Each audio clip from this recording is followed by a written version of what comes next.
say, and that's why we're also seeing delays here in this press conference where the officials, authorities here at Providence, including elected officials and police and councils, updates almost every single day. And so the delay here, if there is any indication, is that they're trying to get information here and try to disseminate that information correctly, and so that they're not involved. And during their own investigation, this delay in the press conference here, do you think this means necessarily that is any sort of confirmation of a link between? I just want to try the key, make sure we're still on one. Yes. So, around university, if anything, it's just basically waiting to see what sort of update they have. Okay, you got it.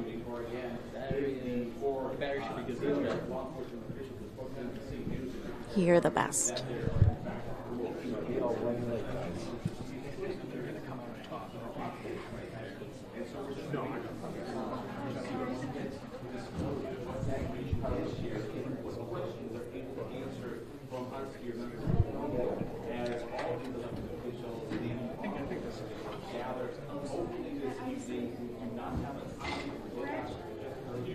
And right now, everything's very fluid at this time, and we don't think they have a reason behind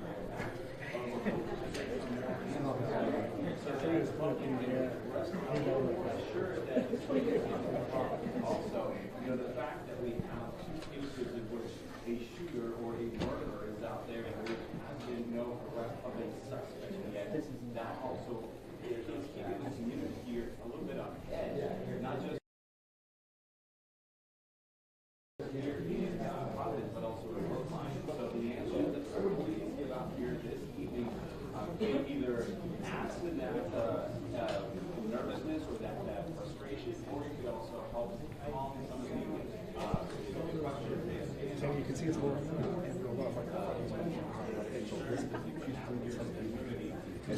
What we're learning is that it's definitely not happening at 4. It's very fluid. We don't know what time this press conference is going to take place. And, you know, just something to keep in mind with all of these new developments that are coming down right now, you can only imagine the questions and conversations that officials are having behind closed doors. Yesterday's press conference brought a lot of concern from community members, but also questions about how the investigation is being led. And I'm sure that there's going to be a lot of new questions asked here today. So what those conversations look like, all of these new developments now on the table, now a possible connection. They did tell us about another person that they're looking to question on top of the person of interest that they have now identified, which we're learning through sources. So there's a lot on the table here. There's a lot to digest, which could possibly be why this is being pushed back right now. But no specific time frame, no specific window on when officials are going to step up to that podium and give an update, Carrie.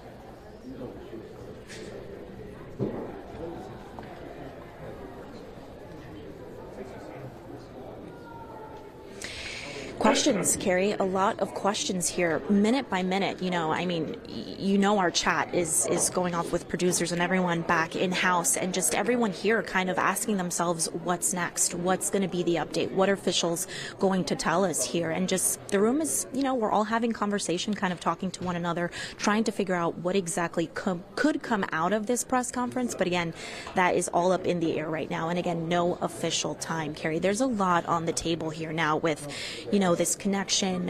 You know, you spoke to Bob a couple moments ago, and I think there's a lot of concern with the community over the last few days about this person possibly being out there, and, you know, students going home for the holidays and campus kind of being quiet right now still raises concern as to where this person might be, where that other person that they're looking for might be, what's connected, what's not connected. Just a lot of information coming down minute by minute, and I hope that they digest that here today, Carrie. There's just a lot to digest here. I've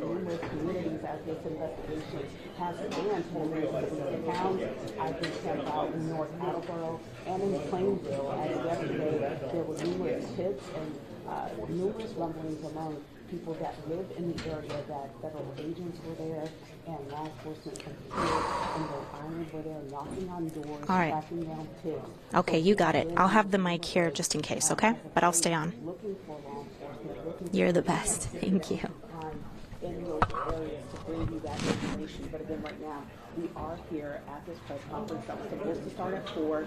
A lot of new developments, moving parts, and it's not going to start at 4 o'clock, but we will be here as soon as the press starts and bring that to you live here on air and on the WCBB app. We'll send it back to you in the studio.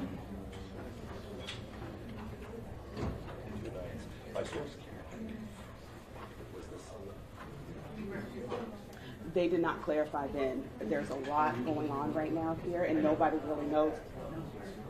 And at some point this evening, they said that the press conference will happen, but they have not said right now that it's canceled, or they have not given an exact time as to what time that will happen.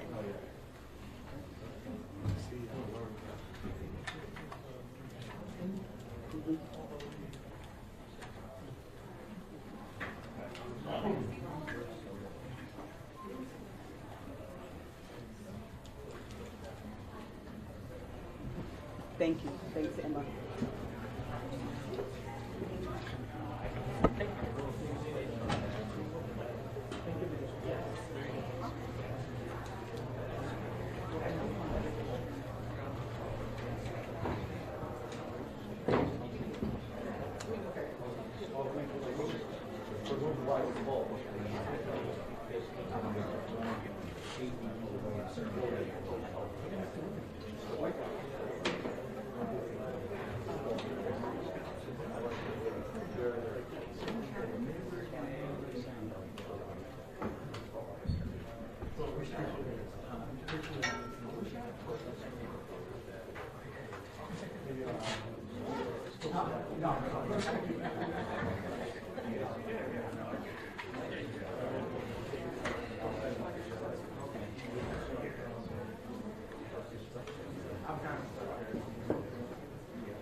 I can do it, but I have my problem on. They're gonna have like a little like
But nothing on the what I talked about. Yes.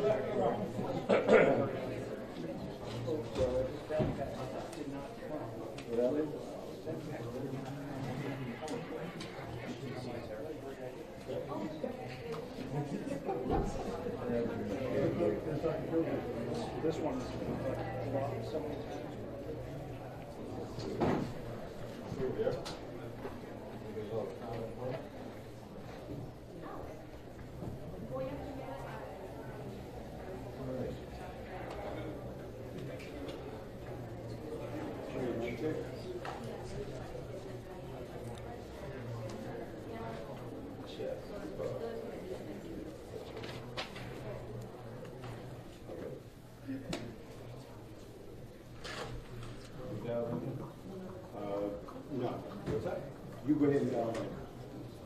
I'm not. If we have time, we can have it. If not, don't worry. Okay, we'll have B12.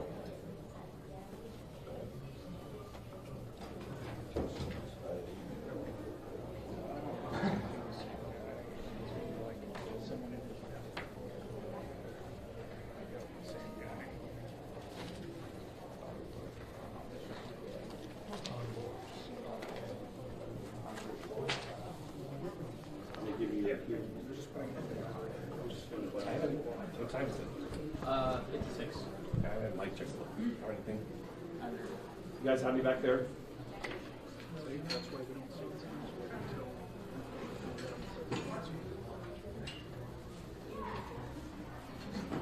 Are they doing mic checks or just doing the?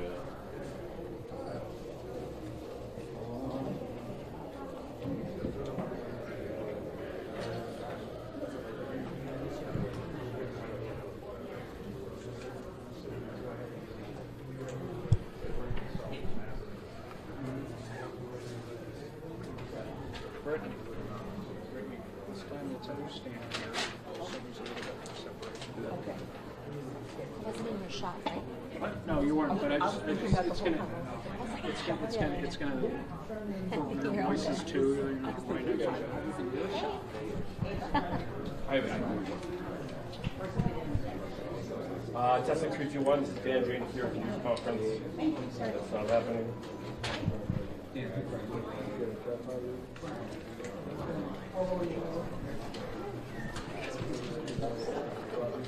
is how it's done, okay? Yeah. Do you want to call that Angel and see if she can do a restaurant that's affected?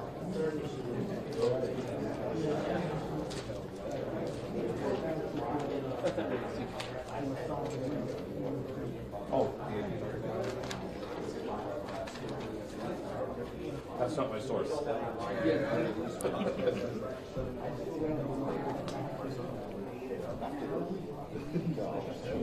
You got it. Thank you so much. You're the best.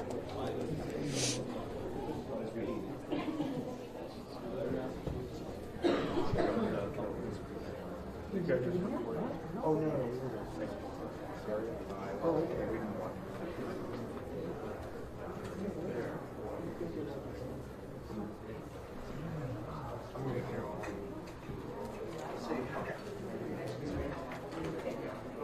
Brittany, did you hear that? They're gonna go to you first. What are you getting?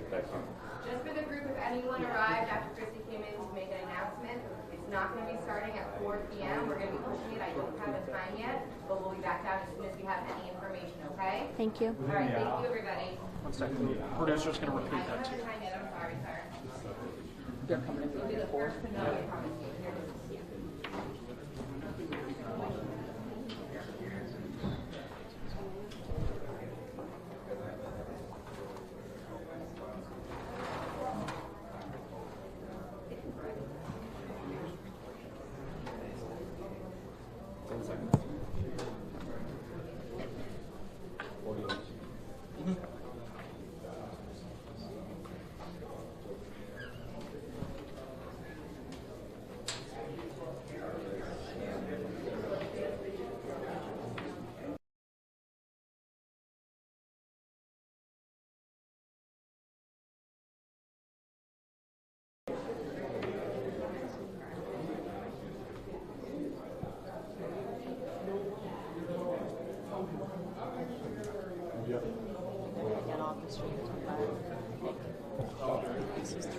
She just said we're clear. I think they're. Boomer just said we're clear. Well, the show is clear. I'm just gonna text them. Yeah, I think you're good. She is upset. She ended up understanding that she can't go.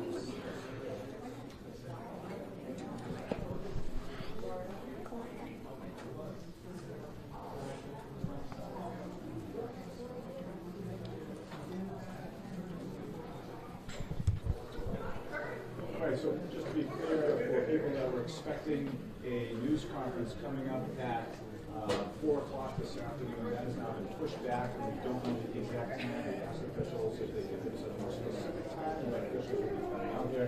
was unable to get that answer at this point in Cold time. diet. What we can tell you is that this Caffeinated. hour, according to some news Then right as sources, we were coming on here, Well, hey, Terry, you can spokesperson see just behind me, this announced news that conference is and not happening. confirmed It's actually no been 4 o'clock rescheduled or news pushed conference. back. It has To been a time that we don't know rescheduled yet. And that is actually a good sign because sources are telling NBC10 that this investigation is now moving at rapid speed. And I can confirm through my own independent source that authorities have zeroed in and identified the person of interest in the Brown University shooting. Again, a source telling me that they have identified the person of interest in the shooting at Brown University. That is major news coming at 4 o'clock this afternoon. Also, another source is confirming that police are actively investigating whether there's a connection between the shooting at Brown University and the shooting in Brookline, Massachusetts of MIT professor Nuno Marrero.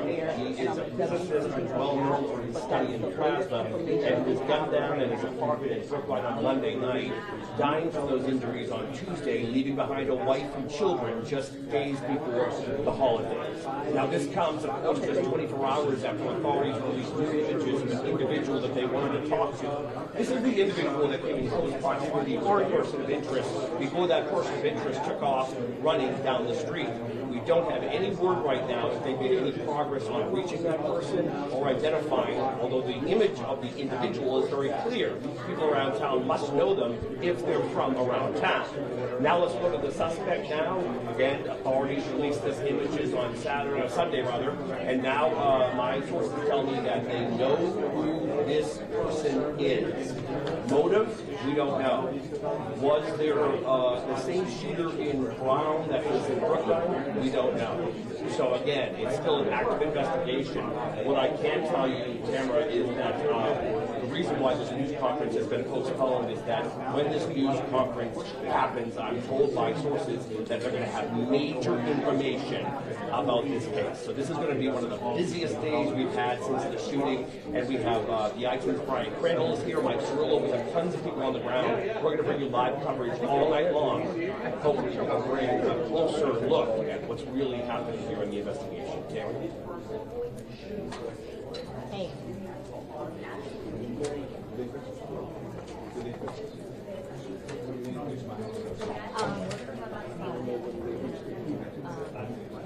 Let me see what we can do next. It's going to be short. It's have to be close. Okay. All right, you got it. Okay. They want figure. But I'm here. No, I know. We'd have to leave this here. The computer's still in the car, right? Yeah. 4:30, same thing. Okay.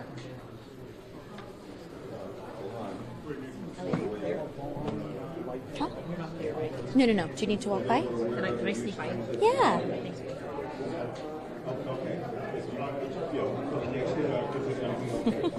I'm just gonna wear this. Okay, all right. Yeah, you're good. I just need to go to the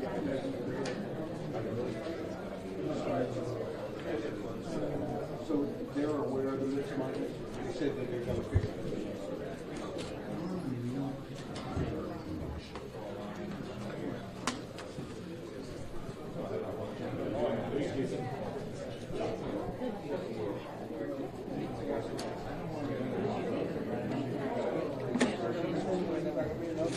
Yeah, it should be good.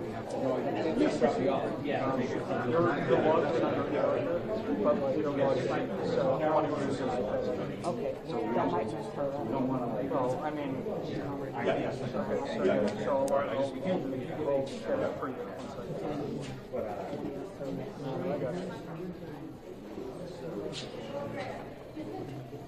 No, sir, they're not. Log in as if you're logging in your computer, username and password.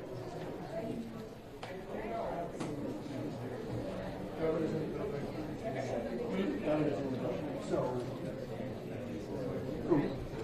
if you want to add me, you're on the same line as I'm listening on now. Remembering that. Are you right after Kimberly? That's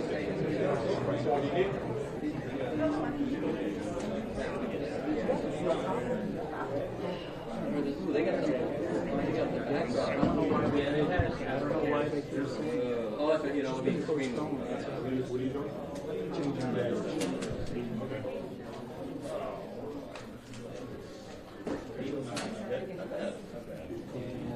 well, I thought No, we're gonna put you help me with this. Trying to get this to just go around here. Just go around this. Just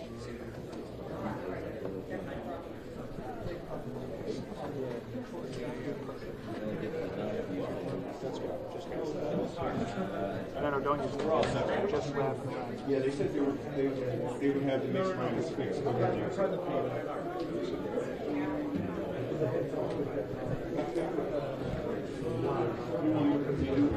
borrow your phone.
no, it's good.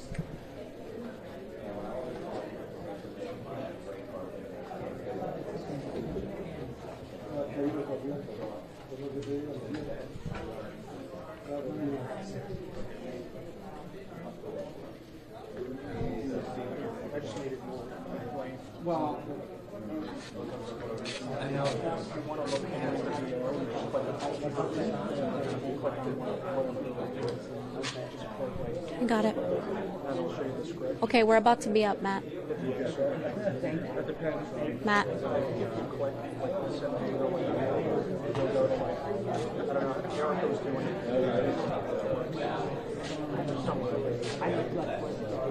But if you want to just see your script, whatever they write for you, you can go find it. This is yours.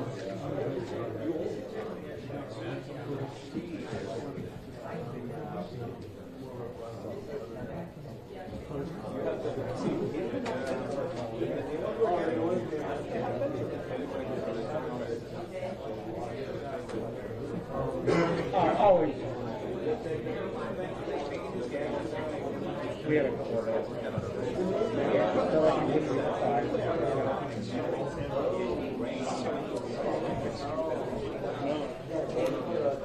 I just want to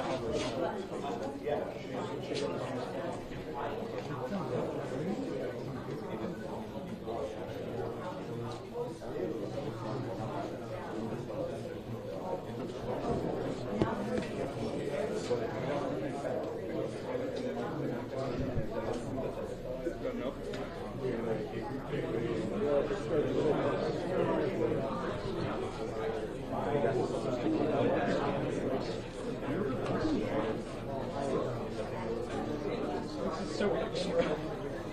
If we brought an iPad, we might as well use it. I can either have it show this one, I can have it show programs. I want program instead. Because I can get the program on it. Yeah, this is great. So I will.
Okay.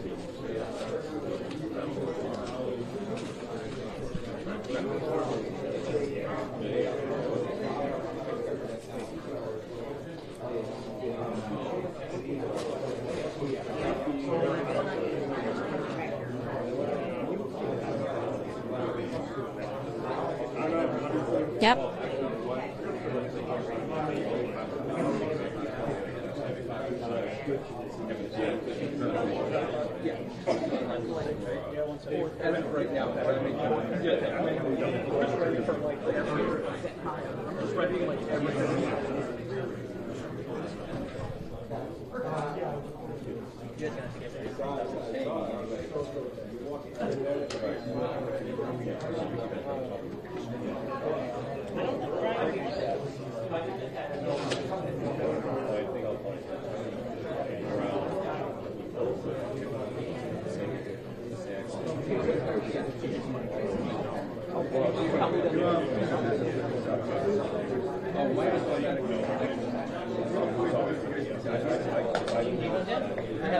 I just wanted to get on my computer. Like, it's not dying or something. I'm just trying to figure out why doesn't it come up.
Yeah, well, Rachel, we just heard from Ted, and I think what he said is key here, right? There's activity right now in the state of Massachusetts when it comes to this investigation. Over the last few minutes, let alone hours, we've had multiple developments in this investigation. And I think something really to note here is that there were a lot of questions during the press conference yesterday, whether it was with the FBI or the mayor or the colonel of the department here. And a lot of the concerns were about phone data and community concerns about local business impact.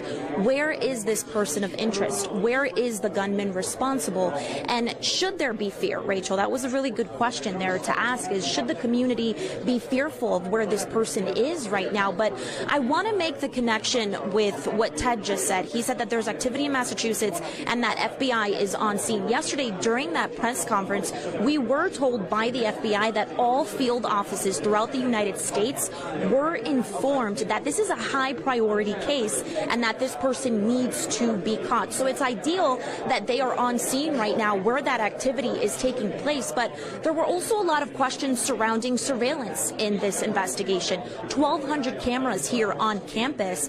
We heard reporters ask as well, me as well, even our lead Pappas here asking, what happened with the camera footage? Where was this gunman? Did he enter from the front of the building, from the back of the building? A lot of questions still up in the air that hopefully could be addressed when that press conference does happen. Again, we don't have a timeline on when that would be, but you could imagine right now, Rachel, what it looks like outside of these doors as officials tried to gather and kind of connect the dots here of what led to that possible link between these two shootings. 2 students lost their lives here. 9 other students were injured. This has now gained national attention. The nation is grieving with these families just ahead of the holidays. So there's a lot of questions that officials need to answer here, and thoroughly, because there's a lot to unravel. Rachel.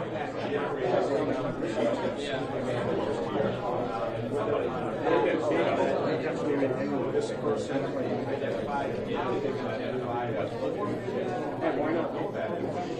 But right now, it's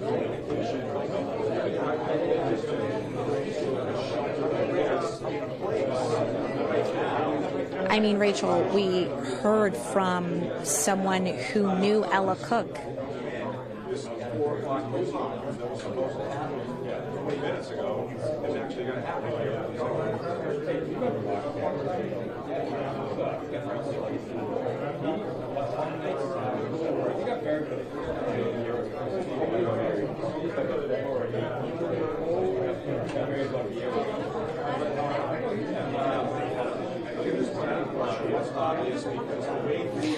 Well, here's what I will say, Rachel. This is more of the chatter and conversation that we've heard. We're now on day 6 of this manhunt, and this is the most conversation we've had in this room over the last couple days. Obviously, because we haven't really gotten any leads from officials. We did get that surveillance footage, and we know that they're also looking for someone else to question in connection to that person of interest. But we really had little to no information that could lead to a helpful tip for officials. Now we have a load of information that they need to decipher through, right? And now there's going to be a lot of questions. What led to the link between these 2 shootings? What is the update on campus? And was surveillance part of this connection? You know, there's just a lot to unravel here. And like you mentioned, you know, now 2 families are preparing for an unexpected goodbye. We know that those 2 victims are Muhammad Aziz and Ella Cook, and we know that they were 2 very involved students here on campus. So this grief goes very, very deep. And, you know, officials did say that a lot of agencies are part of this investigation. It is indeed a manhunt at this time. So for this press conference to be delayed, it's definitely understandable, but I do feel like it is going to go on for quite some time when they do have, you know, the capacity to come in here and address all of us in this room about what information they found, how they obtained it, and just what exactly comes next here. What are the charges? Have they spoken to the other person that they are looking for in connection to this person of interest? What exactly led them to now have activity in the state of Massachusetts? FBI on scene, like Ted just said. There's just a lot happening here. And like I just mentioned, day 6 of this manhunt. And on the 6th day, Rachel, is that we're hearing all of these developments. So you can only imagine the conversation that's happening behind closed doors right now.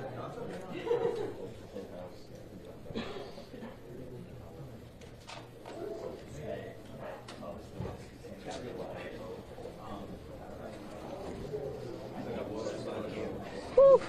Thanks. You're the best. Thank you.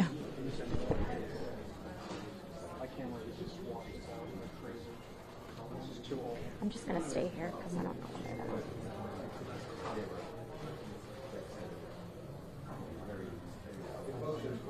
Right, so in the wake of these new developments of this person of interest who's been identified, we don't know how they're going to take that information from here forward to us and to the public whenever that happens here. But keep in mind, and we were talking about this over the past several days, investigators, especially here at headquarters, that have been coming and going, and we heard the colonel yesterday talk about local police, state police, and 9 federal agencies that are now involved in this investigation. So as they get this information, there's tremendous amounts of information that they have that they are just not interested right now in sharing with the public. You heard the Attorney General over the past couple of days here, basically saying that they don't want to jeopardize their investigation. They're pretty confident that they're working, they're confident that they'll prosecute this person, choosing these words very carefully, but they don't want to tip their hand to this person. And now, if they know who it is, and they don't know where he is, or if he's monitoring any of this, they're going to even be more careful not to give out specific information that they don't want him to have. So, to your point, where do they take all this? We don't know how many tips this all generated with that second person that they put out yesterday compared to the person of interest that they were looking at, minors that they have in custody, or not in custody, that they've identified. And the fact that they don't have that person in custody, if that's the case right now, people have to assume that that person is considered armed and dangerous. Where they are, how they're connected to what happened here, is there any connection to what's happening in Massachusetts, all those issues and all those questions, will they be answered here? We don't know, because one thing's for sure, the people here speaking aren't going to jeopardize the rest of their investigation. Anyone else they say they want to try to detain this person, stop them. I don't know, maybe. There's one right here. I just lose my own. 10 minutes.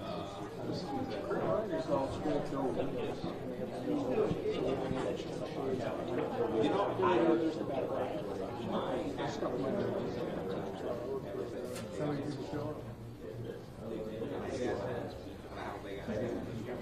I said to them, like, I better ask. Mine doesn't fit. That same day, that the one that they moved away from. So there's someone in Rhode Island working on it. Don't figure I had that. It's not the case.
Make them jump.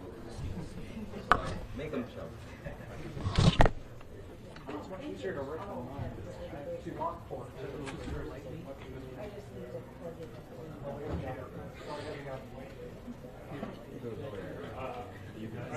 Can you sneak across? Yeah. Can I sneak across?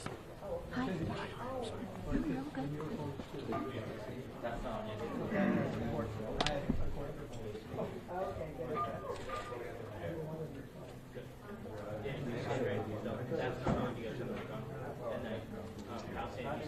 It's going to be a 3-hour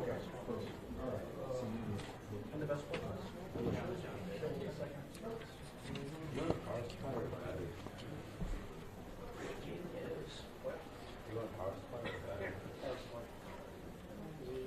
the only problem is his backpack didn't come up with power, so I have it on battery. This doesn't take a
He's the OGS. He was here before. Yeah, I checked our lumens like that to make it really hot. He's in our place. And then Brian is supposed to be. She reminds me of it all the time. Well, I was just going to say it's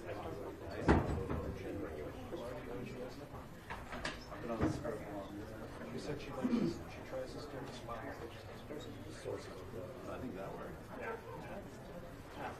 Hey, your buddies are here.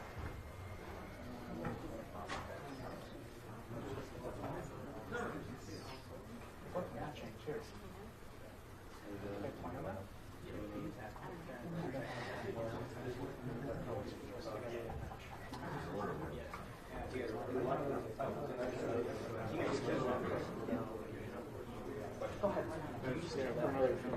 Get it?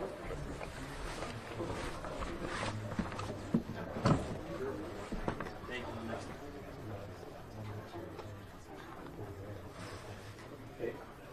Sure. Testing 321. Testing 321. This is Dan. Hey Emma. Can I say what happened? Hey Emma, Brian and I are going to talk a little bit before we get to the MIT video. So we're just going to talk about what we've done for people. So I don't know if double box shit or whatever the hell you're doing. I can hear you. Yeah, so we'll talk about the MIT guy. We'll make it clear, but he has some stuff he needs to report, and then I'll. Okay. Sounds good. We're after Emily.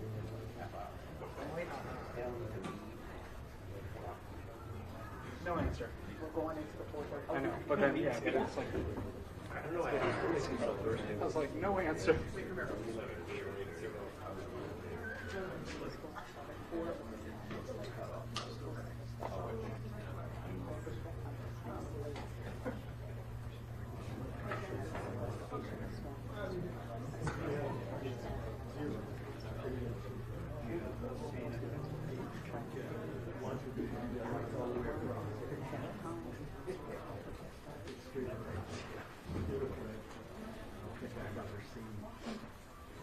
You want to go through this? We have time.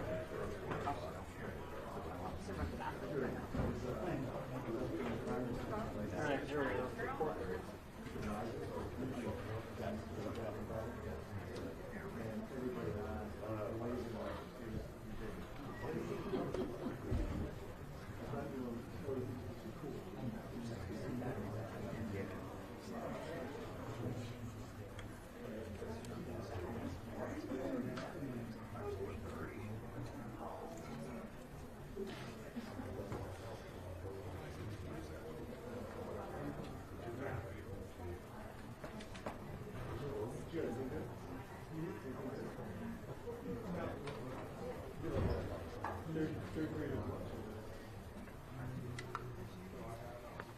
We don't have a specific time here just yet, but we have seen some of the officials beginning to arrive here to the public safety complex at the police department in Providence, Rhode Island. I need to see the podium, and we're still waiting out here.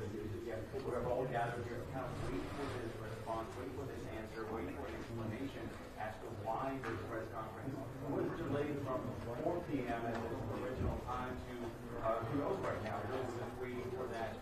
No, Tamara. They said said that it's not going to start at 4 o'clock. I can't foresee this starting any time before 6 o'clock, and maybe that would be early. But again, I have no confirmation on that. But hearing from our sources, this investigation outside this room that's only noisy because of our army of colleagues here, it's pretty quiet. But out in the field, it's working at rapid speed. And again, I can confirm with the Associated Press reported through a source that told me that they now have identified the person of interest they believe is that gunman.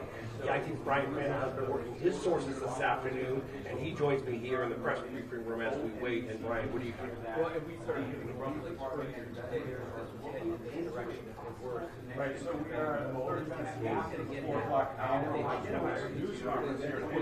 Supposed to be but I can see there are no university witnesses here. And that is not happening. After they come to now again. And another thing, all these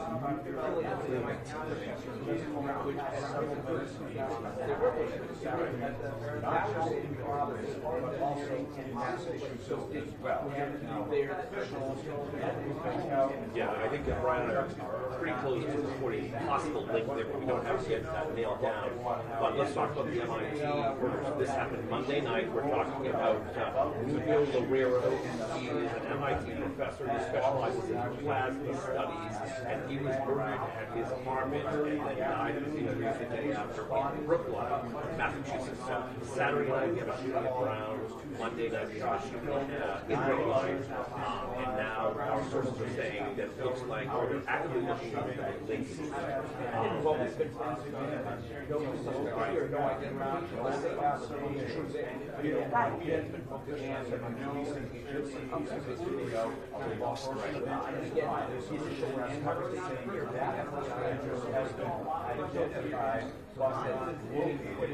Right. Now this is overshadowed, which was our strongest lead this yesterday, which is the individual that came in close proximity of the person of interest. I haven't heard anything about that on my sources or from people in my sources. Yet again, how that came to I get as that's right. Right. Yeah. So that's where we stand right now. So the man that we first saw, we described as a stocky-built 5'8", who, you know, I called him last night a man of mystery because, I mean, how do you walk into a university in a busy neighborhood and pull off something? That's right. This press conference was supposed to start at 4 o'clock. Understandably, it has been pushed back. We don't know the exact time right now. That's because law enforcement agencies have been busy tracking down leads across multiple cities, towns, and this investigation at the end of Massachusetts. So we do know that, and we have so many questions that we want answered within the okay, so Tamara, just so you know, that for people at home watching, this is reporting in real time. Brian has an army of agencies, I have sources here, and we're working with those sources are also careful not to give us anything that makes sense of this investigation. We are actively on our phones, texting our so we can give the NBC 10 the first information, but we're going to do so in a responsible way.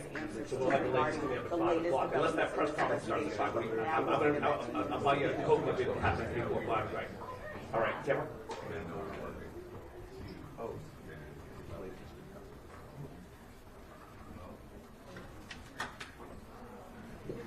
Brian, stay there. We'll do your follow. Thank you. Thank you.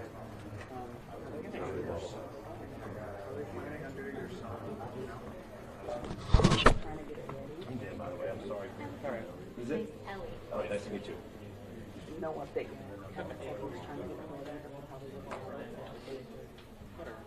Makes sense. I thought you were going to say something. Let's see. What else was I going to ask you? Oh, I was going to tell Brian. Proceed plan with the person. It's called. Yeah.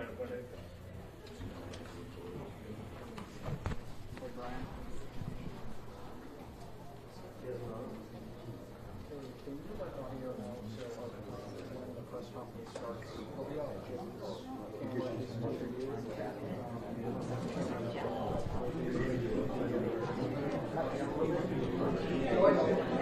No, why like this? so when she asks a question, she'll go through his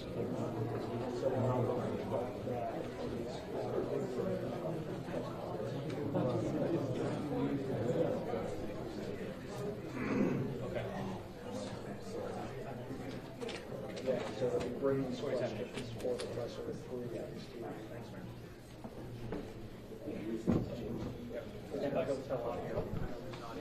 You want to just keep wearing that?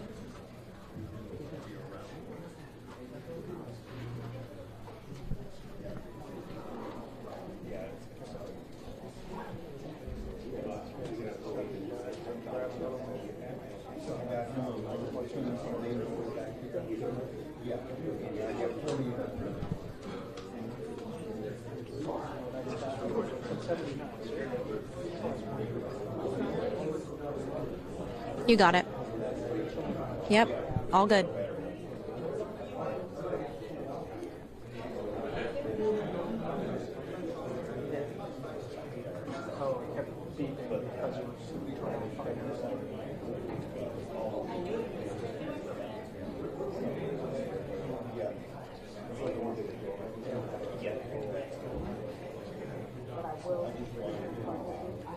Yeah. Oh, you do? Oh, yeah. Could I grab yours? I'll just point this out. Okay. I just reported on it, so I'll be back. I just put it up. No, you're gonna report it back, so I just reported it and get back. That one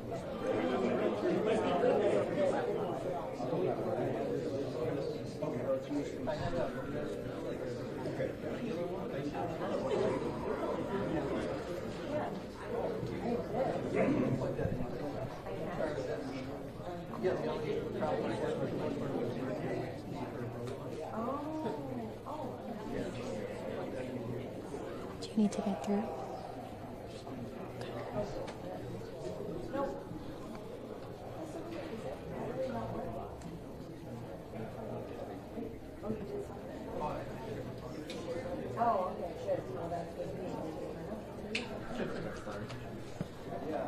Yeah, you got it.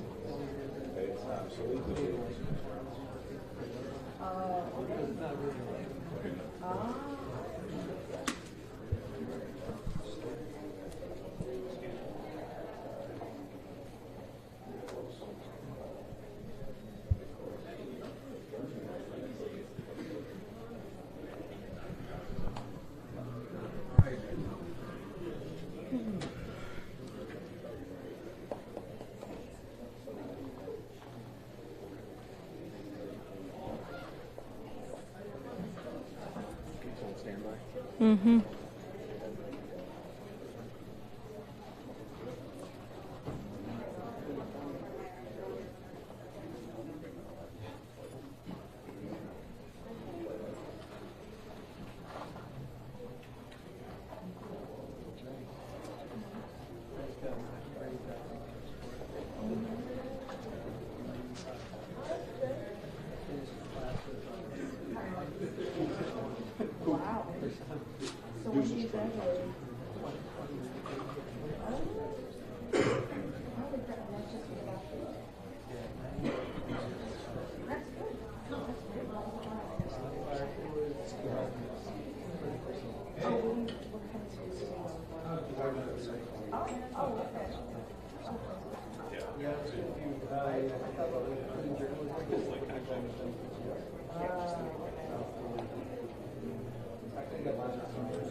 You got it.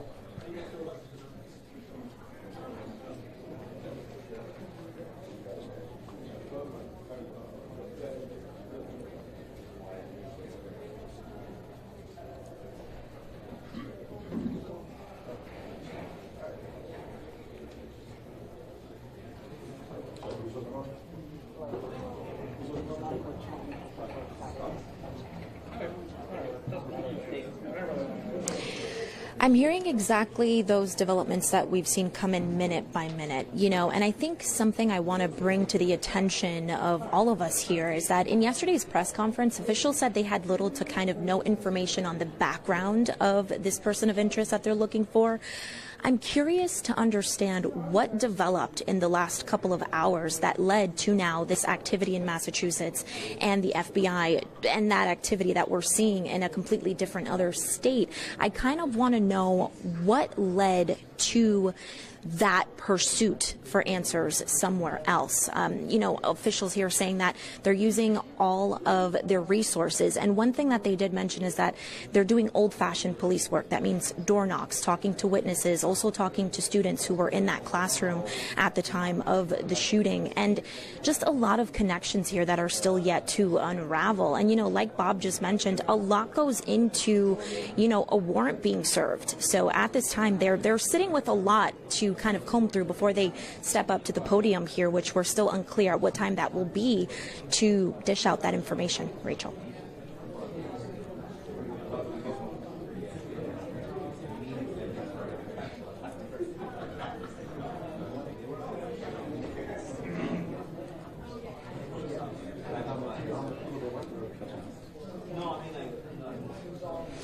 I do want to tell viewers, if you're tuning in right now and you have a lot of questions, we have the same load of questions, and that's going to be addressed when officials step up to the podium. But Rachel, when developments are coming in minute by minute like this, you really have no control over things changing, again, second by second. So we are really doing the diligent work to confirm these details, confirm this connection, what led to officials now being on scene and that activity happening in a completely different area.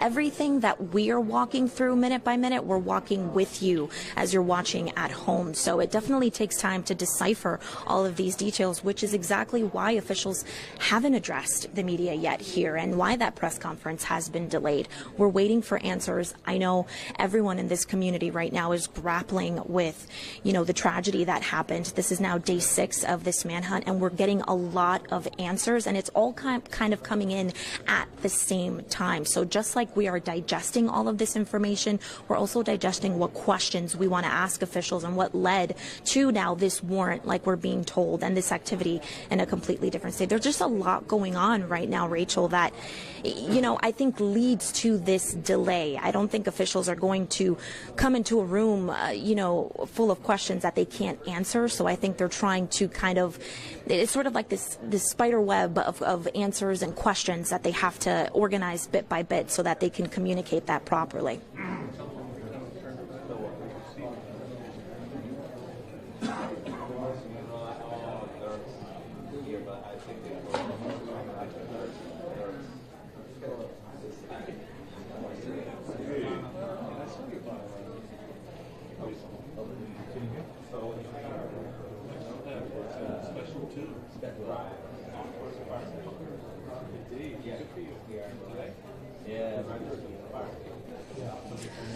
Whew. All right, guys.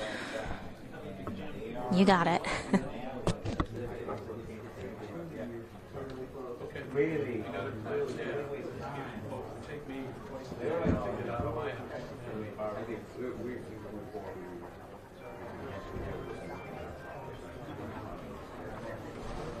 I just heard someone try to talk to me on Unity. Try to talk to me? No. They're trying to talk to me. Ryan, were you just trying to talk to me?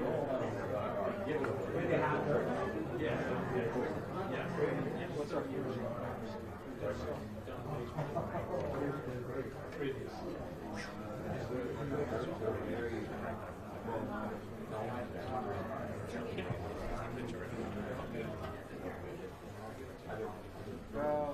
Yeah, she would be listening on mine, yes. Yeah, he'll listen on mine, the one that she's on currently, but she'll ask, audio will go through Jimmy's. Hey, man. So, when the pressure starts, listen now.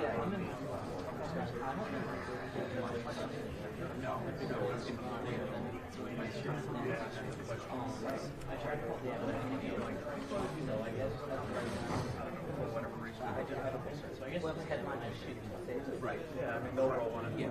And you need to sit now? Sure. I'll ask Brian when they start. You're going to be here. Okay, Brian.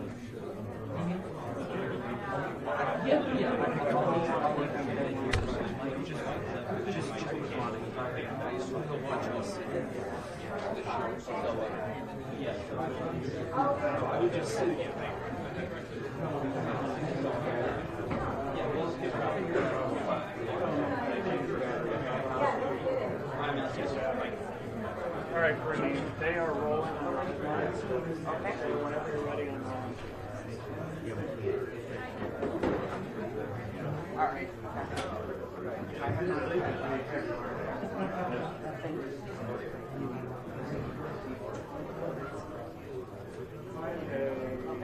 I'm rolling whenever you're ready. And the massive investigation now spanning across 2 states.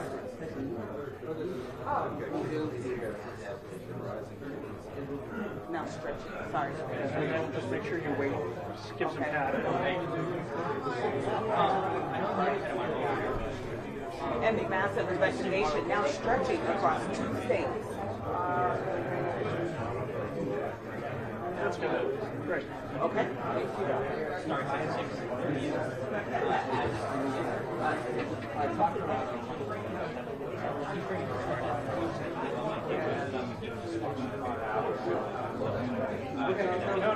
So we stand by.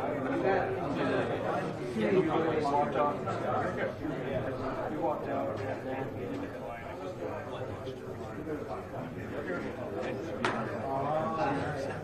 You'd be my phone. Your phone be my phone.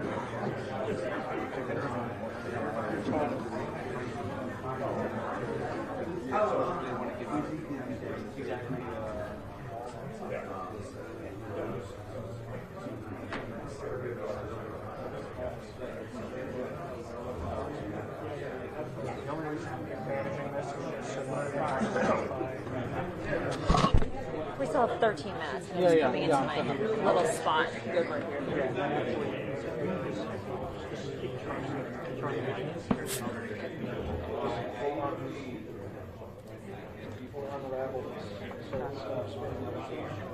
Thank you.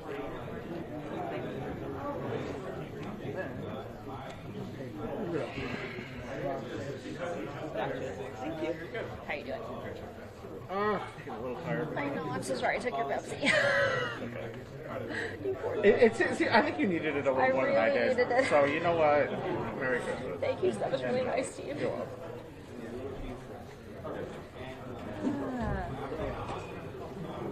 I'm just like, just kind of wondering like what the plan is. Like, Yeah. I'm assuming they're just, I'm sure there's nights out, but the question is, Brandon and Siobhan are already running around the Boston area. Okay. I don't know if they're going to send someone. They should send someone I'm just wondering if here. someone's coming to relieve us or if we're just stuck here until this happens. Yeah, I'm happy to stay. Yeah, just I mean, I wanna don't, know. whatever. Yeah. I mean, like, whatever, we'll get through this. So I'll get Antonio's pizza. Oh, is that slice pizza place? Oh, that is. Kind of far from it though, so that's the cops. Where's the best slice?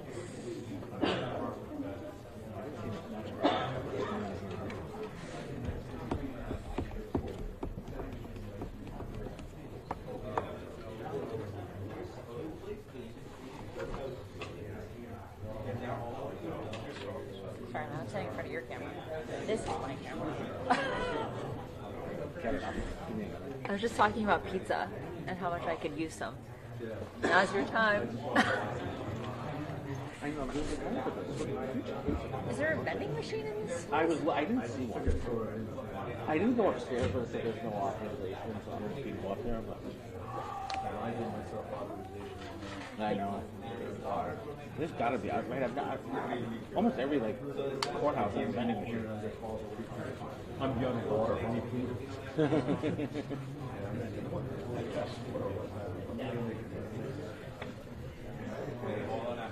It was busy when I barely had time to even eat the sandwich that I made.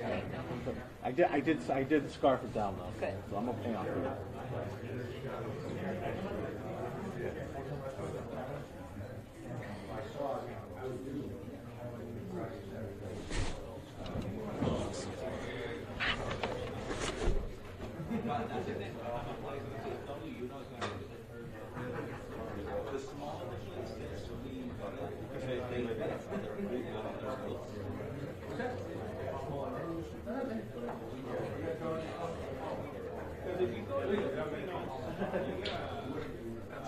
I wish I could do that. Don't do it. It's just like doing crack. Like, whoa. Don't do it. It's not good for you. We'll be here for it. Can you do this thing? The like this. Hey, Steve. Elsie says, be prepared for multiple hits. They might have found the car. We will need to kill. We might have to just fill.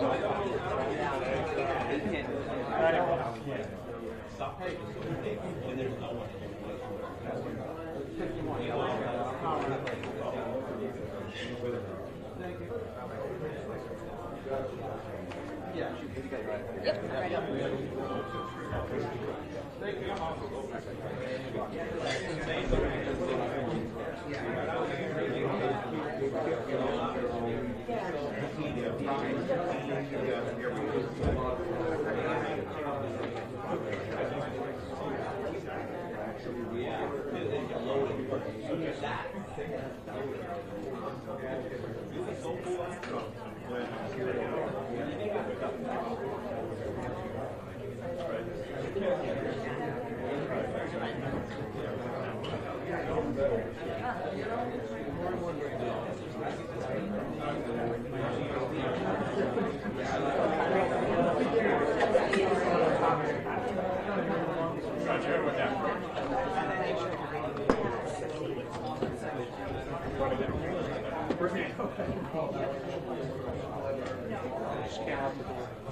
Which means it's probably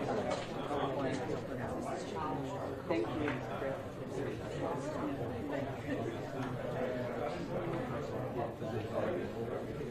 so yesterday we did the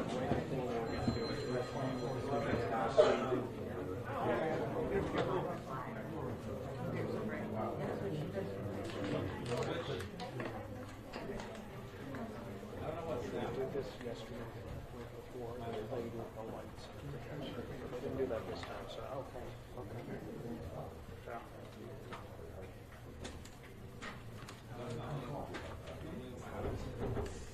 Right, identified but not located, Adam, so that is obviously a concern because he has to be considered armed and dangerous. We do know from the past several days from news conferences here at in Providence that the colonel has said several times that this suspect who they are looking for remains armed and dangerous. They never found a weapon. They found other pieces of evidence, obviously, at the scene of the mass shooting at Brown University. But what they didn't find was the weapon, and that is of concern. Now, as you know, they lifted the shelter in place right now. We have no idea, no information. They're going to put that back into place right now. And we have no idea whether that person focus that they're looking for, this person of interest who they've identified, whether they're still looking down here in Oregon, or whether the focus is not shifted. Oh, yeah. Here, I'll just scooch this way up. A skosh. Sorry. You're good, no worries.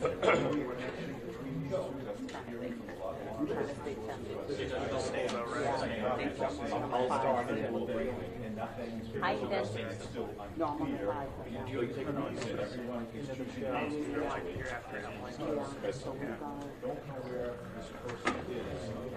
Hey, I'm here, guys.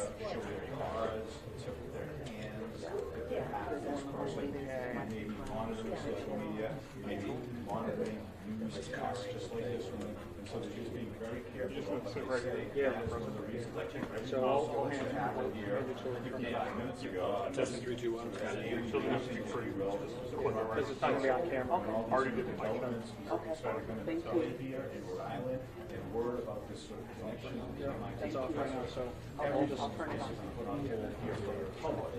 And now we just wait and wait to hear what they intend when they come down here and what they intend to say, what information they intend to give out to the public, because they, just like everyone else, they know they're not just talking to the local media here, they know they're just not talking to the local residents here who remain on edge and deeply concerned and saddened by what happened.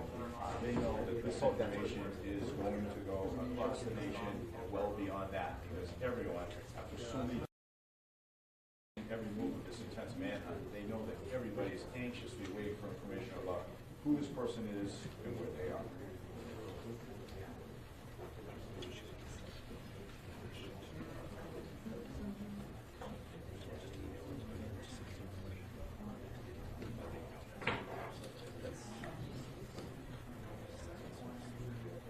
There will be, but we're not first.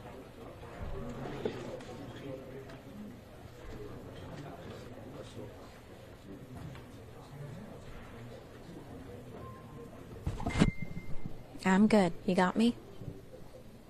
Yeah, you got it. Just let me know if I'm too tight. I really want to go.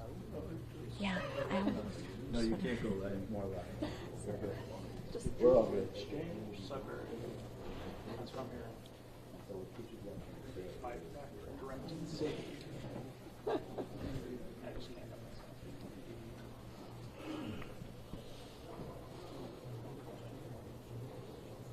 Frugal Fanny's closed Tuesdays to restock. That's the ad that you ran. You remember. So sad. When you hear it enough. Yeah, I remember. Like to direct and save George Saturday. Right, so remember, that was a who was near the person of interest that the police were trying to connect up with. They said that person who we saw, and in that particular case, you could really see that. Okay. You got it. We'll be fully ready. Yesterday, wouldn't say whether it was a man or a woman. You're not first. Wouldn't say What I need to do is set up You got it. for you. they believe that person was in proximity to this person of interest. Again, we're not recording.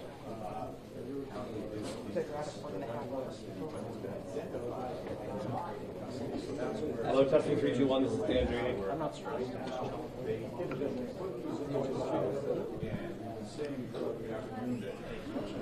Right. That wasn't being put out for good reason. So we felt role these two images yesterday by putting them out to the public what they played giving them a rolling week. They mentioned that after they put up the first images of that person, We can't get your shot. If I were to pay, then you get further. Okay. So now, but you could reference the other camera that's set on. on the record, from speaking to law enforcement, sources off the record, behind the scenes for a day, but no one has spoken about the impact of, your point, who that person was and whether that played a role in what's been happening over the past couple of hours here. And where they made this connection to identify this person, but not being able to locate that person, that sort of ramps things up to a poster right now. Because now that that person, who's still on the run, still on the loose, and we don't know where they are, now that they know, that we know, and the world knows that this person has been identified and we've seen that person's picture, there are concerns, and they want to be extra careful that no one else gets hurt here, and they certainly don't want to engage with this person. They'd like this to come to a peaceful resolution and nothing beyond that.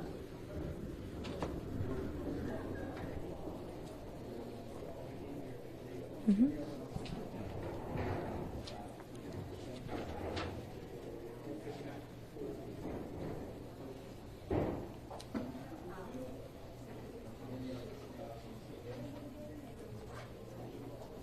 Well, David, Lisa, we are here at Providence Police Headquarters as we have been pretty much every night this week, waiting for an update that was scheduled for 4, although we've been told multiple times it has been pushed back until when we don't know because of this flurry of new and encouraging information in this investigation. Now, before this afternoon, when we broke the news that sources say the person of interest has been identified and an arrest warrant issued for them, the community here was really feeling pretty down about the fact that potentially this Teresa and Emily, investigation Brian and I are coming on the air at this hour with some major breaking news. Tonight, sources say that they have ID'd the person of interest who may have shot the gun. And this just in, breaking right now at 5 o'clock, my source tells me that they may have made the connection through an overdue rental car found in the Boston area. again, we are breaking this news right now at 5 o'clock on NBC 10 that they believe the link may be connected to an overdue rental car found in the Boston area. Again, so that may be to explain, Brian, how they connected the Brookline angle. Again, this is all sources. As I said earlier, Patrice and Emily and all of you at home, we're working our sources literally as we're live on television, so we want to report things responsibly. You've got some information too. Yeah, and part of this was the using the building all there. First hearing that there was a person that they ID'd, and then that they working potentially with the county IT professor on Monday, on Tuesday. So they had no evidence, and now they're saying that they are looking at Dr. Imperial, who you just heard from, said that those paranoia need to be so we're talking about the MIT professor from the railroad gunned down went into his apartment in Brookline, and then they were dying of Brian and I are currently here with major developments that are actually unfolding right now as we speak. We can confirm at NBC 10 that authorities know who the man is, and they are zeroing in on him. 2, we can confirm that they are looking for possible link at Brown University. And now just breaking at 5 o'clock, my sources, 2 sources who I've been working all afternoon, now confirm that they may have made this connection due to a rental car found that was overdue in the Boston area. Now, Brian and I are also hearing about some activity in the, what do we call it, southeastern Massachusetts area. But we cannot yet 100% confirm that it is tied to this, but that activity is happening right now. So we have crews that are heading there, but we want to be responsible for what we're reporting. But it appears, though, that authorities have their man, and they may be zeroing in on him as we speak. No. This person is still in Rhode Island. Right. So that's we're going to get a segue. and just people are speculating what link there may be between the MIT professor and the classroom and France. We don't know that yet. Once or twice, DNA has not been seen as but they need to tell them Exactly. Was there DNA or the rental car? Right. That's that. Again, Brian and I are reporters. We're not experts. We've been covering a lot of this. That's right. We're just going to tell you what we know. We're going to just one more time. This is breaking as we Building at 4 o'clock. We know that the authorities know who's and they are zeroing in. My source said, zeroing in. We know there's a connection, or we're looking into a connection between Brown and MIT, and now I just was able to break the fact that they believe this connection is tied to an overdue rental car found in the Boston area. That's what we got. And Brian and I are hearing that there may be some activity in the southeastern Massachusetts area. We haven't 100% confirmed it, so we're not going to report it, but that's what we have. There's a lot of questions regarding the video and we are here and everybody can ask us questions about what they've learned here at the press conference. As soon as we get the press conference started, we'll bring it to you here live on the air. Right, and if this is happening right now, Patrice and Emily, just so we can plan back at the station, I don't imagine, because I haven't seen any of the big wigs walk in this building, I can't imagine this press conference happening anytime before 6, probably more like 7. Because once if they do have luck in this case, if there is a ring, they have to kind of formulate everything before they come to see us. No, definitely no time frame of when this press conference is going to start. We did initially, like you said, Rachel, we're told it was going to start at 4. That has now changed. But of course, we are learning all of these new developments, and that's coming down minute by minute, which could be definitely the cause of why it's being delayed. I think one of the questions that I have here, we've been in this room 2 days now. I've been in this room 2 days now. Arlita Pappas has been here, since the inception of everything, and we've been kind of covering the basis of what these questions look like for the community and concerned parents. I kind of want to know what development happened over the last couple hours that gave this background for this warrant, for now this activity in Massachusetts to just happen.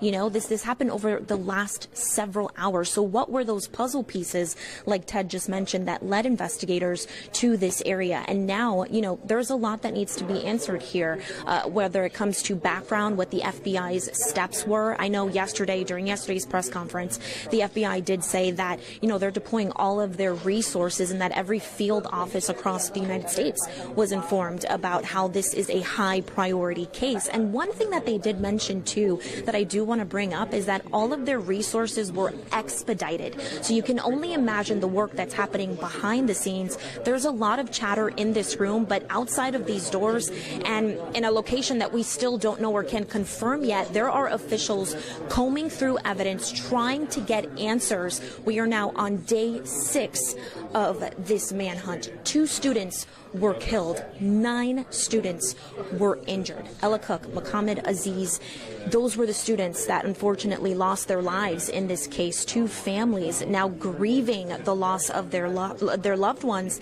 and preparing for unexpected goodbyes. There's a lot of questions surrounding whether, you know, the person they're looking for and the person they want to question either know each other. Is there a connection there? Now that we're learning about this connection between these 2 shootings, what exactly was that puzzle piece that led to this warrant? We spoke to Bob, you know, just a little moments ago, just about what really goes into a warrant and how much extensive information and evidence you need to obtain in order to serve that warrant. So what exactly led officials to this step, another step in what has been days-long investigating, days-long gathering evidence, whether it's physical DNA evidence, you know, phone data from the FBI, whatever the case may be, even surveillance footage that was handed over by the university. What exactly led officials to make this decision and say, no, we have a warrant and we're going and we're you know, going to this location? What exactly, you know, spearheaded this move here? There's a lot of questions on the table, Mark, Rachel, that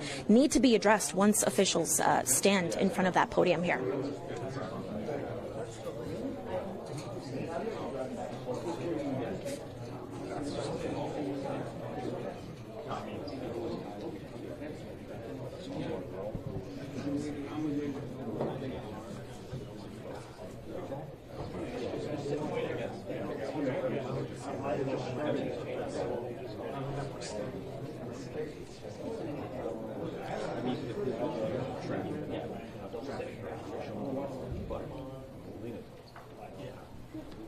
Dan, I'm going to change the batteries now. Same thing. Probably looks like the same thing. Good.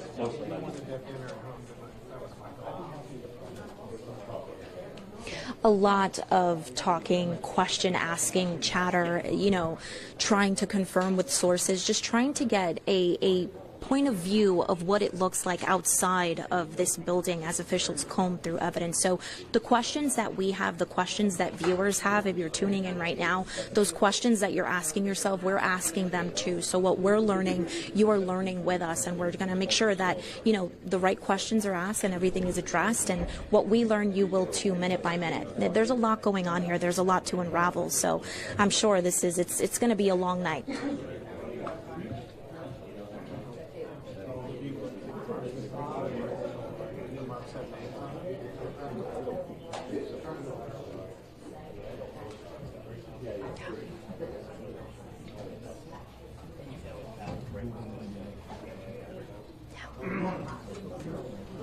Thanks, guys.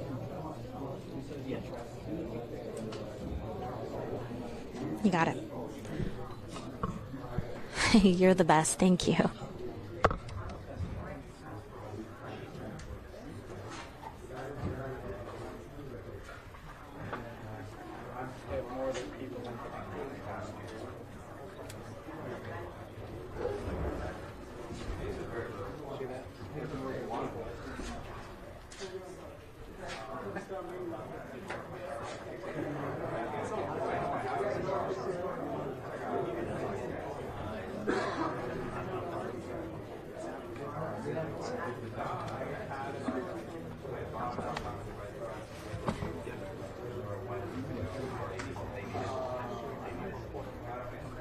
Sorry, I'm just waiting.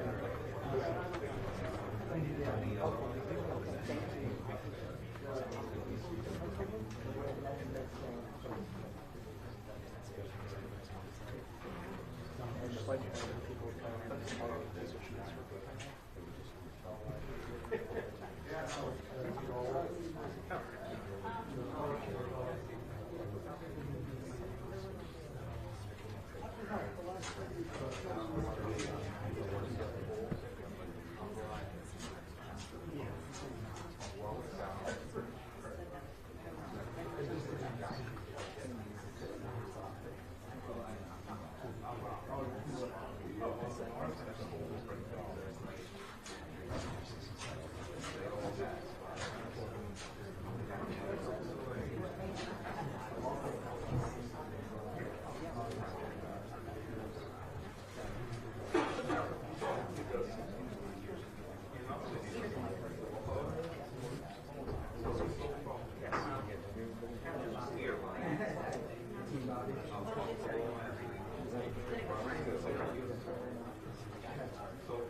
Yes, you can go the other side.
So there's a lot that needs to be addressed here today. It's going to be a long night, but just patiently waiting for officials to address everyone.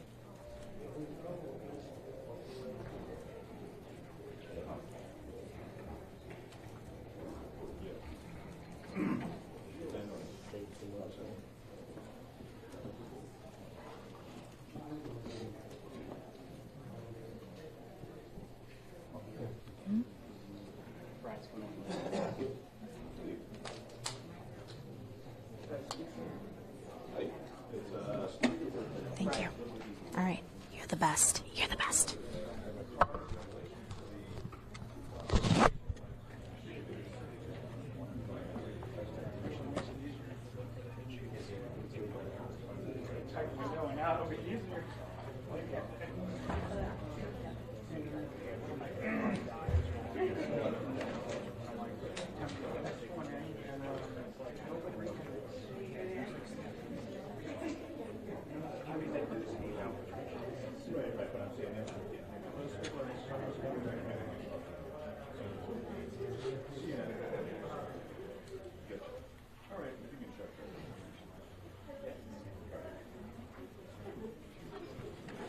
Blaze, it looks like for 5:30 we're after Emily. You what? It looks like that at 5:30 because we're the same, the shooting setup. Yep. And then we're Emily, and then us. And then Brittany also is there. Let me see. Jimmy's using the bathroom, so this starts while he's gone. I'm gonna run over and shoot. I'll have to.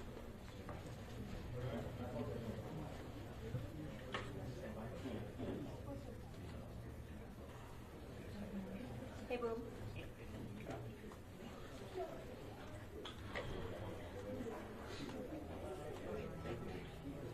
Cool.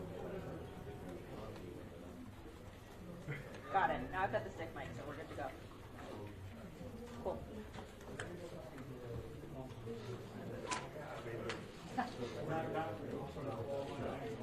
And just rap me. I'm just going to keep talking until you tell me to rap.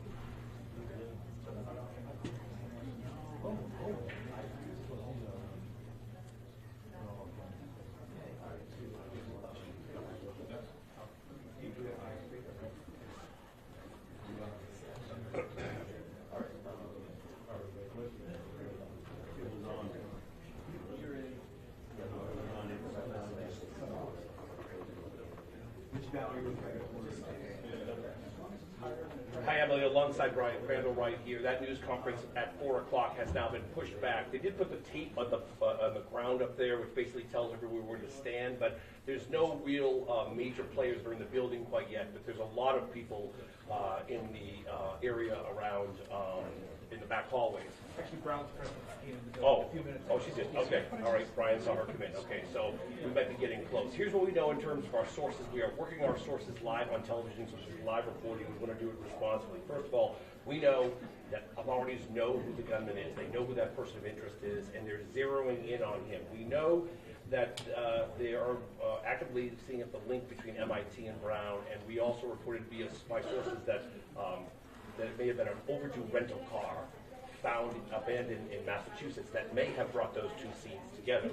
Now we're also hearing about possible searches. My source will only say that it's in New England and possibly at the South. That's all I got. And I've been told today that they didn't think the person was in Rhode Island. So that's part of it. And that the way this was like to go. So this is all unfolding as we're waiting for the official date.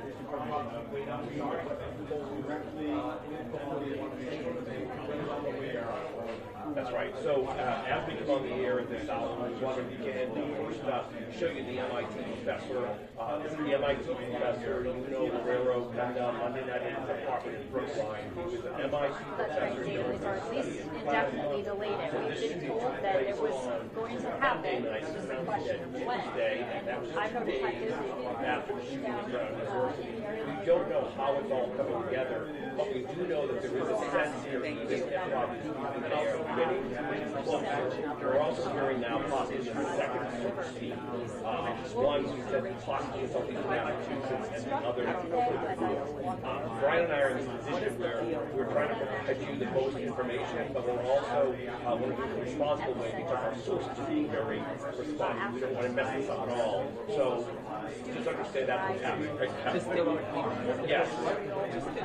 Stay with you the whole time. You have to go to that? Yeah. Having it first doesn't mean anything is not right.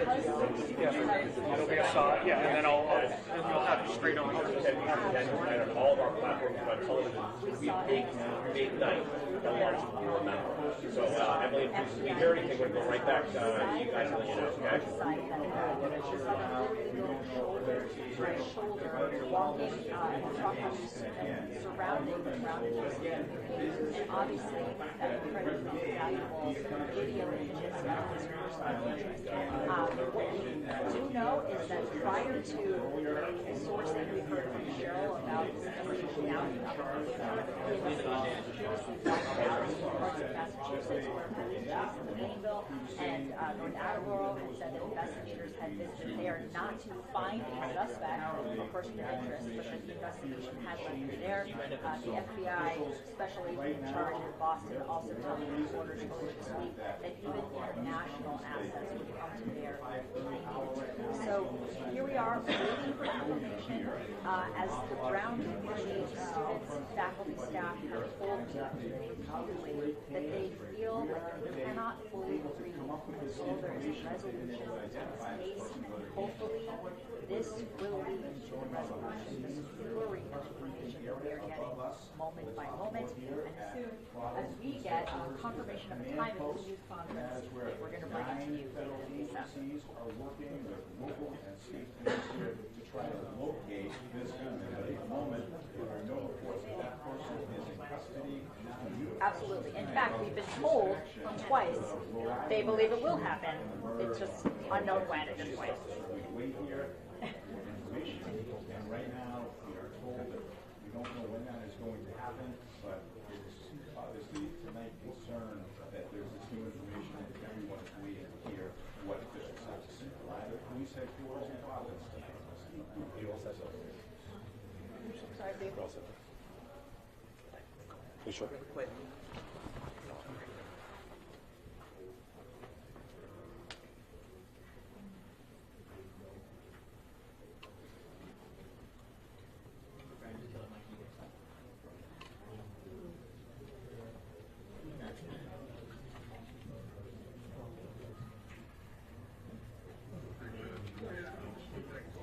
They are being very tight-lipped, Erica, but we do have some developments in the latest few minutes here. They have come out and put some markings down in front of the podium here that marks the spot where law enforcement is supposed to stand. I see markings for the governor, the mayor, the attorney general, the ATF, the FBI, but again, no official word as to when this press conference is supposed to get underway. As you know, things are still developing right now. This investigation has spanned across New England. And I do want to say earlier today, I did speak with a retired FBI agent about the length of the time that this investigation has gone.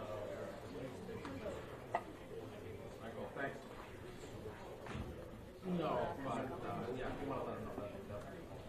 Thank you. I probably stuck here every single whenever this press conference happens, and we'll probably get 11 o'clock. I'm rolling the stuff we got earlier.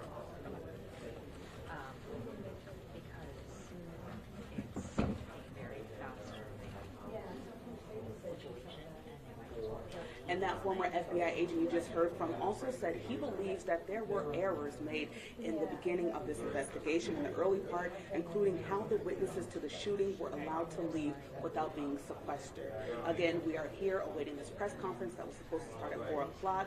We know a lot of new developments have happened since 4 o'clock, and we will be here whenever this presser starts to bring you the very latest. And I know we have a lot of questions that need to be answered. We will be here asking those questions. We'll be here live when that presser starts bringing to you here on air and on the WCVB app. But for now, we'll send it back to you in the studio.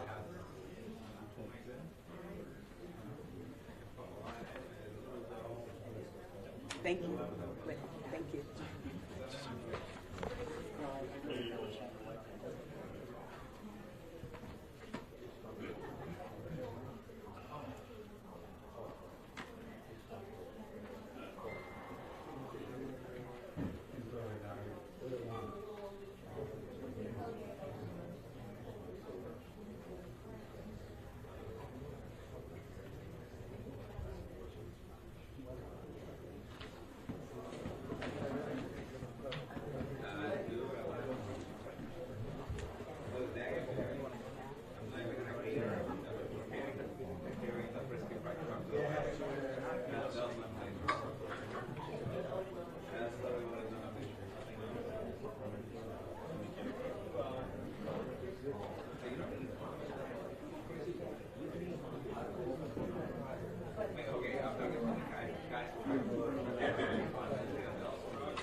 Yeah, great. I love it. All right, thank you. All right, thank you. I'll see you. Bye.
It's basically like if this starts and goes into like 7, fine. It goes to 8, fine. But I can't stay until 8. That's the limit.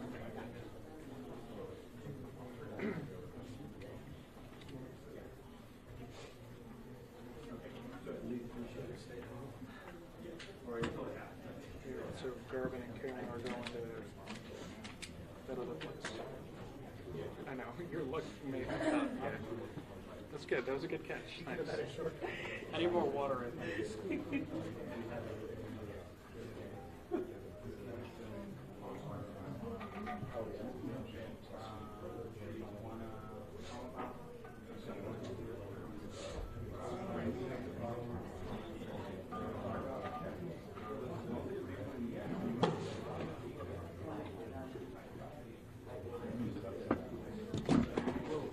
Your phone's picking up. I was stupid. I put them on the thing.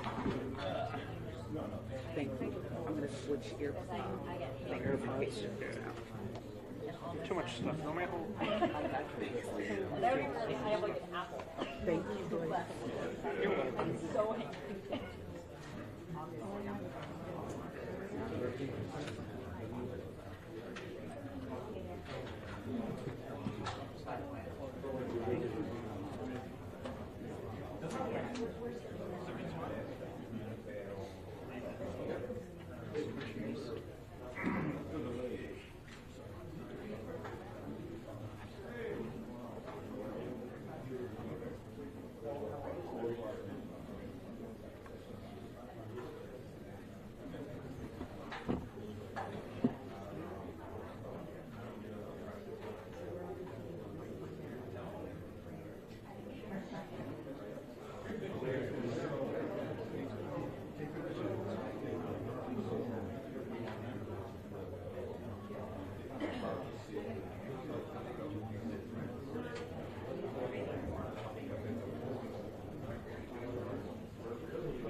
Tell Steve it's just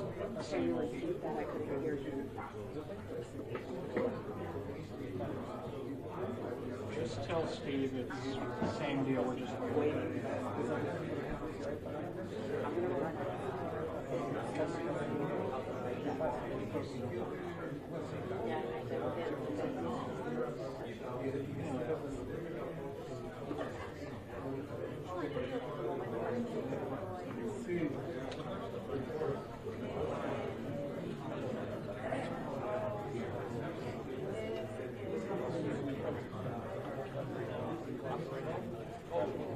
Give me up above. I got it.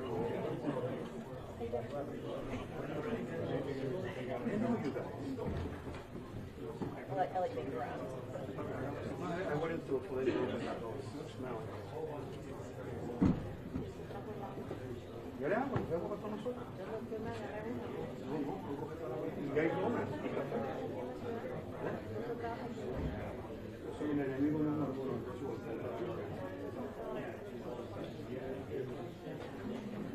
Y ella después.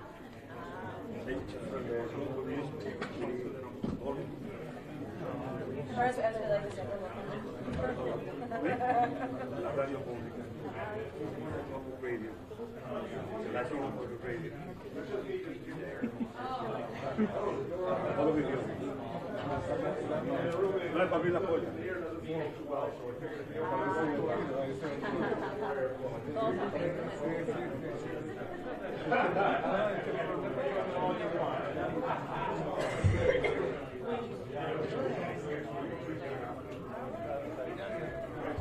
Sharing information through regional intelligence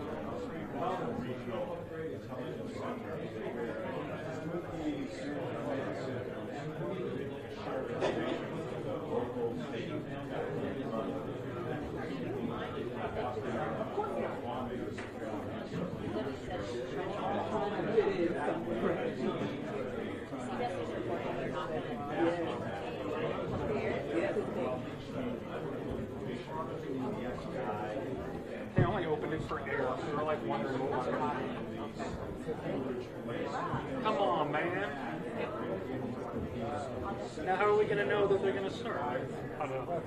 That was our cue. Now it's gonna get cold in here. It's so cold. Oh, because they opened that one. Yeah, now we're gonna freeze. It's gonna be warmer to be outside.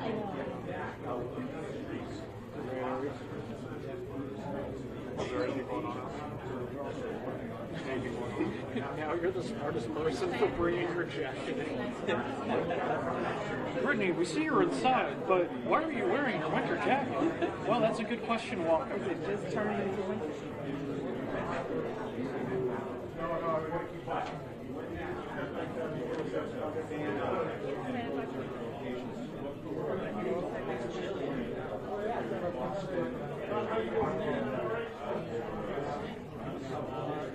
Can you hear me?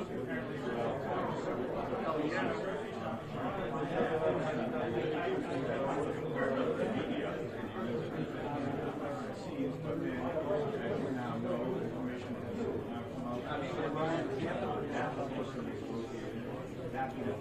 Okay, yeah, I'm just trying to say that they can open the doors here for air. Nobody's coming through yet. The doors you see that are open, it's just it's not.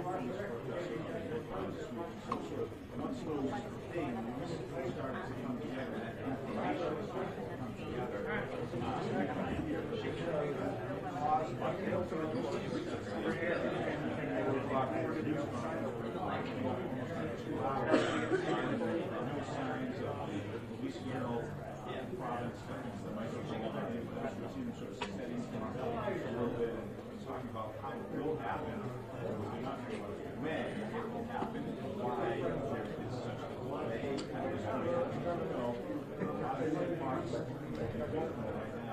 This information that is going to start this afternoon, that's our reporting. We don't know is when we're on the command where we are today, Providence. We don't know when they develop this information.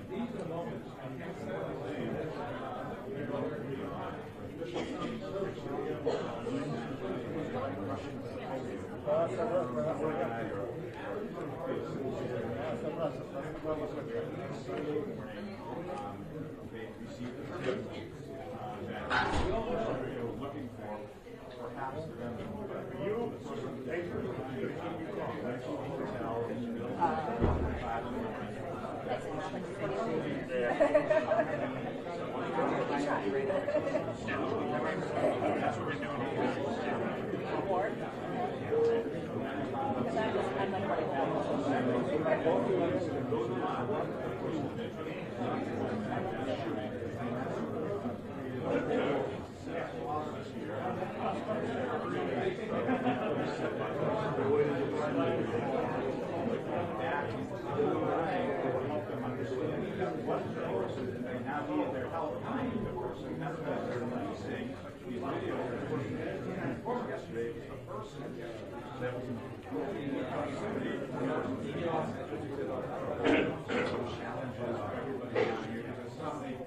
Walking around showing pictures to people of two people. Here was one person, and people began to get concerned and worried that not only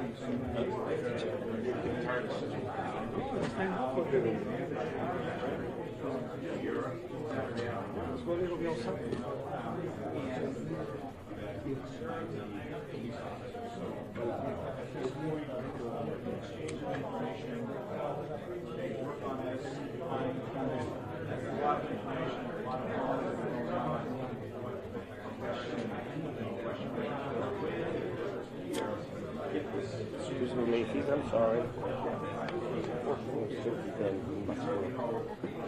Nobody ever. Sorry.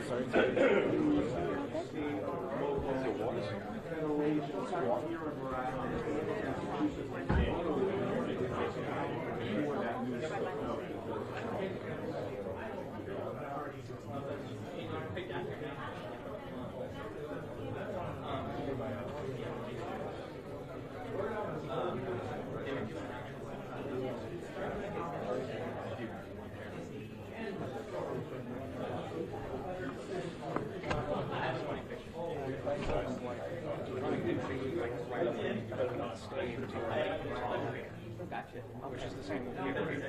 Just keep it later.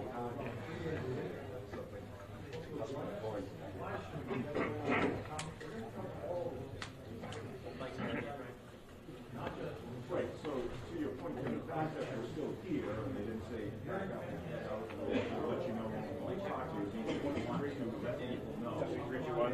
Right, what they're seeing on television, cameras, and TVs from one end of the country to the other right now, they're well aware of what's going on social media, so they know they need to say something, but, as I just pointed out, what happened on Sunday, was a gigantic setback for them. So now that the word is up that they identified as a person, but they haven't found them. Question from us, which is some of the reporters looking at John Brookline, certainly from Todd McKee, this person is armed and dangerous, and people obviously can't know anything about what happened in Watertown. Alarming manhunt for the Zanaya brothers several years ago, and that turned out into a shootout in the middle of the neighborhood. People ducking for cover. We're all very well versed on what happened there, how that all ended, and the ensuing event. I think that anything that takes like this, they really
Steve,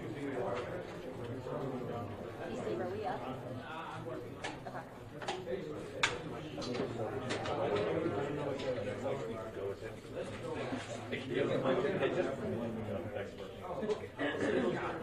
You hear that?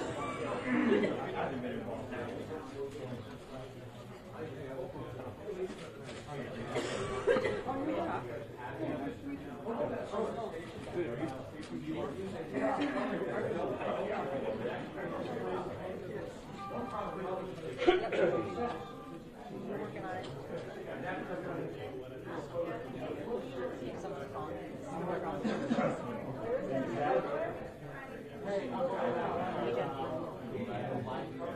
know, he's working on it. I don't know what's going on. He's working on it.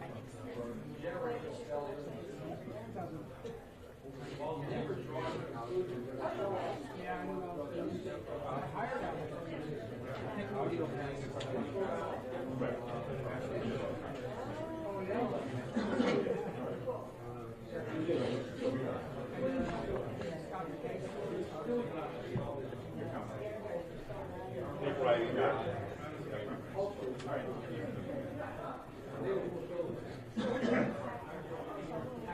Testing 321, testing 321. Looking for Brian Monahan. you guys have me, right? Hey Brian, any choppers in the air above Salem?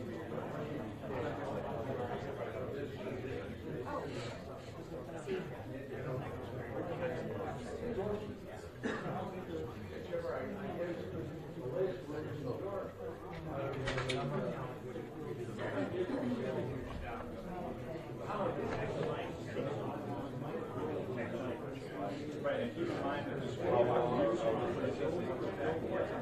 to hours past the 4 o'clock hour. That was time that this news conference is beginning here. I'm here. We're ready to go. All this information continues to change here in Providence, hour by hour by hour. Hey Brian.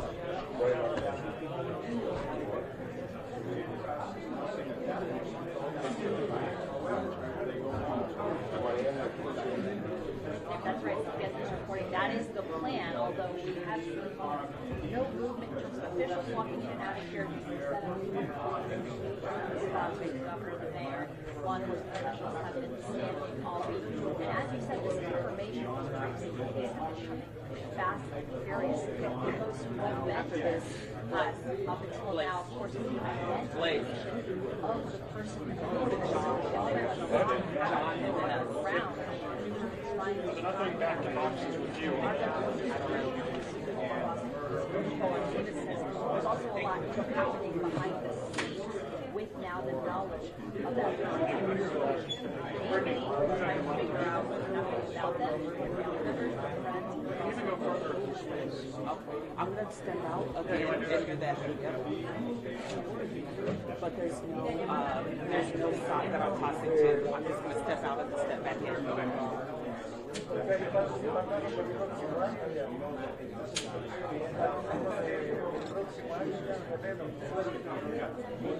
All right, Emily and Tracy alongside Brian Grandin. We're coming on the air with information that we can break via our sources. So we're kind of reporting live here on the air, and we want to do so in a responsible manner. But here's what we know from my source, that they have zeroed in on this person of interest physically, meaning that they're close, they say. But no one is in custody at this hour. And we do know that police know the person's identity and they are close, or at least getting close. We know the governor's in the building, the president is in the building. So this news conference is going to be an hour. And Brian, you got also some big information what's happening right now.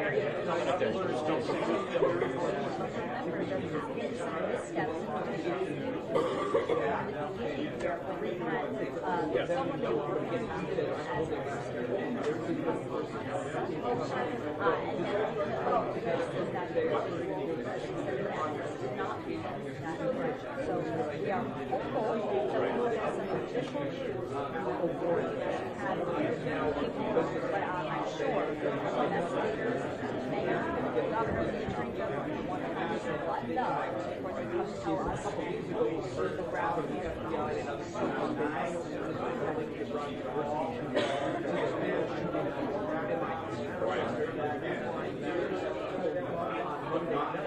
and now that changed what kind of put everything together, something Right. Right. And one of the things that I was able to report sources earlier, as we take a look at the man who's been on our video screens now since Sunday, again, police say they know who this man is and they're close to him physically. But earlier today, a source told me that the connection in Boston may have been connected to an overdue rental car that was found abandoned in Massachusetts. Because all these developments happened in the last 24 hours. Let's talk a little bit about the MIT professor. We're talking about MIT professor Nuno Pereira. He was well known around the world for his study of plasma, and he was shot at his apartment in Providence Monday night, coming to those injuries. And the presser was scheduled for 2 hours ago. We are still here waiting. As you all have reported, there have been some major developments since 4 o'clock when that presser was supposed to start. We don't know right now as to when exactly the presser is going to start, but I do want to show you We don't know what that's about. And then, Brian, your source is talking a little bit about signal at this very hour as we're talking. There's a lot of action. We have some news choppers in that way. Again, we're going to take that This has been all the movement we've had here since 4 o'clock here at this presser. A lot of major developments. We have a lot of questions that people want answered. As soon as officials walk through that door, we will be asking those questions and bring those answers to you here live on the air and on our WCBB app. But for now, we can wait as this investigation continues and expands across the region. So for now, we'll send it back to you.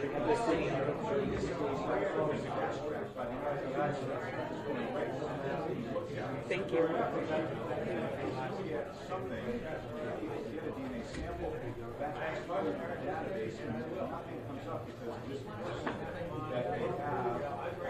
That was great.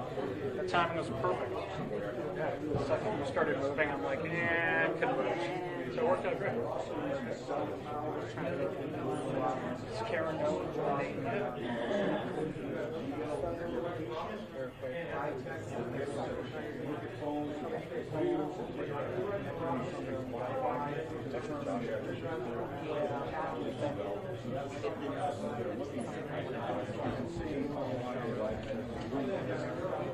All the information that we're getting here is for obvious reasons. Suspect, they don't know where he is right now. He's monitoring these reports on TV, on social media. They don't really give a lot of information. They want to do a lot of information right now.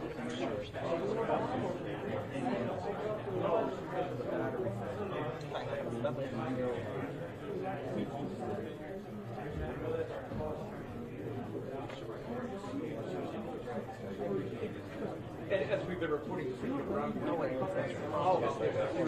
So we don't know. So I was like, so it still could be a person. As soon as I pointed it out, like, oh, wait, yeah. Did they just tell us, hey, it's going to be at 6:30? Like, just give us a time. Right, and I think while we're on that, viewers that are watching us, me specifically, has criticized around University. It has nothing to do with Brown University.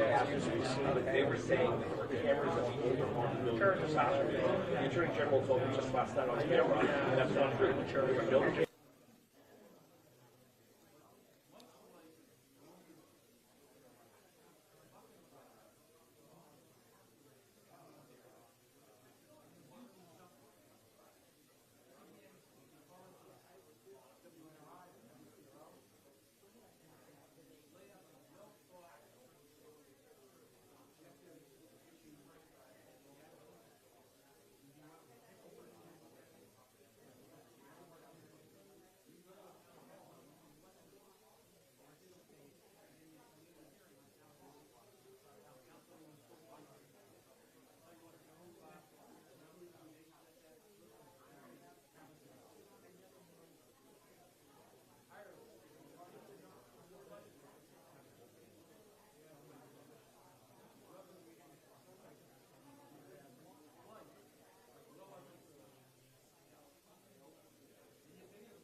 Roughly 3 years ago, I attended a press conference here, and I homeless across the street from home, right up with Admiral. These are all, obviously, 95 plus years. The young man came up to me and asked me what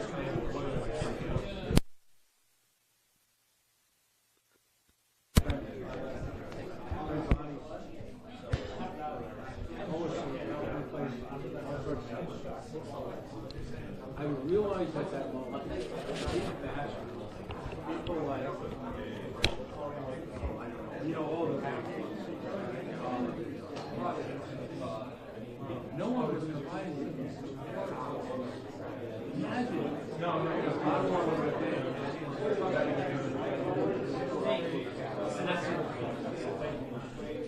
so we passed out 30 or 40 packs of water, 40 packs of this sandwich. And I'm going to do that. We literally came back and the same young man. The same young man. And he said to me, and I'll never forget the record, he said to me, I hope you don't mind. We use some of that water you did, and I still don't know where it's going to possible. That's, in 2020, handful of miles away from the side. Folks in our community, as the folks that have to, we don't have a way of cleaning up everything. And that's when we started with the segregation. Starting to deliver bulk bottled water to 30 to 40 minutes. We're out today, we were out yesterday. Really prancing up the Libertarian.org, no salaries, 100% volunteer. The most volunteers be right now. God forbid you don't get paid for every job. Great skip. Not the working people. There they are on the back.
I'd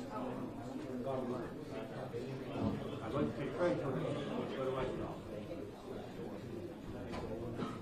When I go behind this check for care bear, around the gate,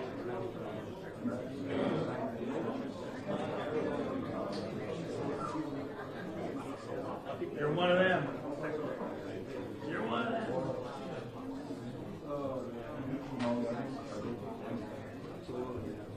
it's free.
Feel free to do that. I think you have to take your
Oh, okay, yeah.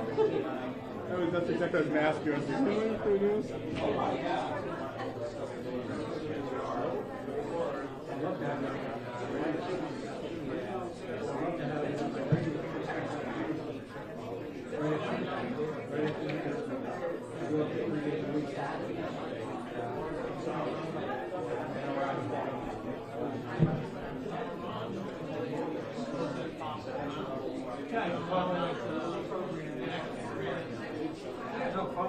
Could be used self-promotion. And I,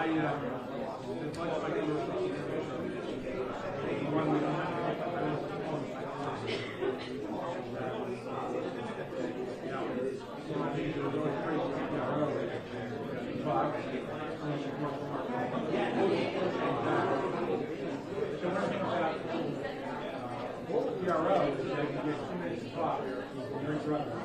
Which I get part of the fun. I watch all my commercials.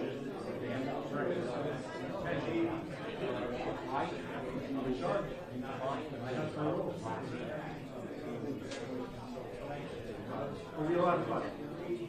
You'll be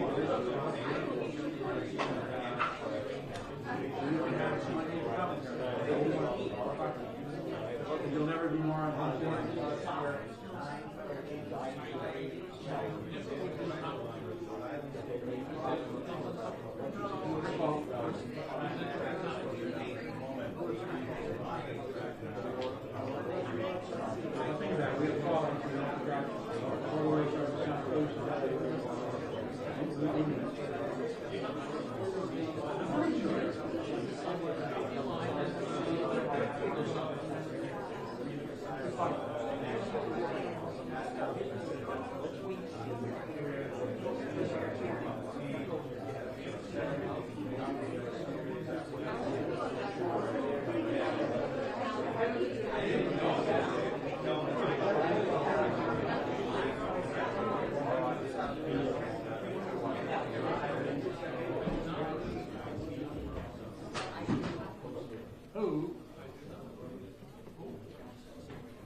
Hey, thank you for your patience.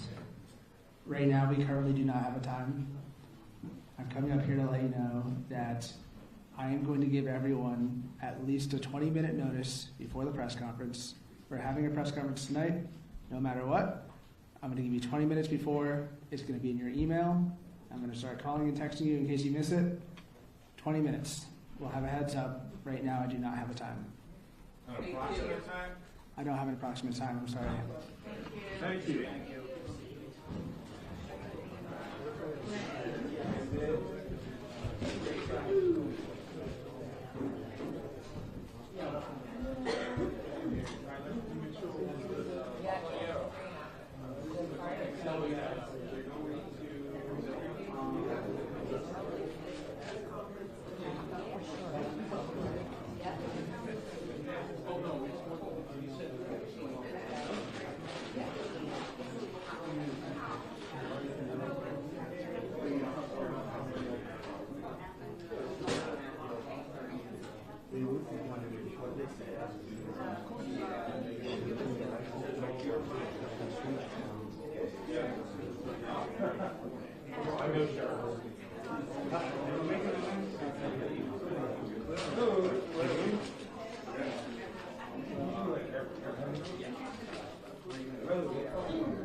Just a minimum.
phone in the hallway. I don't know whose it is, but it looks like it's in Spanish.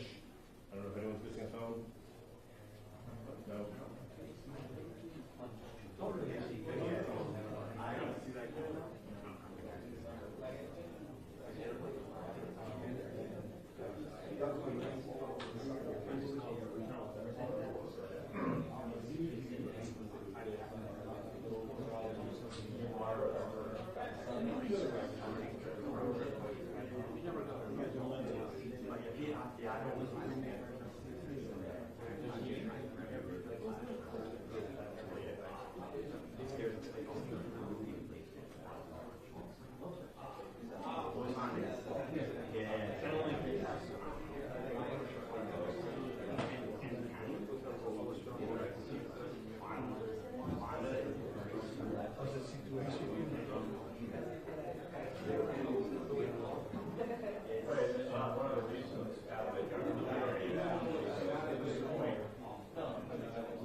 Oh, no, I know. Yeah. Sorry, I got distracted.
Hey,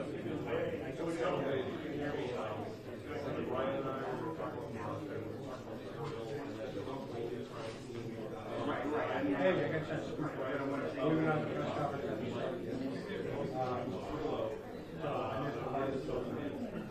How about tonight?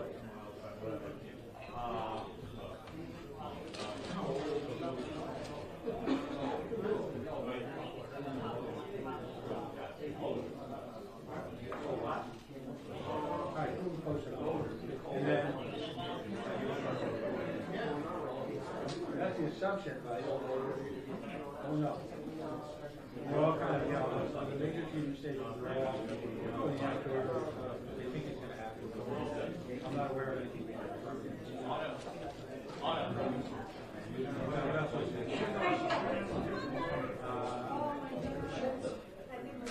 Oh, yeah, so I'm not in the air yet. So if you, which is a Wednesday, if you would want to do that show, that'd be fun. And, yeah, well, year-end show. Yeah, I guess I didn't know that they have 48 hours straight of Christmas. So I'm off the week. Yeah. Well, you know, that's just counties again. So, you want to do something New Year's Eve? Sort of a fun thing. Assessment your cops, all that good stuff. All right. All right. I'm gonna do that post song and open up with that. In my run up, I'm gonna dedicate your cops. Is any other music you want to hear? They're gonna play a lot of music.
these reports that this person of interest has been identified and located and also out in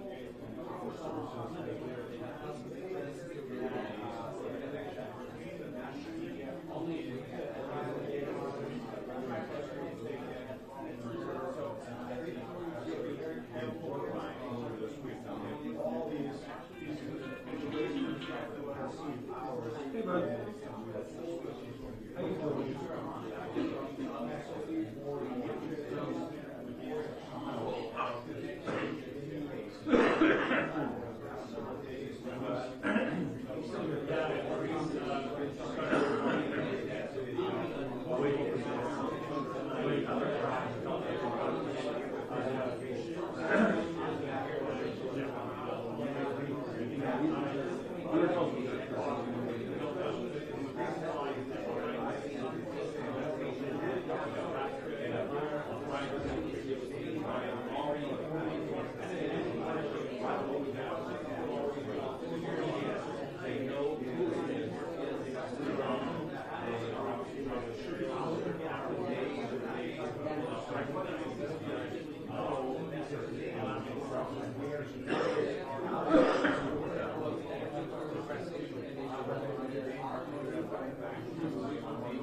doing?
Yep. Yeah, go figure it out. Because I'm actually over, I'm over on the other side. So, you know where the public safety, you know where the public safety are? All right, buddy.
try to put your. Yeah. Let's see what these guys say.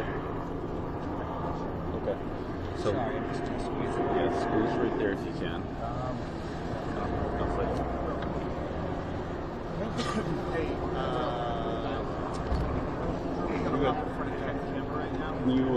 Can you get on that side of the sign? Yep. Yeah, if you see like right there, I'll give it to you. you.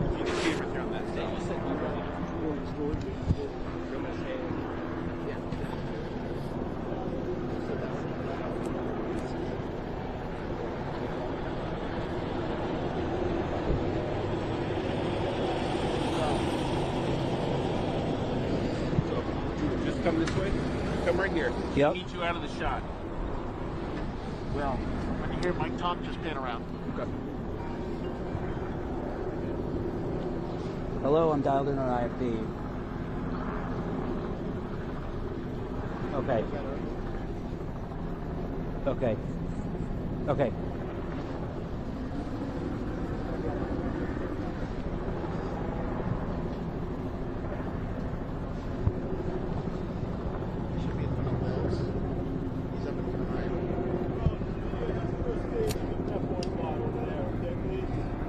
Hey guys, they're hey guys, PD's calling us.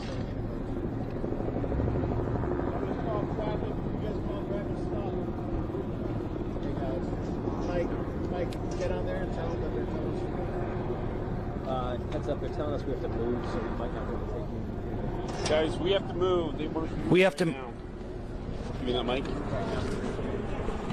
They're kicking us out. They want Pepper.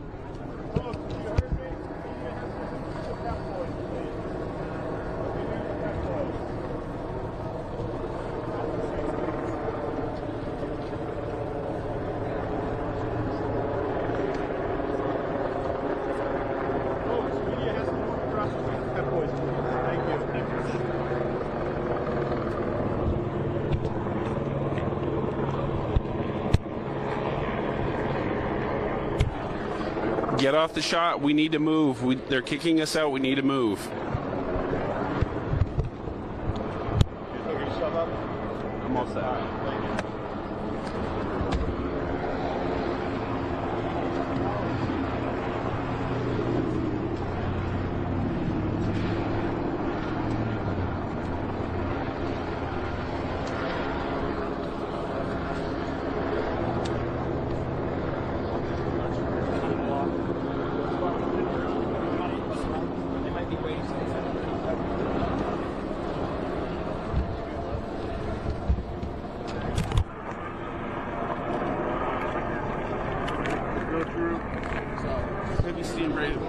He says, the grass well, he line. says, just taking Ken's camera, but going to you, and you stay off camera. So. Okay.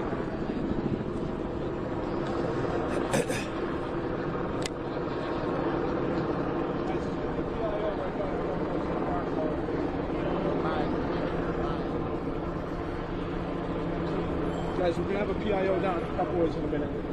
Talk to everybody. Okay. Everybody's secure on here. Oh, okay. Tell them we have to clear. We have to move again, guys. Yep.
You guys are excited information they have with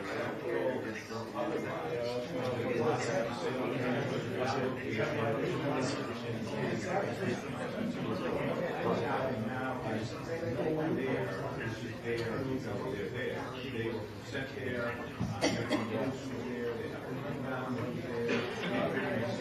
the police officers, the year, they're seeing the area. And they're going to carefully line on their side. Magnets get together and agents remote stage, agencies, our levels, they need to work together. Some of them wouldn't necessarily get so wherever they're looking for there. Teresa, one thing I believe you said the last time I talked to you, my sources said that they're working with great leasing.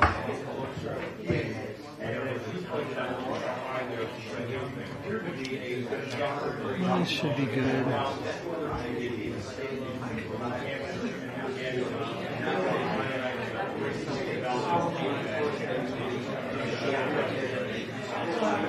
Is he really?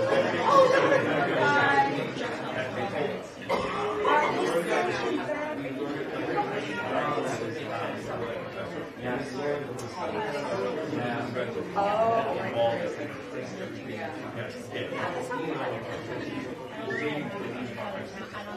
yeah, oh,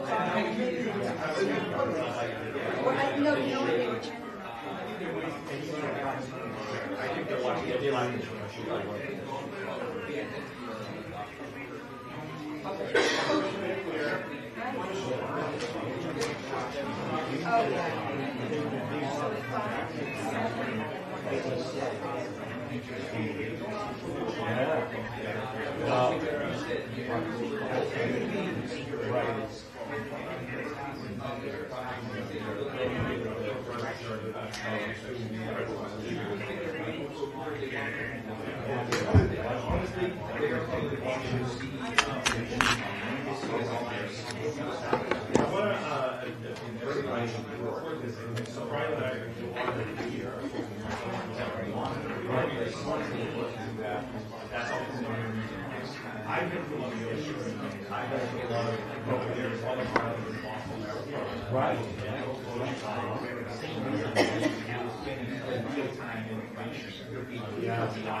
Go ahead. Direction. Just be large and in charge and make sure they let everyone know.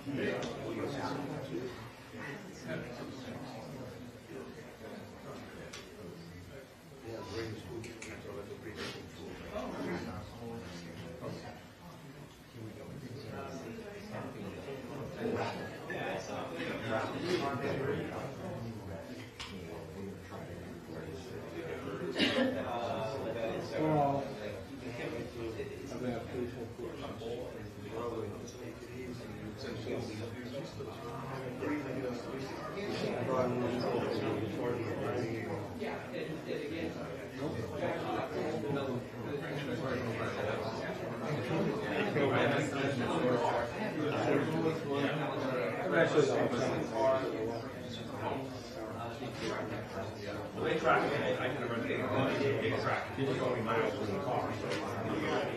Rented, as our source says, rented at the local airport, and they see miles. They know it. Plus now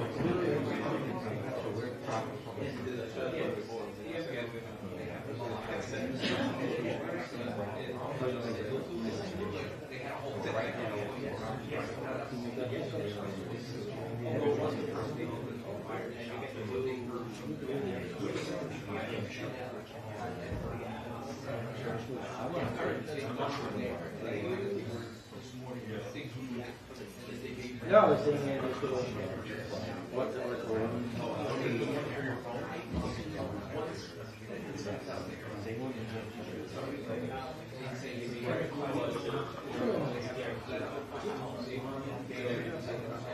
So,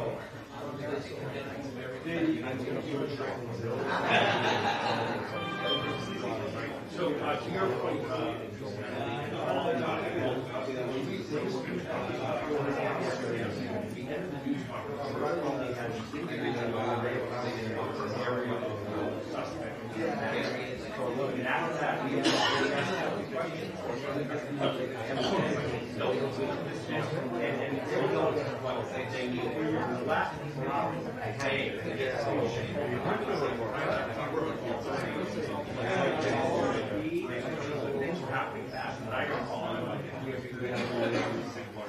so it looks like any investigation, people watch these, NCIS, and they think, oh, they didn't find anything. They couldn't pin his phone unless they had an identity. They could not track his phone. So they had it working.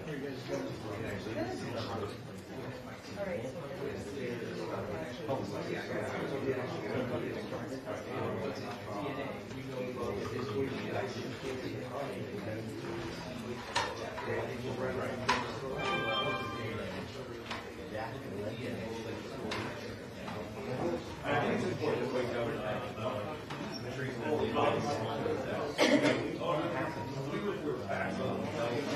that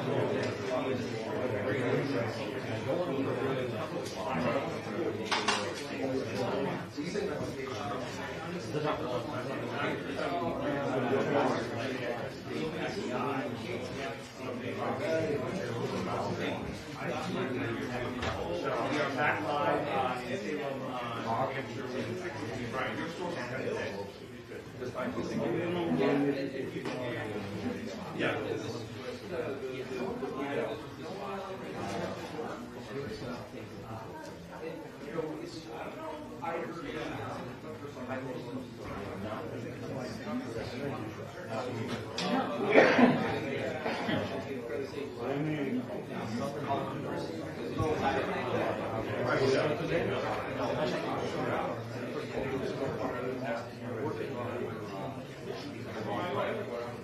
Now, we also reported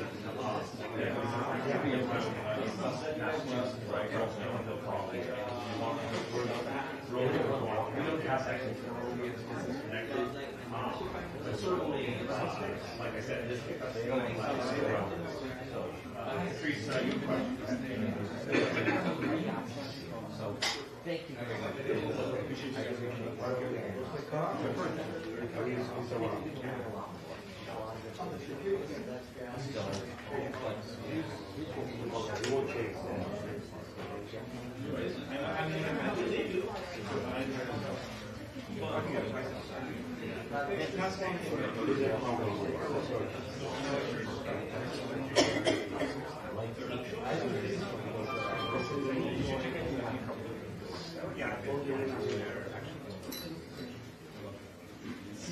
I think that's a valid point. You raise a good point. One thing, if you're a parent, you know, I know what my children now, we all do, right? It's just but what I think is important is that they're able to track but also they have to spread the truth. And you know, you don't put those two together. And then it's a matter of DNA of it. They didn't have a match right now. They look at that. They didn't have a match with clothes, but they don't have a so they didn't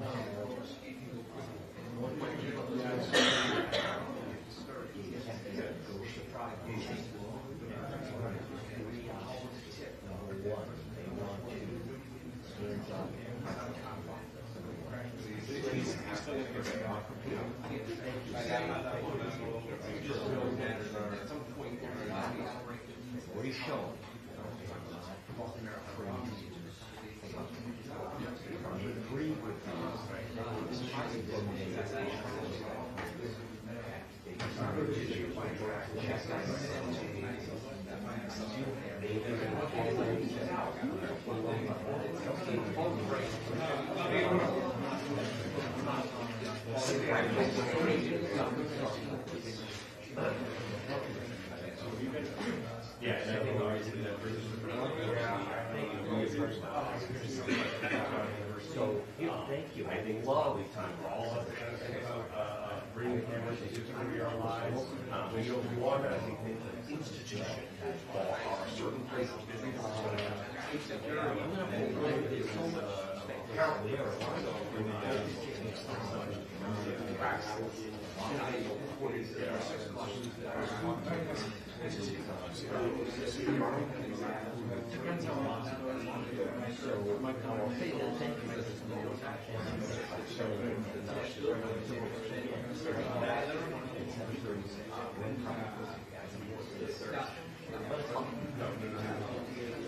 all the people in that area building is like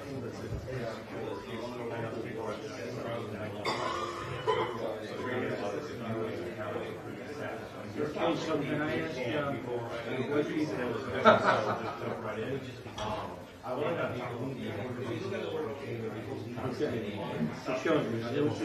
this would be a great come up and if they found it before you announce. So you can't even see it's pointed? Oh, yeah.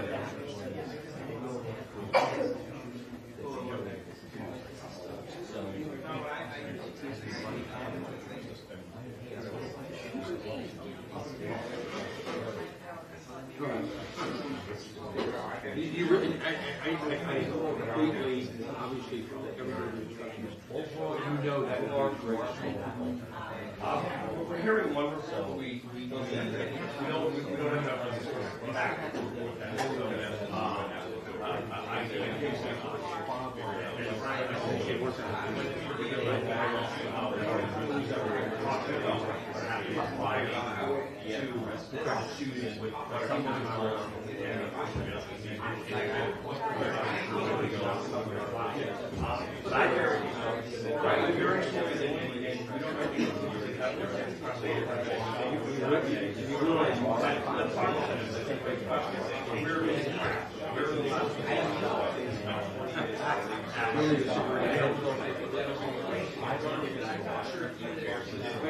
Let's revel.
Oh, I know.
You're not telling me that. Okay, all right, good check.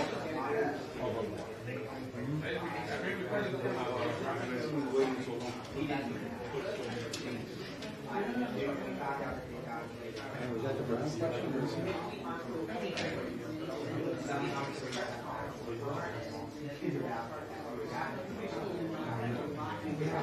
Oh. Oh. All right.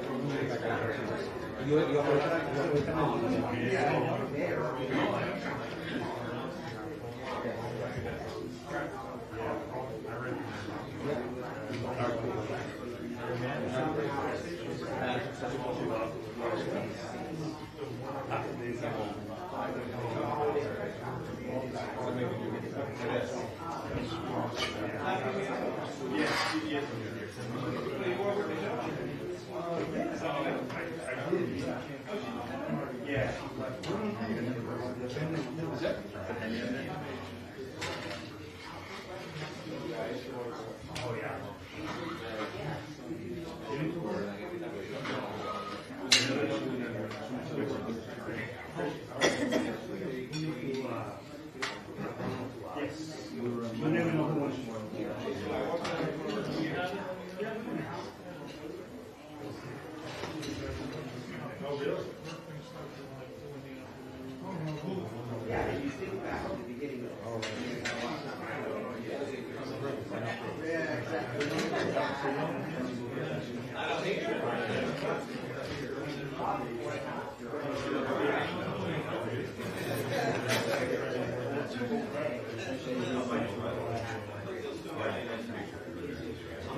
Check, check, check, check. 1, 2, 1, 2, 2, 2, 2.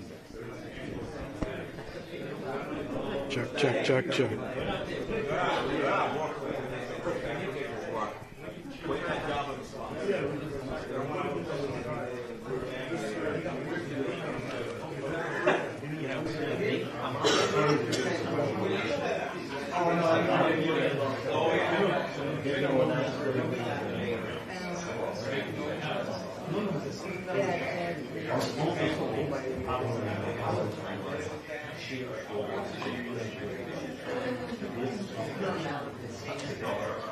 So, as you there is a huge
Mic check 1 2 1 2 mic check.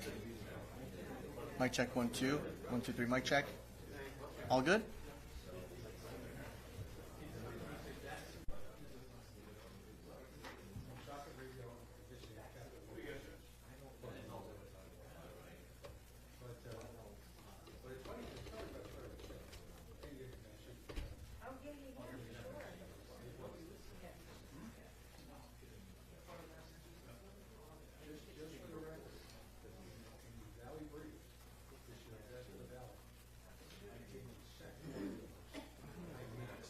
This is kind of low. It's low. The level is low, like, you know, even maxed out. Yeah. But you can't drive power into a mic like this, right? No, not that I'm aware of. I know of.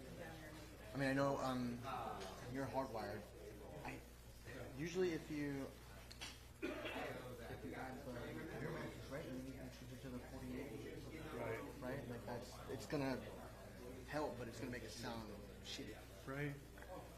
It's not looking for power. Yeah. But this shouldn't be too far for a mic like this, right? No, that should be. You mean for like for a wireless or for hardwire? No, for hardwire it should be fine. But the max level is still kind of low. Yeah, which is weird. I don't know why. When I like automated.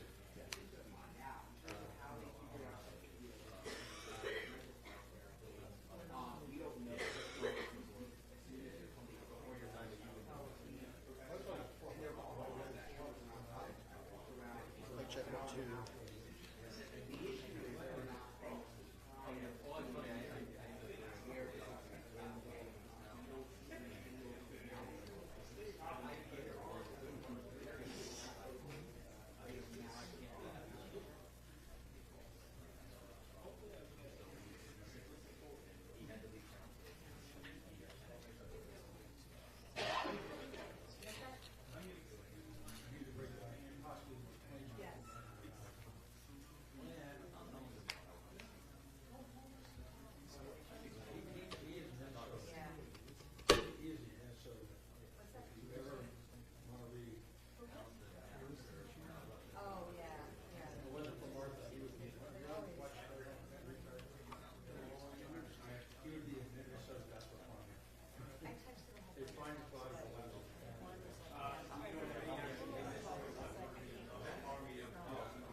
died, Missy died. This is the latest.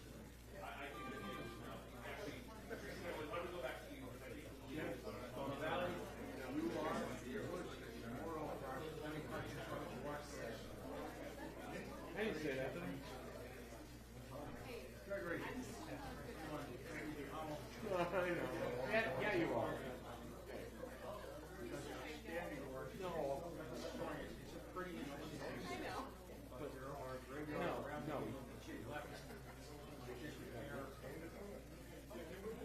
Stop.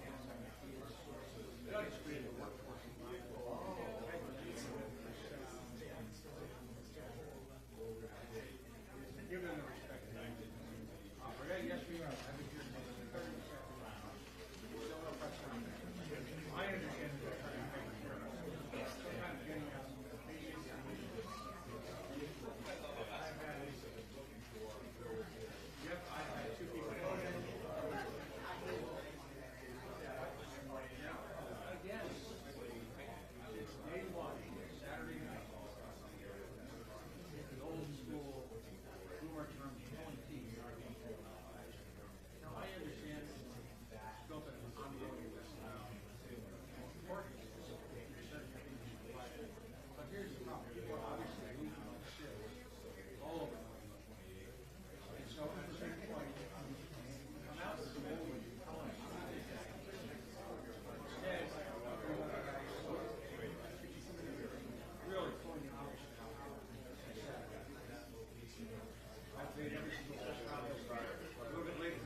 showing a little back. I feel like I'm running an old AOL AIM shadow. But you know what? All right, I think we have to have a meeting to show you. From our free speech.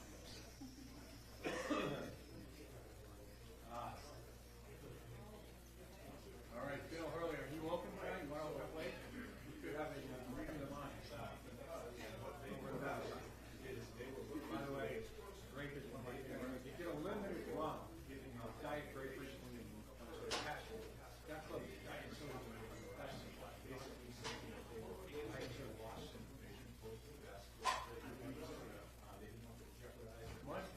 Okay, tell me if I mispronounce this. Montegnano? He's battling in from the last Providence.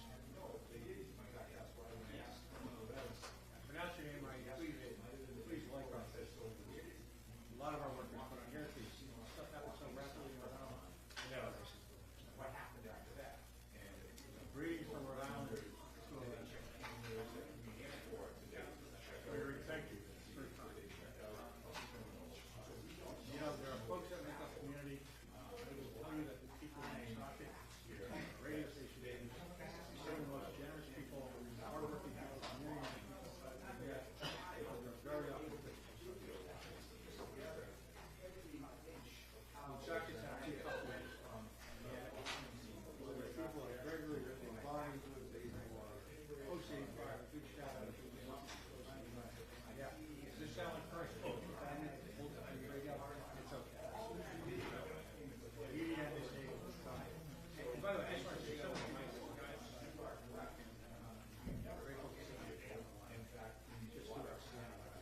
I used to be national management. Watch the ball. And I have to tell you, of all the news crews, I know that Kayla Fish is a regular. She ever listens to this, I'll say she's the only person I know around media that doesn't need that question or maps to figure out how to do something. Because PRI Paul works on something.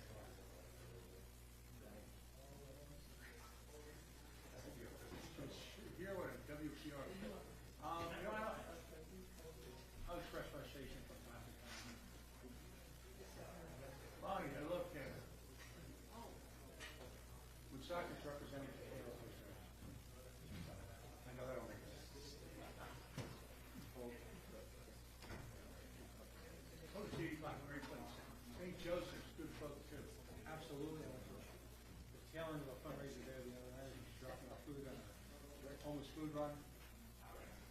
How on a weekday night, whole weekday night, pack the house for a soup competition. Yeah, we gotta have Greg. We gotta have you on right after New Year's. Promote it and feel free to fundraise. Get more people involved if possible. Get people to understand. The challenge is not everyone watching the city council is blue soccer. Although night and day, I shouldn't.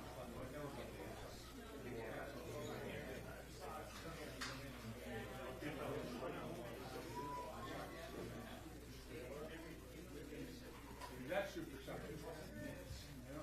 The leading gurus and one of the men behind the machine, the city Providence media, take it to the podium. Anyway, no.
lot of people working for those.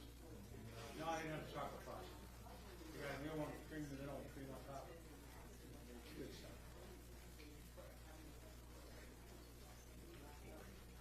Imagine a cemetery corporation involved in tax fraud. The AG don't want to return from that. Oh, listen, folks, this is your question. Apparently, my questions have been replayed and viewed millions of times as a network so far. And I had two people come up to me today. Thank you for the report from the Attorney General. I am here. If he does not like me, it may have something to do with talk about this a couple of years ago. What? You know,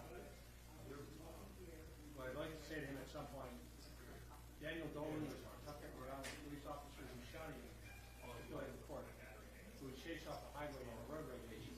He shot him using a service off duty out of the service station while driving an unregistered vehicle with no mistake. The fine Attorney General's Department here in the state of Rhode Island could not get a single conviction for the followed it up by a year or so later, a year or two later, he was pulled over ostensibly in an OUI. He on camera and threatened Providence police officers with violence, which is a felony, and he got off on it.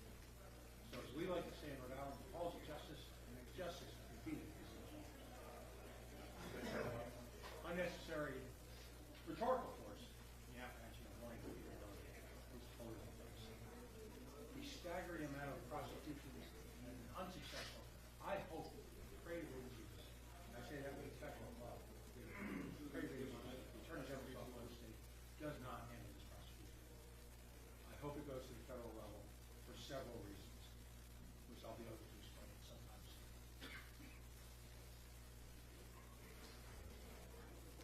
Don't want it to disgrace, absolutely. Bring back buddy, that would be a miracle. Don't know if I'd be back there. Harrison Tuttle saw G. Lugo on the east side of the east side.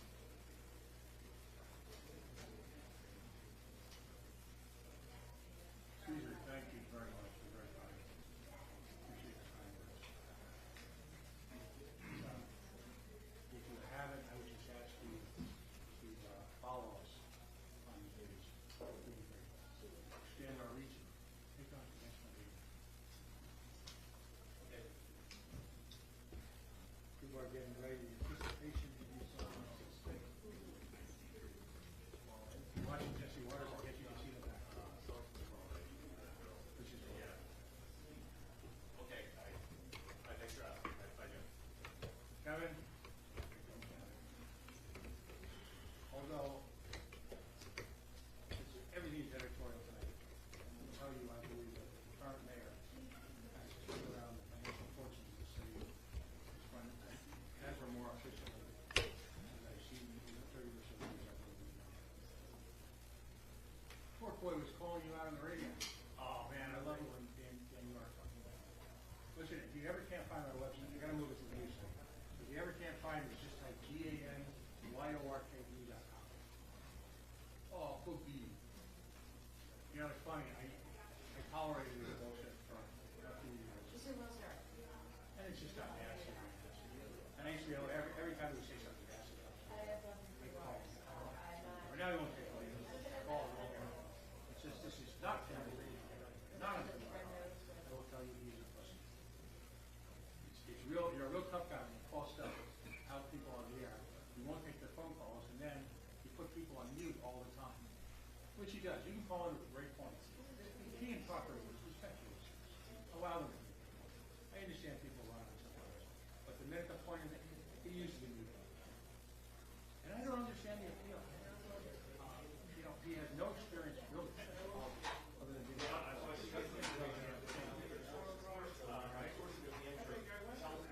yeah, I'm sorry.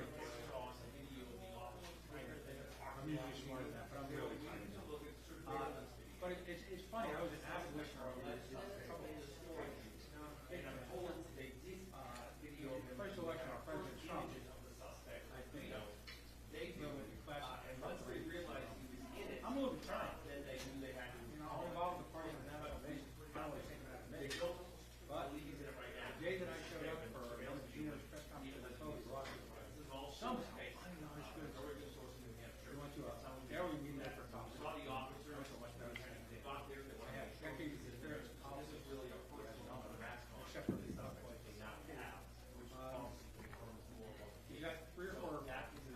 Yes. Now they've been in there right now. Now, neighborhoods around the area. Speaks endlessly. Hey, I'm not, I am what I never pretend. Why do you feel to be Safe, so we would believe at this point that he is on foot right now in that area. And it is Cameron's a got a crowd. area. Wait a minute. It's pretty Are bad. you saying John Paul? No. He's right here. I'll tell you. I know, this is a stuff I'm listening to. When is the press conference going to start? I don't know. They told me that they're going to give you a 20-minute warning. Hey, it's the producer for the Dan York show. People are saying hi to Dan York. Number one with a bullet. What market, I'm not sure. The one means money. Yes, I haven't talked to him in years. Here's our guy. Dan York has a soft under his desk. He uses whatever. Thank you, Mr. Oliver.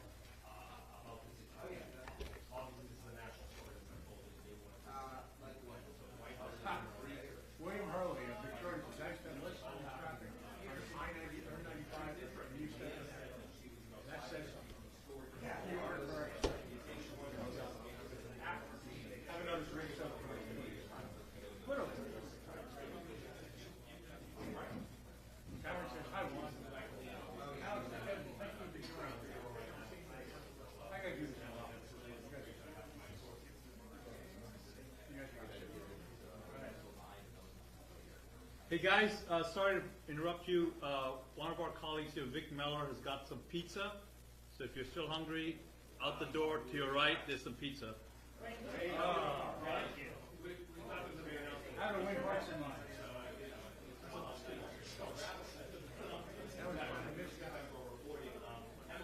Terry Begley says hi.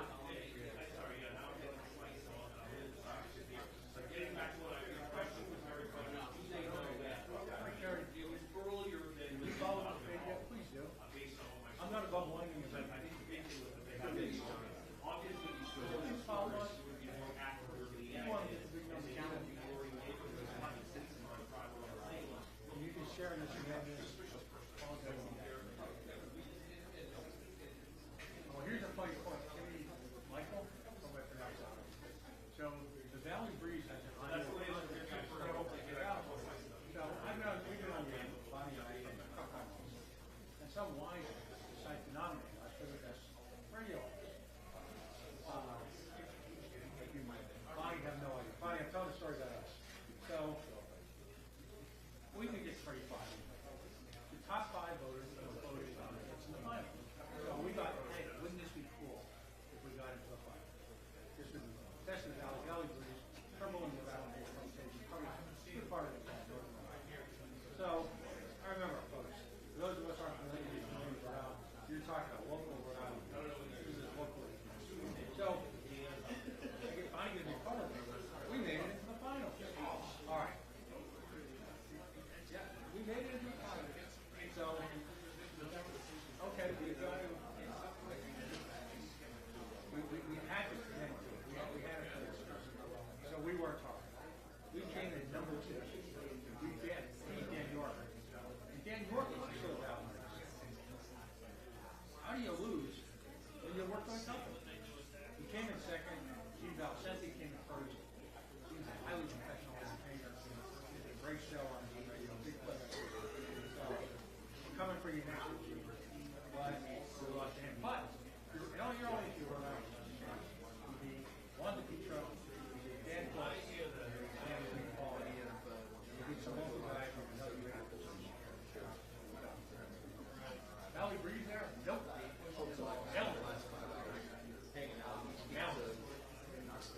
They hadn't gotten their skills. Go and Dan York and Kai Hutton. Yeah, we are number 1 with the bullet.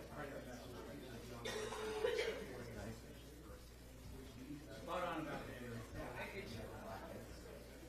Something called the Peter Price. That probably reached the years ago. But I'm for 10. I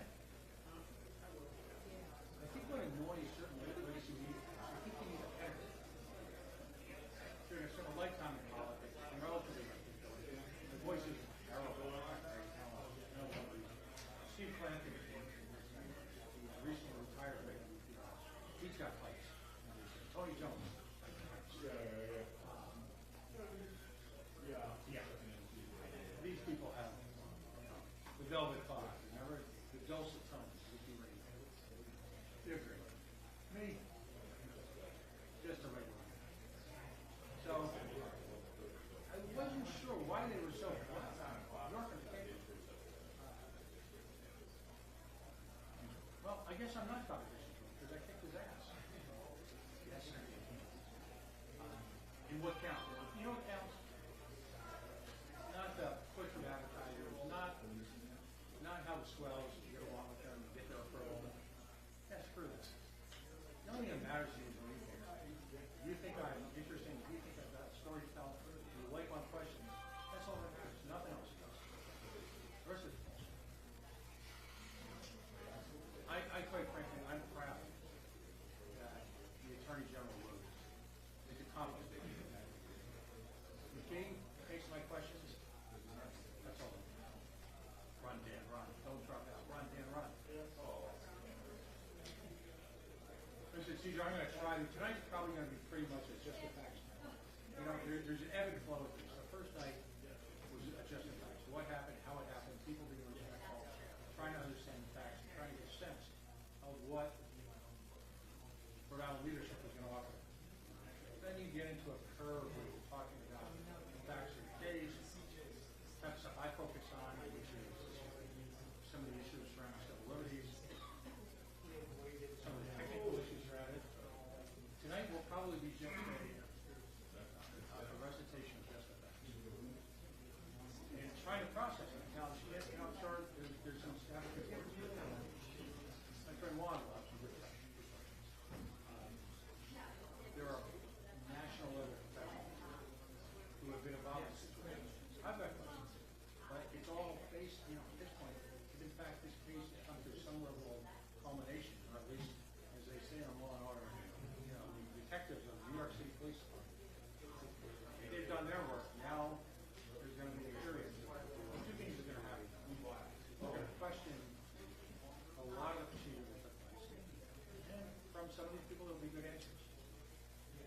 And then there becomes a trial and I've sat through the entire trial process. I went through that case pretty much just about every hearing, 2+ years before I finally came to trial, and then was a trial over the year. Learned a lot. And learned how justice can be solved. Although if this individual can tell the ultimate justice, then it'll be a process of reconstruction. Then it's time to look back and see what was done, what wasn't done, how people behaved. And there will be, as my girls little used to say, consequences. Not consequences, but consequences. So, right now, the action, if you will, if you're looking at it, 150 miles north. Mr. Oliver, I'm not sure if he's welcome from Providence. And the Attorney General, quite frankly, I've seen him as a great chief piece of here. More likely to go to the ground. I would think the Attorney General and Runner is the type who eats pizza with a fork and knife. Let's say somebody's laughing. You think he eats, you're off camera, they want to do that. You think he eats pizza with a fork and knife? I don't have one there. Hey, I'm thinking. And he's definitely an anchovy guy. We know that. Definitely an issue. Now, coalitionnews.com. I haven't had a chance. There's people in this building right now, and I'm looking at some pros. Dan Jane is a rock star. He's taken years of experience of showing up at people's doors with Cleveland's and grilling them right here in the building. Hasn't missed a beat. John DePietro on his A game.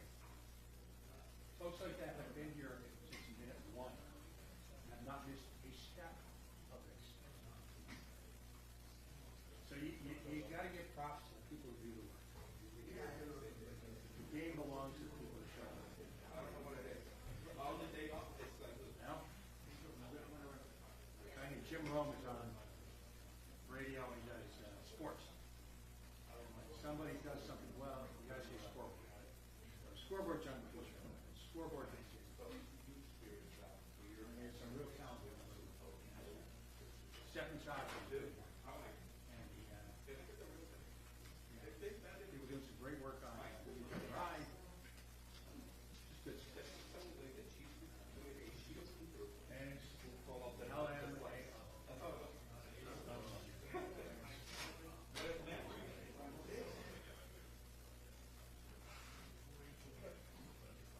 And by the way, thanks to the people hanging out. Don't do this type of stuff. Probably, you know if I'm good at it or not. Or is this just ramblings?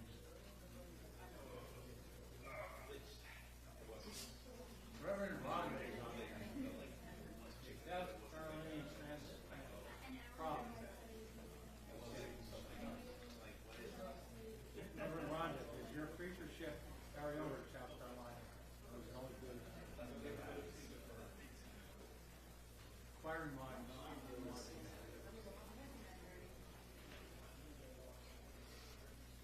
Again, desperate plea, cry for help. Please. I can beg you. Not following us, please. Hey, Rhonda. All right, so Reverend Rhonda, if you're in South Carolina and you need an officiate, I would imagine any type of service, she is there for you. Particularly, you know, the service has to be done, let's say, late at night, out of the view of the public, and, you know, maybe a little bit on the down. Particularly good. I want.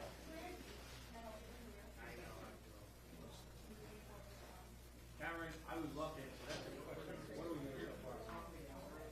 I can tell you, I know less than you know. I came at 2 months. I don't. Oh, great length. Yeah, folks, if you don't look so close, you're wrong.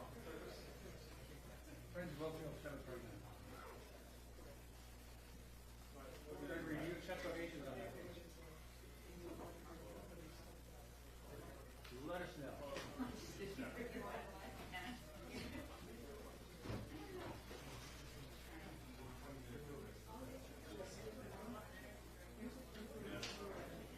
Aiden Terry's on there. Aiden, what do you think of this?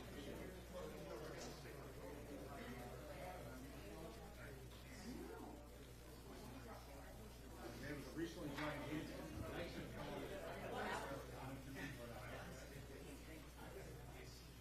Haley's Care, LLC. Oh, cool, all right, great. So folks, you know, there's a number of organizations in Woodstock that preserve your financial support. Yeah, Rhonda, your mom, terrible. And you know what, they were doing very well. And it was really the condition of the building. They had nothing to do with it. They turned it on. So, yeah, I was about to say, really good. Friends of Oakville Cemetery. Woodstock is very clean. Sleep, I said. You're a great little group. American Legion Post 85, outstanding. Folks at St. Joe's, outstanding. Milagros Project. Nashville. Haley, tell us what Haley's Care LLC does.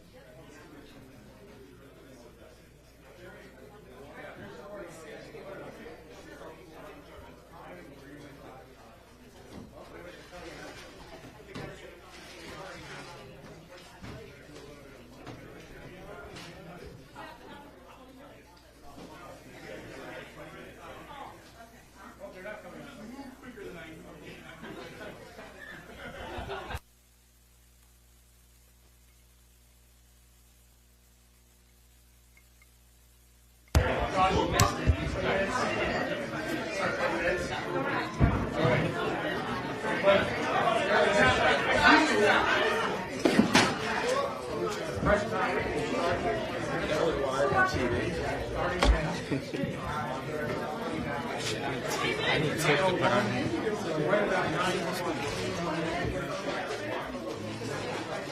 I'm going to speak in a second.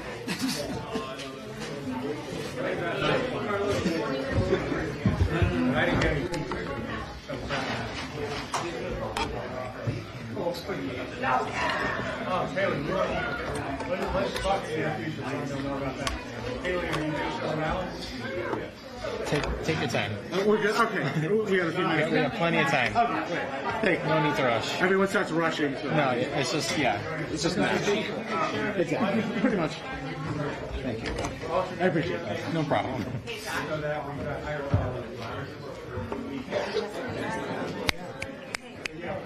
Christy.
Speaker right now. Testing 1 2 1 2 1 2.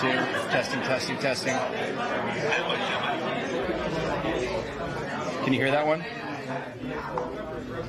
I got it. Thank you. All right. Thanks.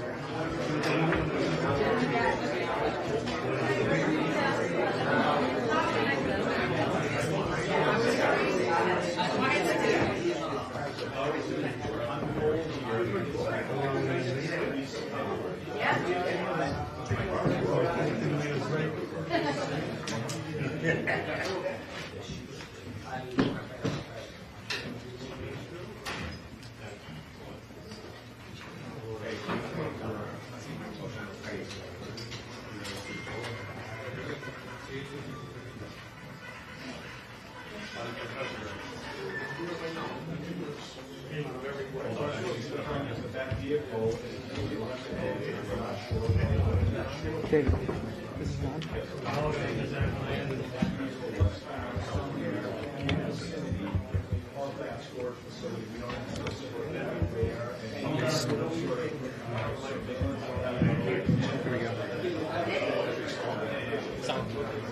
Hello, everyone.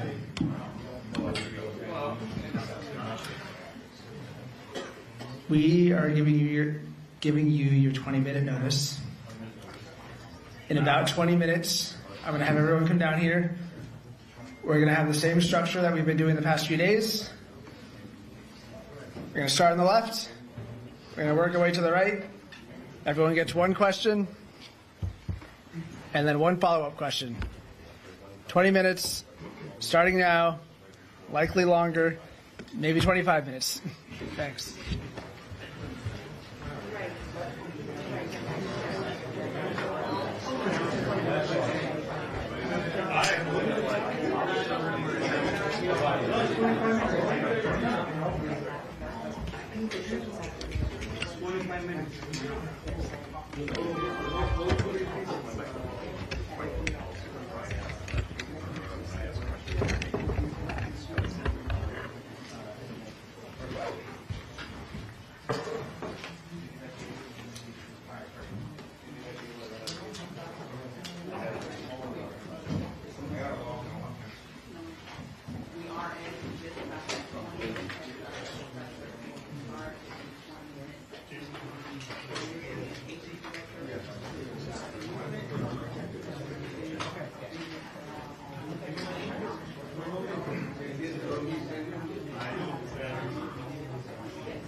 And that was like maybe 60 minutes.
I'm back.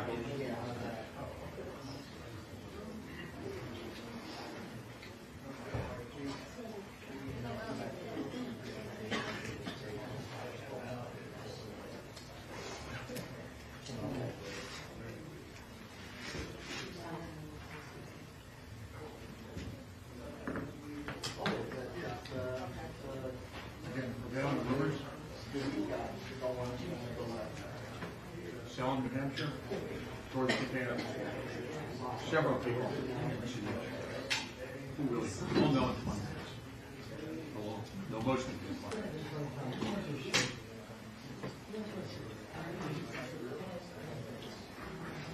Allegedly, highly.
peaceful space.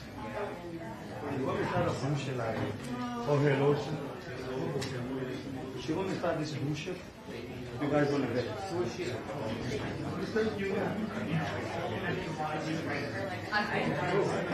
you told her to stop the bullshit. Yeah. She wanted to play the game. Play the game. What she did? Yeah.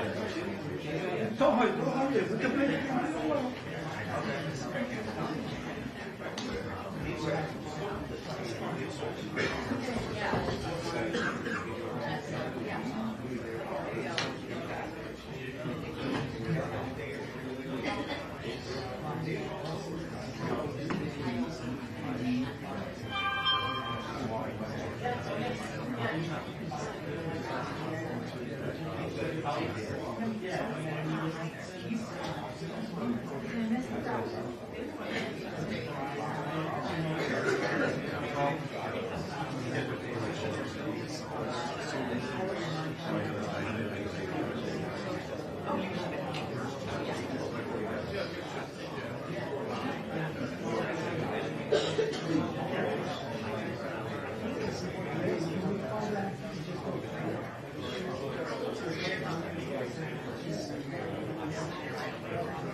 Yeah, from Florida about 15 minutes now.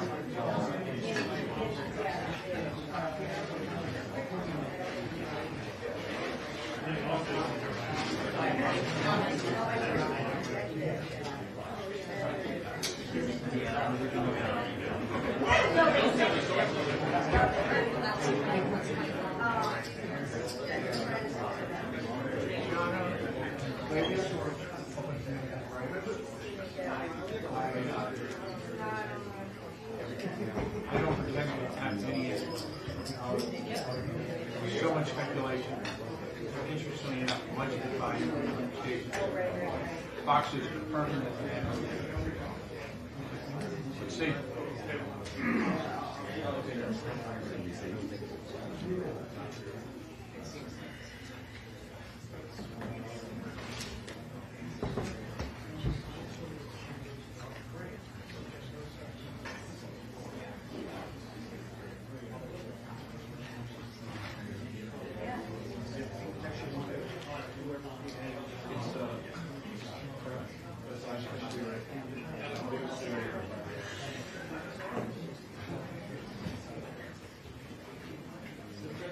Yeah, Adam, we're going to talk about multiple law enforcement sources that express an interest. The suspect in connection with Brown University shooting over the weekend is in fact dead. He was found inside a storage facility in Salem, New Hampshire, a short time ago, and we're expecting to hear from authorities here in Providence within the next few minutes. In less than 10 minutes from now, but we can tell you that according to our sources, he was sort of a leading exploded. He was way. He was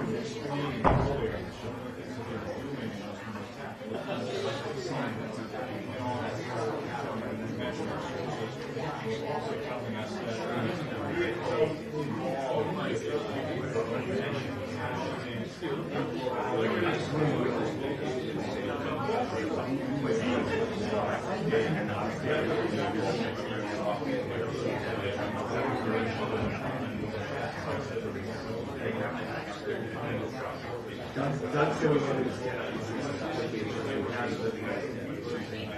have it with the guys.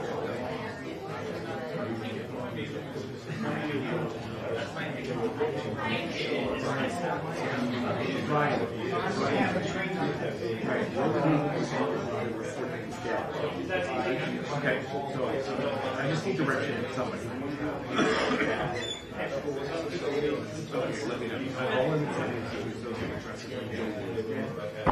They're walking in and I'll sit down. Good, how about yourself?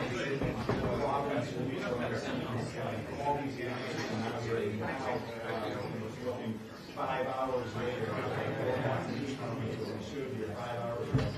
Marsha Fernandez.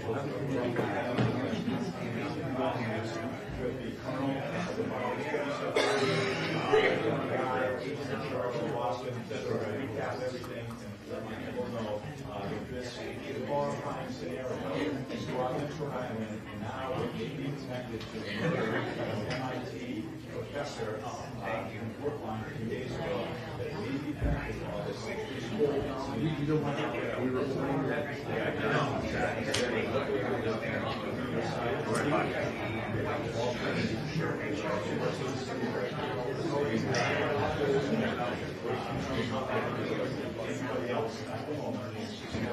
Hazard Master, welcome.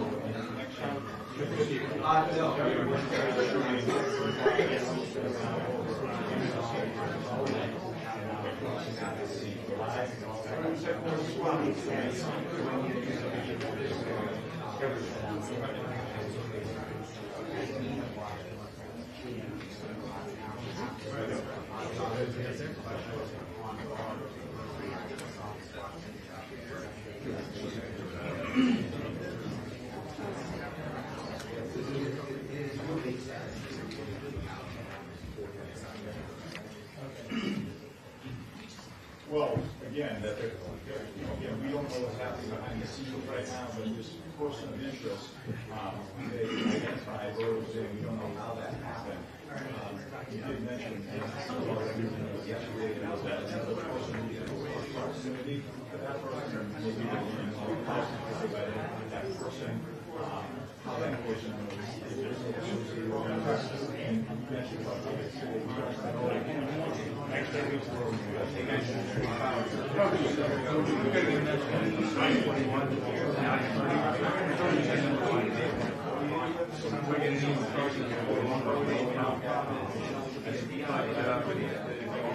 My sense is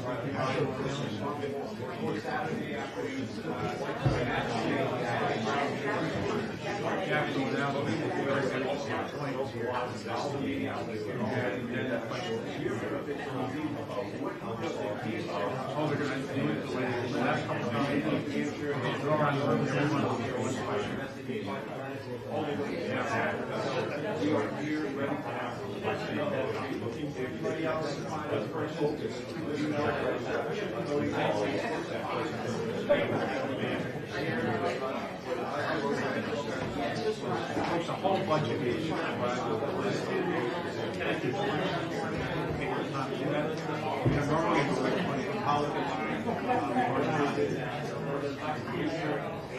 did it all go down? We definitely had a similar right at that time of year. I walking with the doctor,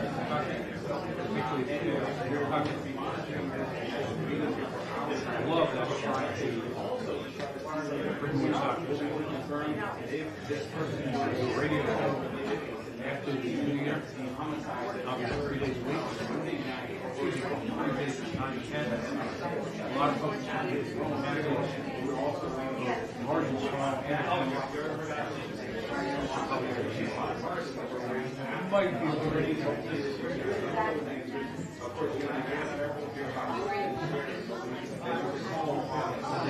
as we first reported about 45 months ago.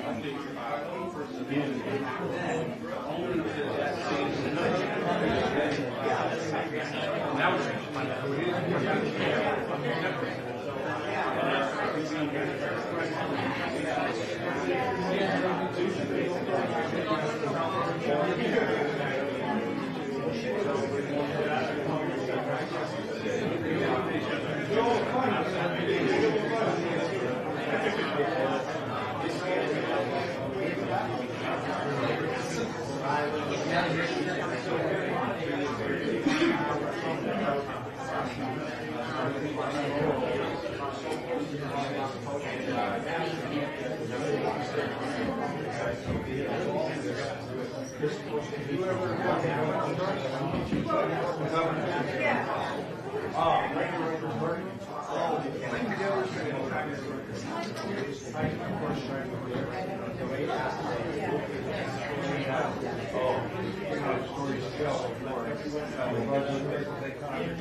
Yes.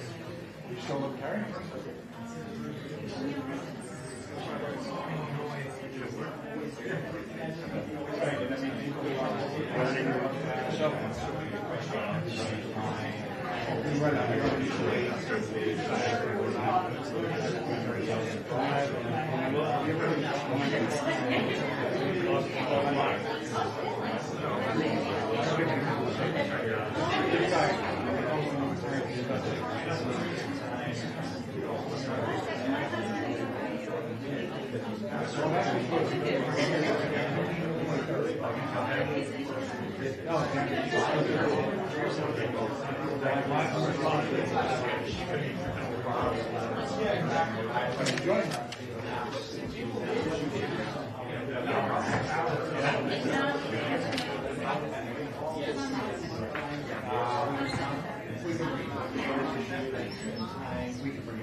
No, it'll be great.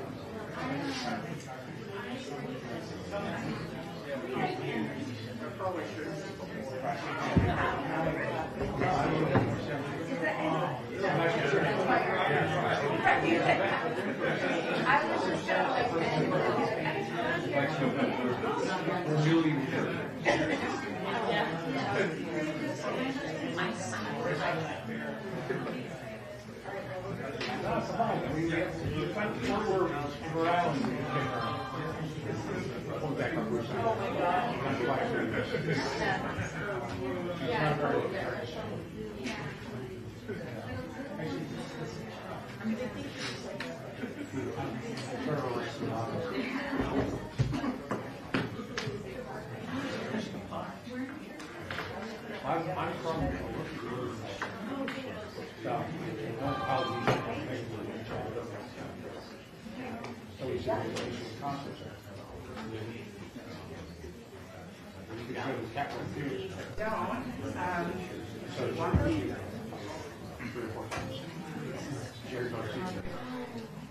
Okay, yep.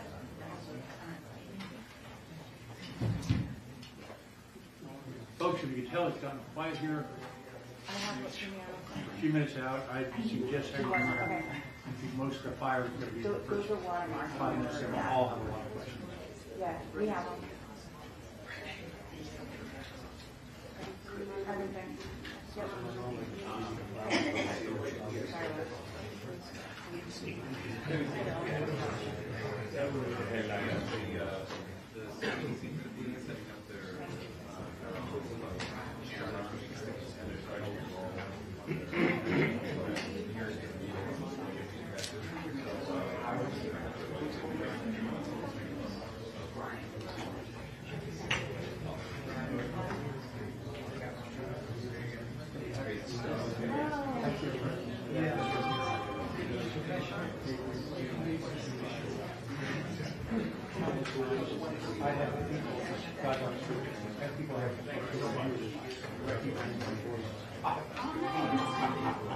We call it yourself.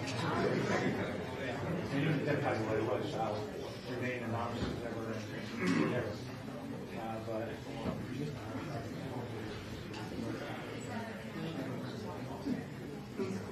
But national religion. There was Jesse Waters, who's still at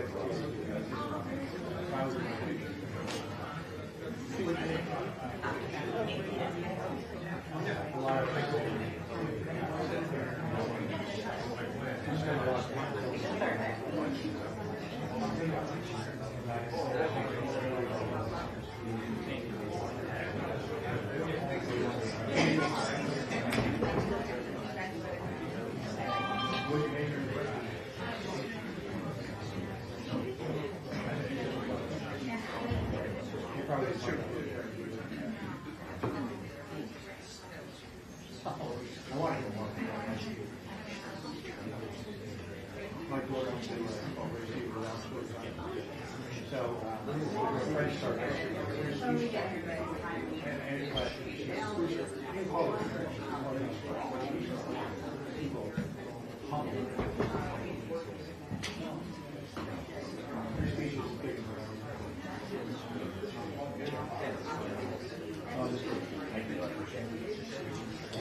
Actually, they want to know. They want to know. They want to know.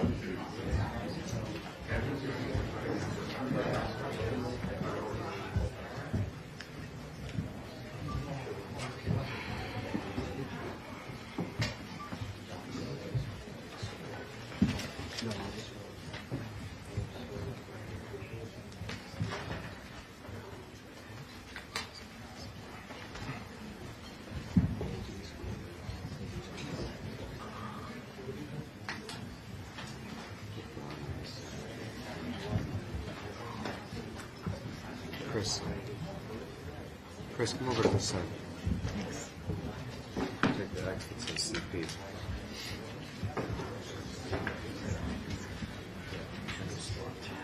Yes, sir. We got everybody? Great.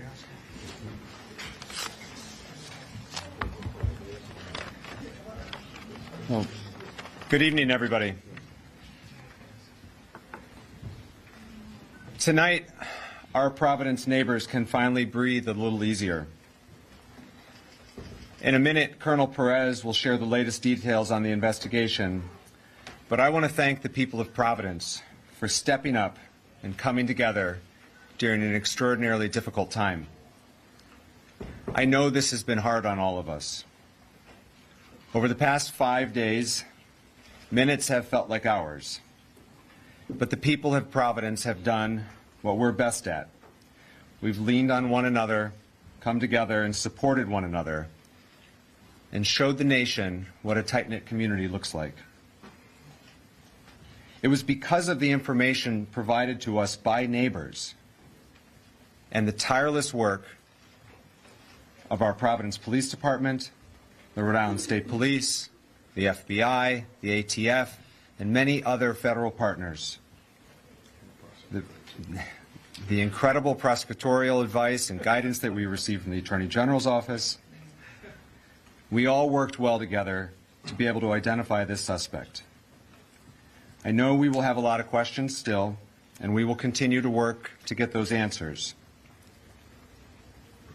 But it is a great honor for me to turn this over to our Chief of Police, Colonel Oscar Perez, and I will say on behalf of the people of Providence, we owe him and every member of the Providence Police Department the deepest debt of gratitude. Colonel? Thank you very much, Mayor. Well, first and foremost, I want to offer my deepest condolences to the families, the victims. It was for them that this work was put together to make sure that they get the justice that they deserve and to ensure that this person was held accountable. Second thing I'll tell you is that I'm extremely proud of this department, actually the officers, the detectives, the Real-Time Crime Center, the Community Response Team, the Intelligence Division, the Narcotics Division, the Task Force. This past Saturday, as you all know, December 13, Providence Police Department and Brown University Police Department responded to this horrific tragedy at Brown University 184 Hope. Our officers were there within minutes. That same day, Providence Police detectives immediately went to work. Looking for video footage to see who this individual was and who was responsible. A person of interest was identified from that video footage. The person of interest was observed on Hope Street, turning onto Waterman Street, and that was one of the first videos that we released. At the same time, every federal agency you can think of was reaching out to the Providence Police Department and responded to the capital city. Images were shared with media within hours. Persons of interest it was the same individual that has been the focus of this investigation since the beginning. All the new images that we received of this person of interest were shared with the media continuously over the past 6 days. This critical evidence was collected with the use of public assistance. As the mayor stated, I'm proud to be the chief of police of this city. I'm proud to be a product of this city for the reasons that the mayor stated. The community stepped up. It was all about groundwork, public assistance, interviews of individuals, and good old-fashioned policing. That is the type of police work that every police officer in this nation reminds themselves of, and that many do not understand. And that is critically important and often succeeds where technology alone cannot. We looked at financial records, we looked at video footages, and in the specific incident, it was actually a video that provided us with a description of a vehicle. That was corroborated through a tip that was received to the tip center. That room was packed with detectives, agents, receiving calls on a daily basis. We started early and left late. Then Flock and the LPR was able to provide us with this description of this vehicle. That vehicle was picked up by Flock, which led us to a car rental place in Massachusetts. Through that, the agents and their work as well were able to get us footage of this individual, as well as a copy of the agreement which provided his real name. The video of that subject matched the description of that person of interest that this police department was desperate to put handcuffs on. An individual was identified as Claudio Neves Valenti, date of birth, and he was a 48-year-old man. He was a Brown student, he was a Portuguese national, and his last known address was in Miami, Florida. And I will tell you that he took his own life tonight. We have members of the Providence Police Department up in Salem, New Hampshire, and we also have the BCI unit. Obviously, the FBI and their evidence recovery unit is up there, so the process is being conducted as we speak. And it goes without saying that I would like to personally thank the efforts again of the Providence Police Department, the Rhode Island State Police, the Rhode Island Attorney General, the FBI, the ATF, HSI, the U.S. Marshals, IRS, DEA, Secret Service, and NCIS. There is no way that we could have done this by ourselves. And this nation, when horrific incidents like this happen, law enforcement steps up. Thank you very much. Thank you, Colonel. General Roner? Thank you. Thank you, Mayor. You know, I would describe the emotions on the investigative team, including our prosecutors and the agents, detectives from both state police, Providence, as mixed. You know, there is a sense of completeness in terms of the investigation, an investigation that's, if not the hardest, among the handful of hardest investigations that I've ever been involved with. And the sense that we owed those 2 dead Brown students and the 9 injured Brown students and the students who were in that auditorium that weren't injured, and the Brown community and the Providence community results. The teams worked really hard. I think I mentioned that to you almost every night that we met with you. I wish they were all up here with us. That we wouldn't fit here, but it was remarkable to see the cooperation between the FBI agents, the ATF agents, the HSI agents, the Providence police detectives, the state police detectives, our prosecutors. And I will say that everybody brought a certain expertise to the table, but it is nevertheless a sad moment when you think about those young people who were hurt, injured, or worse, 2 of them are now deceased. You know, to me, this was always going to be an investigation where something was going to break it open. We were going to pull threads. We were going to gather evidence that would lead us in a particular direction. And I will say that if we were with you less than, well, I guess now more than 24 hours ago, we had that picture of that second individual. And I would say within an hour, no more than 2, I think it was under an hour, that person came forward to 2 Providence police officers over on the east side and said he had information, that he was that person, and he had information that could help this case. And I remember last night watching his interview, and he blew this case right open. He blew it open. And that's how these cases sometimes go. You can feel like you're not making a lot of progress. You can feel like you're chasing leads and they don't work out. But the team keeps going because, you know, those of us with experience know that you're going to pull a lot of threads, and it's not always the first one that's going to get you where you need to go. But when you do crack it, you crack it.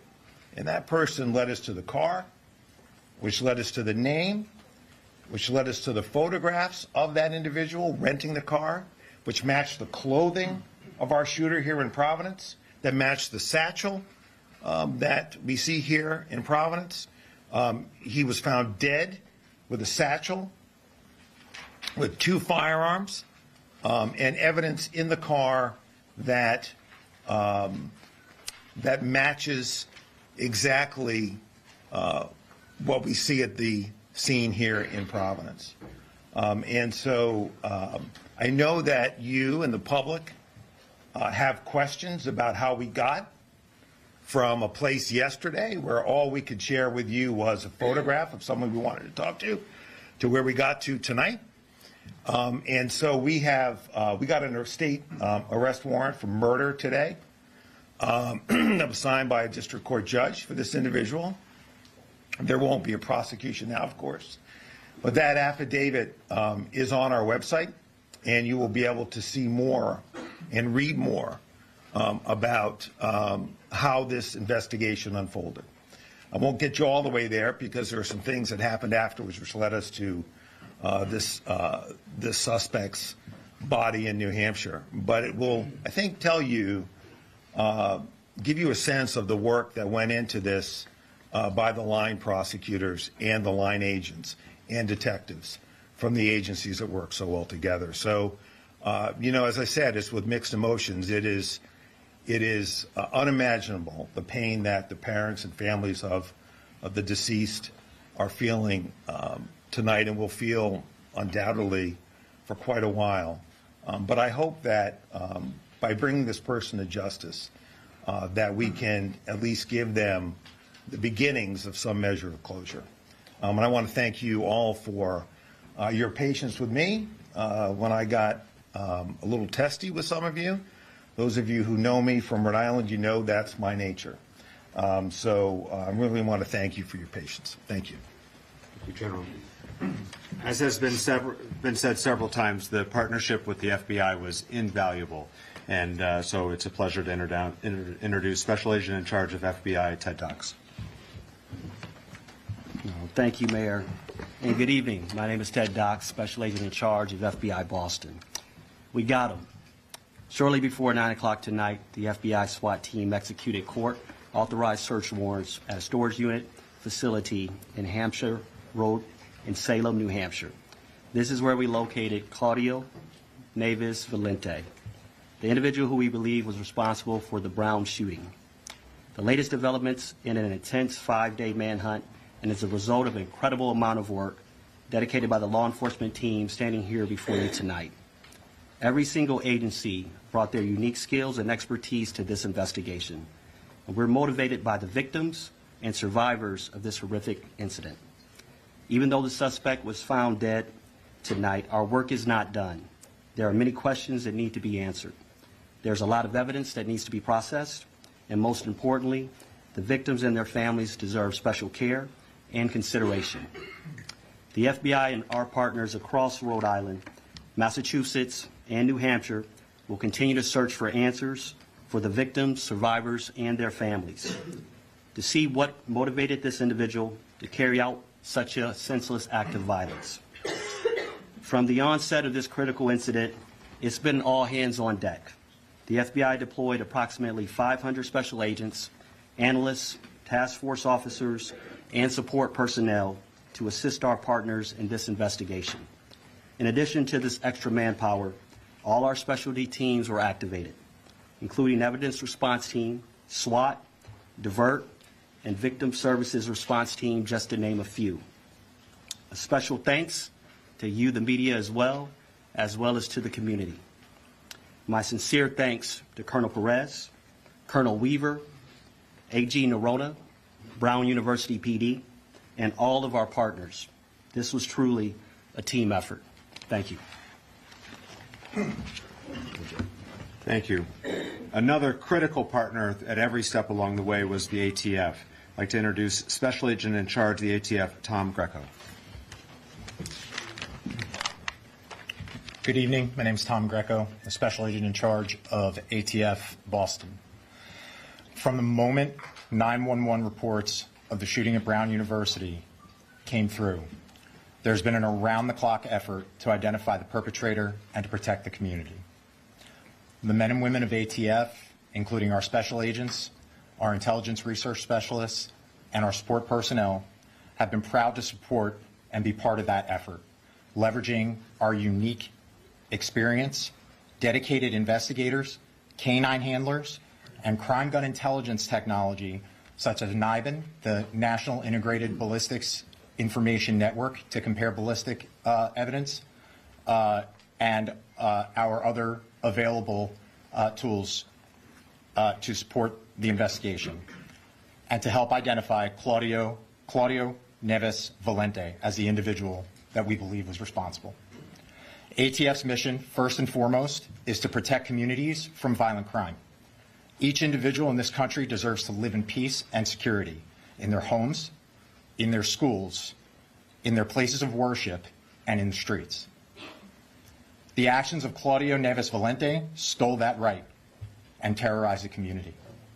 I'd like to emphasize to the public, this was a highly dangerous individual capable of extreme violence. And we're happy to have been part of this investigation and proud to have worked with our partners to identify him and see this through. Thank you very much. Thank you very much. From the very outset on Saturday, from our first press conference in the fire station to today, Rhode Island Governor Dan McKee has been by Providence's side every step of the way. The City of Providence is incredibly grateful for the governor's support, the state police, not just their assistance with the investigation, but in supporting the broader community. It's a pleasure to introduce Governor Dan McKee. Thanks, Mayor, and clearly your staff, I feel the same way with the team that you have, that we were happily able to assist. And as a former mayor, many of here in the audience know that I've been a mayor, some don't, but I empathize and sympathize with the position that you were in and the fact that you needed people to follow the lead of the Providence Police and to partner in with some extraordinary people, whether it's with the FBI or the ATF, and of course our state police as well. From the very beginning, my thoughts as a dad was with the families who suffered from the shooting. The unthinkable happened in our state. The unthinkable happened in Providence. The unthinkable happened at Brown University. And we're going to be forever changed. But our commitment from the state level is to continue to support Providence, Brown, and the people of the state of Rhode Island in the recovery. That's going to take a great deal of time. But I do say this. The professionalism that I saw in the law enforcement should make everyone that lives in our state and beyond our borders feel very safe. These things happen, but it requires some professional help in law enforcement to bring it to the conclusion that we've been able to bring it to. So, Colonel, thank you, everybody involved. And again, we will stand with Providence and Brown University and the people of the state of Rhode Island to provide the help that will be needed in the recovery in a trauma like this. Thank you, Governor. Throughout the year, the Rhode Island State Police is an incredible partner to Providence, but during this investigation, their support was invaluable. I introduce Colonel of State Police, Colonel Weaver.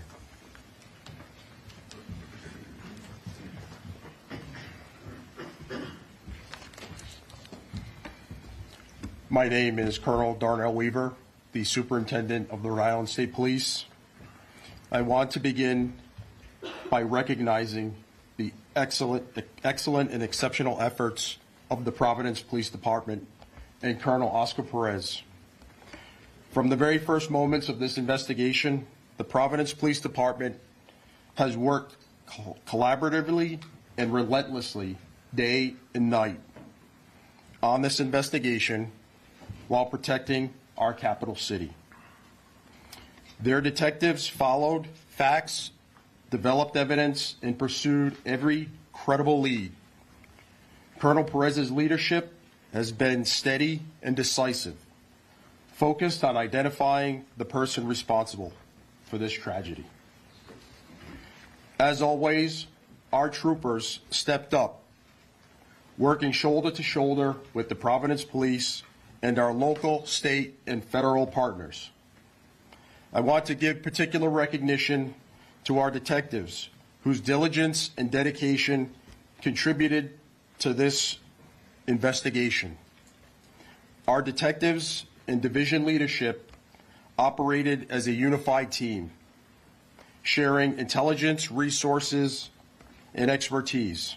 This has truly been an all-hands-on-deck investigation, as virtually every trooper has taken extra shifts to help support the efforts in Providence, and I have never been prouder to be a member of the Rhode Island State Police. This year marks the 100th anniversary of the Rhode Island State Police, and this case stands out among one of the most challenging in our state's history. The sheer volume of digital evidence, the complexity of the investigation, and the intense public interest played an extraordinary demands on everyone involved. Despite that pressure, investigators remain disciplined, methodical, and focused on facts. We are grateful for the assistance of the public, particularly those who shared our information, provided tips, and gave us doorbell camera footage and access to their property. We are also thankful for the ongoing support of Rhode Islanders. We know that you have been with us through this entire investigation. I also want to be very clear about something else. Criminal investigations are grounded in evidence, not speculation or online commentary. The endless barrage of misinformation, disinformation, rumors, leaks, and clickbait were not helpful in this investigation. Distractions and unfounded criticisms do not support this work. They complicate it and threaten to undermine the justice we seek for the victims and the grieving families. Despite these challenges, good police work prevailed, and we have lessons that we can bring forward from these long days ahead. To the Brown University community and the people of Rhode Island, be assured that this case reflects the law enforcement community and what we are capable of, and that we are committed to this state. We will continue to support the victims and the broader community as the healing continues. Thank you. Thank you, Colonel. Providence is so proud to be home to Brown University, and we are committed to working together with them in the future as they help heal their community as we do our broader Providence community. We continue to give condolences to the deceased and our prayers to those who are recovering. The leader of Brown has been a great partner through this whole process. I'd like to introduce President Christina Paxson from Brown University. Thank you. You know, nothing can really fully bring closure to the lives that have been shattered over the past week, but this may allow our community to move forward and begin a path of repair and recovery and healing.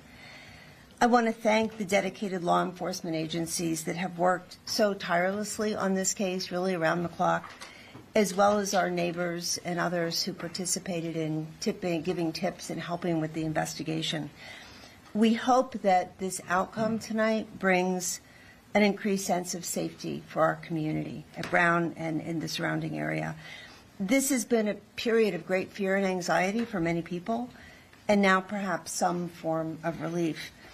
Truly, this week has been devastating for our community in a number of ways, including the experiences that members of our community have had with being targeted by online rumors and accusations. And I hope that this development also means an end to this truly troubling activity. So we remain focused on the safety and security of our community and in support for the victims of this senseless violence. Now, we know the public and our own Brown community members will want to know more about the individual now identified by law enforcement as the suspect in last weekend's shooting. And we can confirm the following to the best of our knowledge, based on our review in the very short time since law enforcement authorities made us aware of this development. And we provided this information to law enforcement as they build their case and wrap up the investigation. So Claudia Manuel Neves Valente was enrolled at Brown from the fall of 2000 to the spring of 2001. He was admitted to Brown's graduate school to study in the Master's of Science PhD program in physics, beginning on September 1st, 2000. And he took a leave of absence effective April 2001 before formally withdrawing effective July 31st, 2003. During his time at Brown, Nueves Valente was enrolled only in physics classes. The majority of physics classes at Brown have always been held within the Barris and Hawley classrooms and labs. Now, detailed records indicating where specific courses were held don't extend back to 2001. But we can say that physics classes typically require access to specialized equipment, including demonstration carts that are a fixed asset in some of Barris and Hawley classrooms. So I think it's safe to assume that this man, when he was a student, spent a great deal of time in that building for classes and other activities as a PhD student in physics. He has no current active affiliation with the university or campus presence. So again, we thank law enforcement and so many others for their extensive work on this case, day and night, and we look forward to a sense of restored safety for Brown, Providence, and the Rhode Island communities. Thank you. Thank you, President Paxson. The last speaker, and then we will take your questions, is the Chief of the Brown Police Department, Chief Chapman. Remember, his officers were the first to respond on Saturday, and we are so grateful for both their immediate and heroic response and their partnership over the last 5 days. Chief? I want to express my ongoing prayers and care and concern for our entire community. I certainly also want to acknowledge and thank the men and women of the Brown University Police and Public Safety for their efforts. As you see, this was a Herculean task and required a lot of collaboration and work. And our officers and our public safety personnel were shoulder to shoulder with these assets. I do want to also thank all of you who have helped citizens and law enforcement. That partnership and collaboration means the world to us, and we couldn't have gotten there without you. So thank you. Thank you, Chief. We'll now open up to questions. Go ahead. Go ahead. What led authorities to link the incidents between Brown University and MIT? I can give an And I can follow up to that. Yeah, I'll start. I'll just tell you that a lot of the information and evidence that we ended up gathering linked us to a connection up in Massachusetts, but obviously at the MIT. But I feel a respect to the authorities in Mass as well as the FBI that's for them to comment. But I'll tell you that the groundwork that started in the city of Providence by our detectives, the detective division under the command of Major LaPayne, as well as the federal partners that we had in our room upstairs, and ATF, the FBI, led us to that connection. And so that was great work. Especially FBI, well, does FBI want to weigh in on that? And then I have a follow-up. I think through that particular link that you're talking about, that case is being worked out of Massachusetts with the leadership of U.S. Attorney Leah Foley. I believe that they're having a press conference today as well, where they'll reveal more to the general public at that time. I'd be remiss to start and kind of talk on this, to let them kind of have first dibs to kind of be the ones to tell the public about those particular links. And your follow-up. But your follow-up, sir. As for the second person who came forward, what did that person tell you, and did that person know the shooter? So yeah, obviously, I had mentioned at the last press conference that it was a person that we wanted to speak with. The work of the video collections that we had led us to identify that there was a person that actually encountered this individual. So it corroborated everything that we saw. We saw a person of interest. We saw that there was a vehicle involved. When this person came in, broke the case in the sense that explained to us exactly what we thought we had seen and put that individual at the crime scene. Obviously, that was the break, because we knew that we were in the right direction to ensure that we were going after this individual. Obviously, took his life. Colonel. Go ahead. Steve. Thank you, Mayor. Did Mr. Valenti act alone, and is there an anti-Semitism component behind this, do you expect? As far as we know, Steve, he acted alone. And is there an anti-Semitism component to this? No, that we know of, no. John. Colonel, what was the events that led to the storage facility? So was he pursued there? Did he know authorities were going after him? When was he last alive? Like, how did that play out? So it plays out in the sense that I just stated, we collected all the evidence. We were able to learn that there was a rental vehicle. We learned about that vehicle. There was financial records that were verified by the FBI, obviously, and other agencies. I'm sorry, actually. So another agency, so multiple agencies that verified financial records that brought us to that site to know that he had actually rented a site at the storage unit, and then we ended up in Salem. And a follow-up. Yeah. When he did that, did he know authorities were coming, or did he just go and, like, how long had he been in that storage unit? That we're not aware of, John, in the sense that all we knew is that we were on a manhunt, and that's what he led us to. So. Amanda. Oh, thanks. Chief, I have some questions for you about Claudio. So he graduated, he did graduate. He was at Brown more than 20 years ago. His last known address was in Miami, but now he's here at Brown University, potentially also at MIT. What do you know about what brought him up here? There's going to be unknown answers that we have no answer as far as that. Obviously, came up here and committed this horrific incident and this tragedy, and that's all we knew. Our mission was to ensure that we could find him and bring him to justice, but yeah, no. At this point, correct. And my follow-up is of the evidence that you've collected. Have you collected the handgun that you believe was used in the shooting? Have you collected any type of manifesto or evidence? Have you planned for shootings? So as far as I know, that's the FBI evidence recovery team is up in Salem, New Hampshire, and they're collecting whatever evidence is up there. This happened just now as before we came up here. Bill.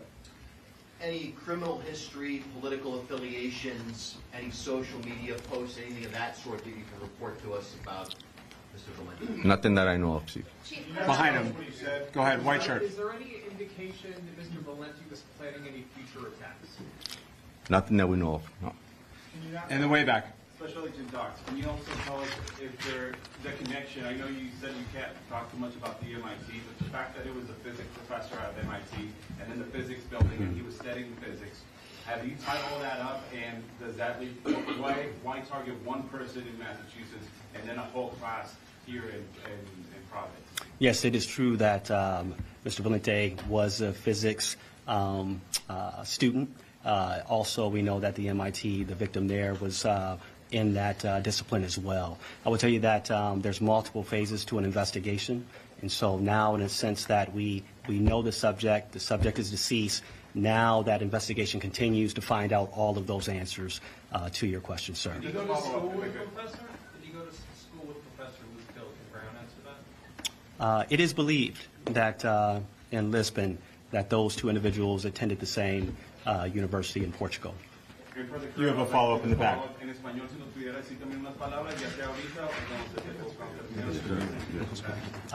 Muy poquito. Go for it. Sorry, empiezo desde el principio. Lo que nos pueda resumir acerca del caso, ¿qué fue lo que conllevó a que ustedes pudieran dar con el paradero del sospechoso y las conexiones que tuvieron? ¿Cómo llegaron a rastrearlo y más que nada a qué atribuye todo esto? So the question was if I can briefly explain how we got to this individual and what occurred. So, verdaderamente lo que pasó, obviamente el incidente del sábado 13 nos llevó a tomar evidencias, colectar evidencias de videos, de informaciones, y expliqué que es muy importante el trabajo de los policías y los detectives en el piso, haciendo el trabajo duro, recolectando videos, recolectando testimonios. En este tipo de casos recibimos información, obviamente, de los videos que colectamos. Nos dimos cuenta que había un vehículo de interés y una persona de interés desde el principio. Eso nos llevó a después informarnos de la placa del carro, la descripción del carro, y eso nos llevó a darnos cuenta de que esa persona había rentado el vehículo en una compañía en Massachusetts. Después de que fue a Massachusetts, cogimos videos de la persona. Esa persona era en la misma descripciones de la persona de interés de nosotros acá en la ciudad de Providence. De ahí pasamos con los agentes federales a investigar un poco más y llegamos a los récords financieros que nos llevó a Salem, New Hampshire, en esta noche. Allá hubo una entrada táctica del equipo del FBI y encontramos que esta persona se había quitado la vida ellos mismos. Ahora estamos investigando más si hay algo que necesitamos saber más de él. Alex. Colonel or McKee, is there a note or manifesto of some kind, and is that providing any information about a motive or anything that they might have done in the investigation? Again, the FBI recovery team and forensics are up in Salem, New Hampshire. At this point, we don't have any of that. Any indication of why now? What's the significance behind why this happened on Saturday? That we don't know. Yeah, I don't think we know the answer to that question. I think there's a lot of unknowns with respect to motive. I mean, I think that the real issue here is the key was to identify this person, as we talked about yesterday. I think there are other answers that are coming, but once we were able to identify him, thanks to that individual who came forward, who led us to a plate, which led us to a rental car, which led us to that he rented that car in his own name, that really broke the case open. But in terms of why Brown, I think that is a mystery. I think there may be something going on in Massachusetts that I'm not fully familiar with because we're working this angle, but I think the Massachusetts authorities may be able to share that. Yeah, I don't think we have any idea why now or why Brown, why these students, why this classroom. That is really unknown to us, and it may become clear. I hope that it does, but it hasn't as of right now. Fox, go ahead. This is for the Colonel or the Attorney General. At 2:16, there was a surveillance video that showed the second person that apparently blew this case wide open, and also Mr. Valente. You see them disappear behind bushes. Was this second person following the shooter? Did he recognize him and confront him? What was that interaction like? And I have a follow-up.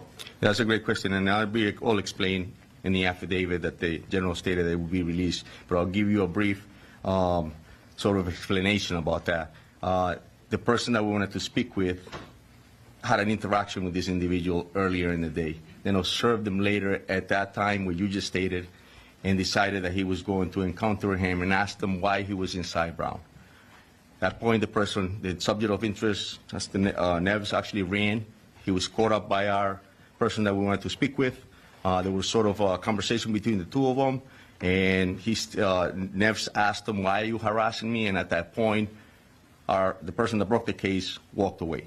And that information was critical to us because he was able to corroborate what our detectives were seeing on video, and he was able to provide a great explanation. And my follow-up question Yes. is, why did it take a citizen to notice a suspicious person right next to Brown University and not the police? And also, how long was the vehicle parked where it was? And was it days, hours, minutes? What are we talking It appeared to be days as far as the evidence. Why would a civilian observe that to be suspicious? It's a great point. And I like the fact that you're mentioning that and bringing that up. That's what we should all be doing, right? And it's just personality. Some people are more interested in finding out what others are doing. In this particular case, this person decided that he wanted to, and I'm glad he did. Should the police be interested in that, not citizens? That's what I was In the back. Now that the suspect, Attorney General, now that the suspect won't be prosecuted, can you explain what he yelled in the classrooms of America tonight so people can feel a little more comfortable? Sure. Was it something, terrorist related? Was it something specific to the kids in that class? Yeah. What did he say? Can you now tell us? Yeah, well, back to that question just for a minute, just to clarify that. They had a interaction in the bathroom in Barris and Holly. So, I don't know, the Providence Police is obviously not going to patrol Barris and Holly. That's a question, frankly, for Brown and their police department. So they had an interaction there, and then our citizen followed him out because to him, as he explained it to us, this guy did not belong there. And so that's why he followed him out. In terms of what was said, I don't know any more today than what I told you yesterday, or the day before. There are some witnesses who said he said nothing. There are some that say he made a barking noise. Don't ask me. I don't know why. And that's it. There is no other spoken word beyond that we are aware of as we stand before you tonight. And we have spoken to everybody that we have been able to locate who's been inside that building. And just to the special agent in charge, my follow-up question is, can you just be clear to the people of Massachusetts, and I know you said the people in Norfolk County and investigators in Mass, but you did say a few days ago that you talked to the colonel of the state police and said there was no connection between Brookline and what happened here in Rhode Island. But now you're saying there was a connection, so are you saying that he shot up Brown University, then 2 days later he was at this house in Brookline to shoot this MIT professor, and then he just drove up to Salem, New Hampshire for no reason? How did he get into a storage facility? No, I think that's a great question. My actual statement was that we didn't see a connection at that time. But absolutely, I spoke to the colonel. Right now, that case is being resided over by U.S. Attorney Leah Foley. They're having a press conference at 10 o'clock tonight, I believe. I think at that time, they will speak to that particular case. I would be getting a little bit ahead of my skis if I spoke to that case without consultation with Leah Foley and her team, as we've been in the trenches working this up to the minute today, sir. I guess 2 days ago you didn't know they were connected. Now you're saying they appear to be. Yes, and that's how cases often go. I would say at that time, when that question was asked of me, there was no indication of a link at that time. As we've talked throughout this week, these breadcrumbs develop, and we'll see what she has to say today at 10 p.m. Yeah, if I could I just want to jump in here on that, please. I just want to jump in here on that because it's a good question. It's an important one. So just to put everyone's mind at ease who's listening now, he didn't just drive to some random storage area. We found records with the help of the FBI and others that was his storage area. So he rented a car in Boston. He drove it. We were able to find that car in New Hampshire. We were able to find evidence in the car from looking at it from the outside that connected this individual to our crime scene here in Rhode Island. We were able to find visual evidence of him inside that storage facility, which, in my judgment, matches him to the Massachusetts scene. So you'll hear more, as the special agent said, but there is no question that was his storage unit, that he had a particular car, that we found that car because of this citizen coming forward and giving us a description of the car, and then our individual who came forward, we knew he was telling the truth because we could see it on the videotape. And so that was a series of things that broke this case, and that led us to Salem, where the suspect was found dead. Staff. Believed to be living in Miami. Did he fly here at some point? How long was he in Providence for, and when did he obtain the guns? Go ahead. Yeah, he did, like I said, he'll be in the affidavit, but he did fly into Providence, I believe, early October, I believe. That's the right date. And what was the other question? I'm sorry, Steph. Did he buy the guns here, or where did he get the guns? So I'm sorry, I can't answer. Yeah. We don't know the answer to that, Steph, as we stand here right now. Okay, you can't fly with them, so assuming you got them sometime after he arrived. Well, that's possible. What we do know is that he was moving around New England in that October, November, and December area. You remember, we just we know that there's a body in New Hampshire. We know that there are guns at the scene. It still remains to be examined, comparing those guns to the ballistics evidence we have in Rhode Island, and I imagine they'll do that in Massachusetts, but again, that's somebody else's investigation. And then, of course, we want to make sure that we match the DNA. But we are 100% confident that this is our target, and that this case is closed from a perspective of pursuing people involved. And Steph, just to add, I think Special Agent Doc stated, obviously we didn't know who he was. And so it's very difficult to know what a person did prior without any knowledge of who that person is. Special Agent Dan. Torres, can I just ask Special Agent this question? It sounds like from everything everybody's saying that the person who came forward to speak to you is kind of the hero in this story in a lot of ways. Absolutely. We know that there's a $50,000 reward. Mhm. Will you get the reward? You know, I will say that in this particular situation, that individual will likely get absolutely some aspect out of that award. We've had a lot of other tips, I will tell you as well, that have come in from the public. And so I don't deal typically with the distribution of those rewards. But I mean, it would be logical to think that absolutely that individual would be entitled to some of that reward. Yes, sir. Second row, red shirt. Go ahead. Yeah, you. Thank you. On Stage Digital, do we know when or how the suspect left Providence? For the Colonel. Well, we know he left Providence and committed a homicide in another state. And that, but we don't know. I'm sorry, how did he leave? No, I'm sorry. Do we know when he left Providence? Yeah, when he left. That's what as far as we know that he left, but we didn't. I believe his last activity was obviously when we found out he was in another state committing another crime. Pat. Pat Ford, Coalition Radio. I'll throw this out to all of you, with particular regards to the Brown University president.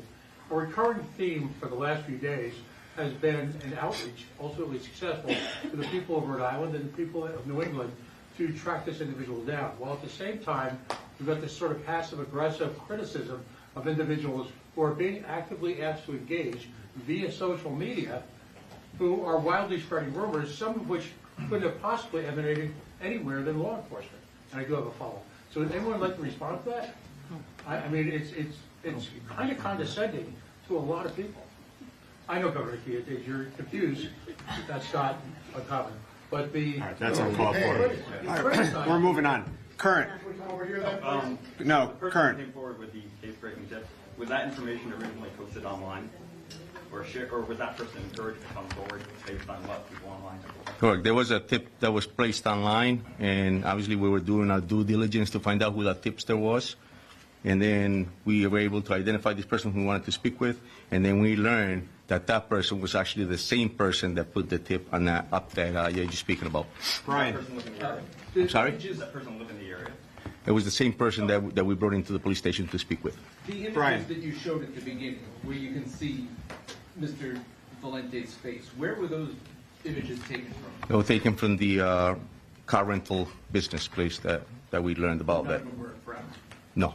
President Paxton, if you could, the situation is described that you had the suspected gunman and this other person had an encounter in the engineering building hours before the shooting. I had been told by an employee that there had been concerns raised at Brown previously about people getting in the building. Have you heard those, and was anything done to address those concerns about people getting into the building? Yeah, I mean, that's a really good question. I think we're going to have to look back and say, you know, we don't know how this person got in. We don't know when they came in. We do know that the building was unlocked that day for exams, and that's something we're going to have to Had look you heard into. concerns from staff members in the past? I about have security not of the- personally heard concerns, but, yeah. Dan. President Paxton, Dan Jay from NBC 10. I want to go back to the question I asked you Saturday night when I first arrived on the scene. There were no cameras in this building. And law enforcement, some that are standing up behind you, have said if Brown had cameras in that part of the building, we would have gotten this guy. And it may have stopped this swirling action. Can you answer that question for me? Well, I don't think we have said the locations of cameras at Brown. But there's no cameras in that building because why would they take it from a rental car agency? We have 1,200 cameras at Brown. But not in that building. We have some in that building. It's a large complex. And I think what you would see is the video evidence in this case, from my perspective, I'm not a law enforcement agent, has been incredibly helpful. The moving of the person around the neighborhood, those video images, they help crack this case. So I think video was important. And as the Attorney General explained at a recent press conference, this individual was not spending his time on the Brown campus. He came into a building on the edge of the campus. He left. He was in the neighborhoods. the investigation focused on the neighborhoods, the video was there, and that was really, really instrumental in cracking the case. But you can ask them. And this is my follow-up, Madam President, if you'd say at the podium. Yes, video played a big role in this case. The neighbor's video, the rental car video, but not the video from the building that he walked in freely both before when he got in a confrontation and when he came back in and decided to kill people. You didn't have cameras in that building. Just say it so we can get this over. And my next question is, will you put Dan, you got cameras? one follow-up. Will you put the cameras in that building? Will there be more cameras in that building? Yeah, you know, I think we need to look back. We'll look at everything that is done, but I do not think a lack of cameras in that building it had anything to do with what happened there. And we will go forward. Thank you. Chris. Tom. Tom from the WPRO. Colonel Perez, I'm hearing from sources that the person that identified the shooter happened to be a homeless person that either lived around or inside that Barris and Holly building. Can you confirm more about this person for us? And then I have a follow-up for President Paxson. I'll tell you there was a person that was pretty attentive about his surroundings. I'll tell you there was a person that was very cooperative and helpful to this investigation. And I'll tell you that he was a great individual that actually assisted us in getting us to this point where we're at. I'll tell you that. Brown graduate? He was, yes. Yeah, I have to say, he was incredibly articulate, and his testimony, had we needed it, would not only have been credible, it would have been persuasive. He was as outstanding a witness as I've seen, and he deserves a lot of credit. You know, recognizing there's a gunman on the loose, that the gunman knows he had this interaction with him, and he didn't, once he knew that we were looking for his help, I mean, he came forward within an hour. And that person deserves a tremendous amount of credit. I don't know whether he's going to get the reward or not, but if I had a vote, he would. All right, Tom, you got to follow. Are you done? Go ahead. My question was for Chair Chapman, if you wouldn't mind. In October, the Brown Daily Herald reported that you had a vote of no confidence in your leadership, and students were concerned for their safety and the fact that you had prioritized desk jobs over having field jobs and having more people patrolling the campus. Now, in light of this, do you accept any kind of responsibility for this? And now that we've given these prior warnings, are you going to reevaluate how the Brown Police operate in the future now, so this doesn't happen again and these students can feel more safe on campus when they return? Right. So as I stated earlier, I'm profoundly proud of the men and women of public safety and profoundly proud of our police department. We will continue with the heroic work that they've done and continue to work side by side with our partners. And everything else that comes with that is a continual effort to do what is best for the safety and security of our campus. But will you reassess how the people are allocated within your department? Every single day, we work and endeavor to keep our campus safe, whatever that entails and all that entails. In the back. Yes, Timothy. I was wondering, maybe this is a question for the Colonel. Can you talk about, you said that 2 weapons were found in Melissa's car. Was that one of those weapons, the gun that was used to shoot here in Brown? Has that weapon been found? Can you speak to that? That's all part of this continuing investigation. This just before we came downstairs, actually, as you all were watching, that was developing up in Salem, New Hampshire. Can you say that the weapons were purchased? Hold on a second. Yeah, those firearms were found at the deceased body, not in a car.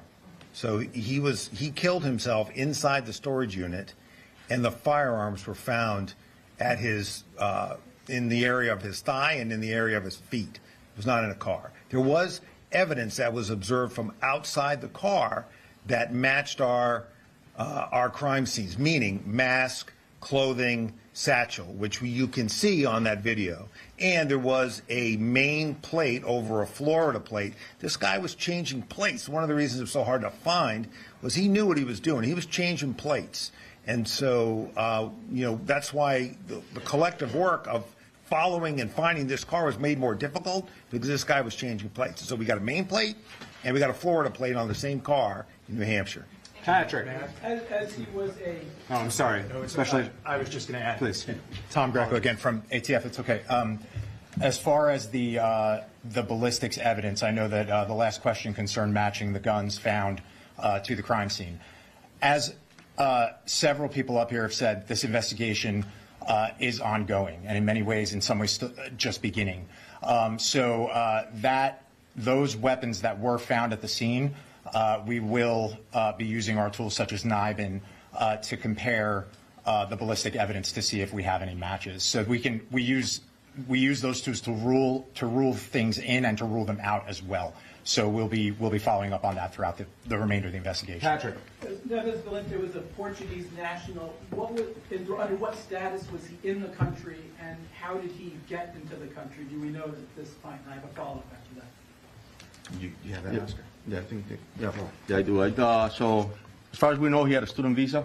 He had came in here with a student visa, and we also had learned that he had applied to get a green card.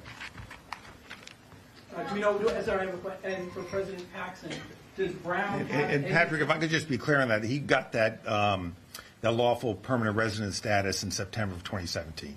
Thank you. I was going to ask, but then, and for President Paxson, has Brown had any communication from Neves Valente in the period after he left until now?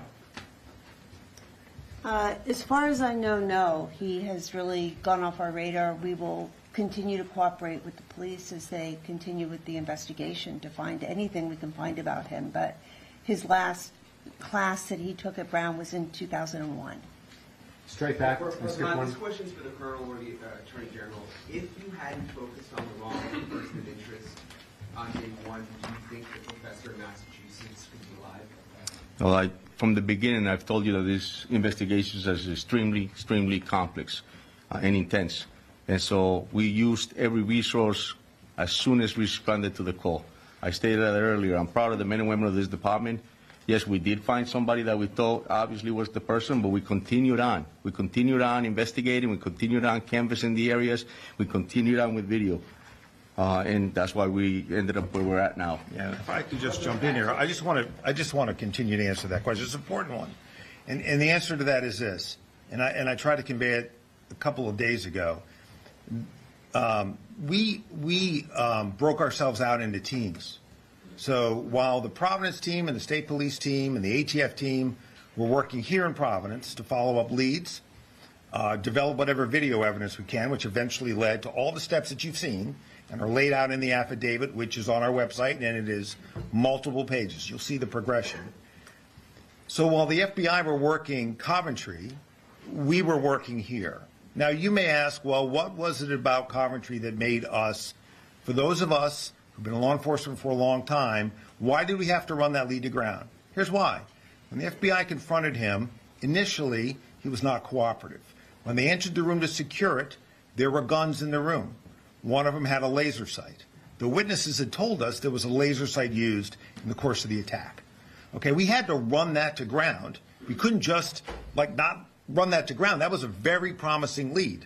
But that's why you don't get over your skis about, and word choice is important. So while we had to test those ballistics and test the DNA off those guns, and that DNA ruled this guy out, okay? But we had to run that lead to ground. But while we're running that lead to ground over the course of Sunday, for the most part, my memory's correct, we were working other leads, which eventually led us through a recreation by the great work of the team, including the marshals, by the way, that are up here.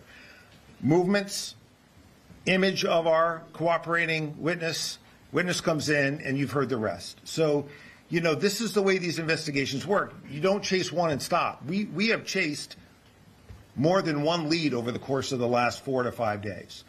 There was one lead that we followed, didn't work out. There was another lead that we followed, didn't work out. There was another lead that we followed, didn't work out. So that's, at least in my mind, 5 different leads that one worked out, 4 didn't.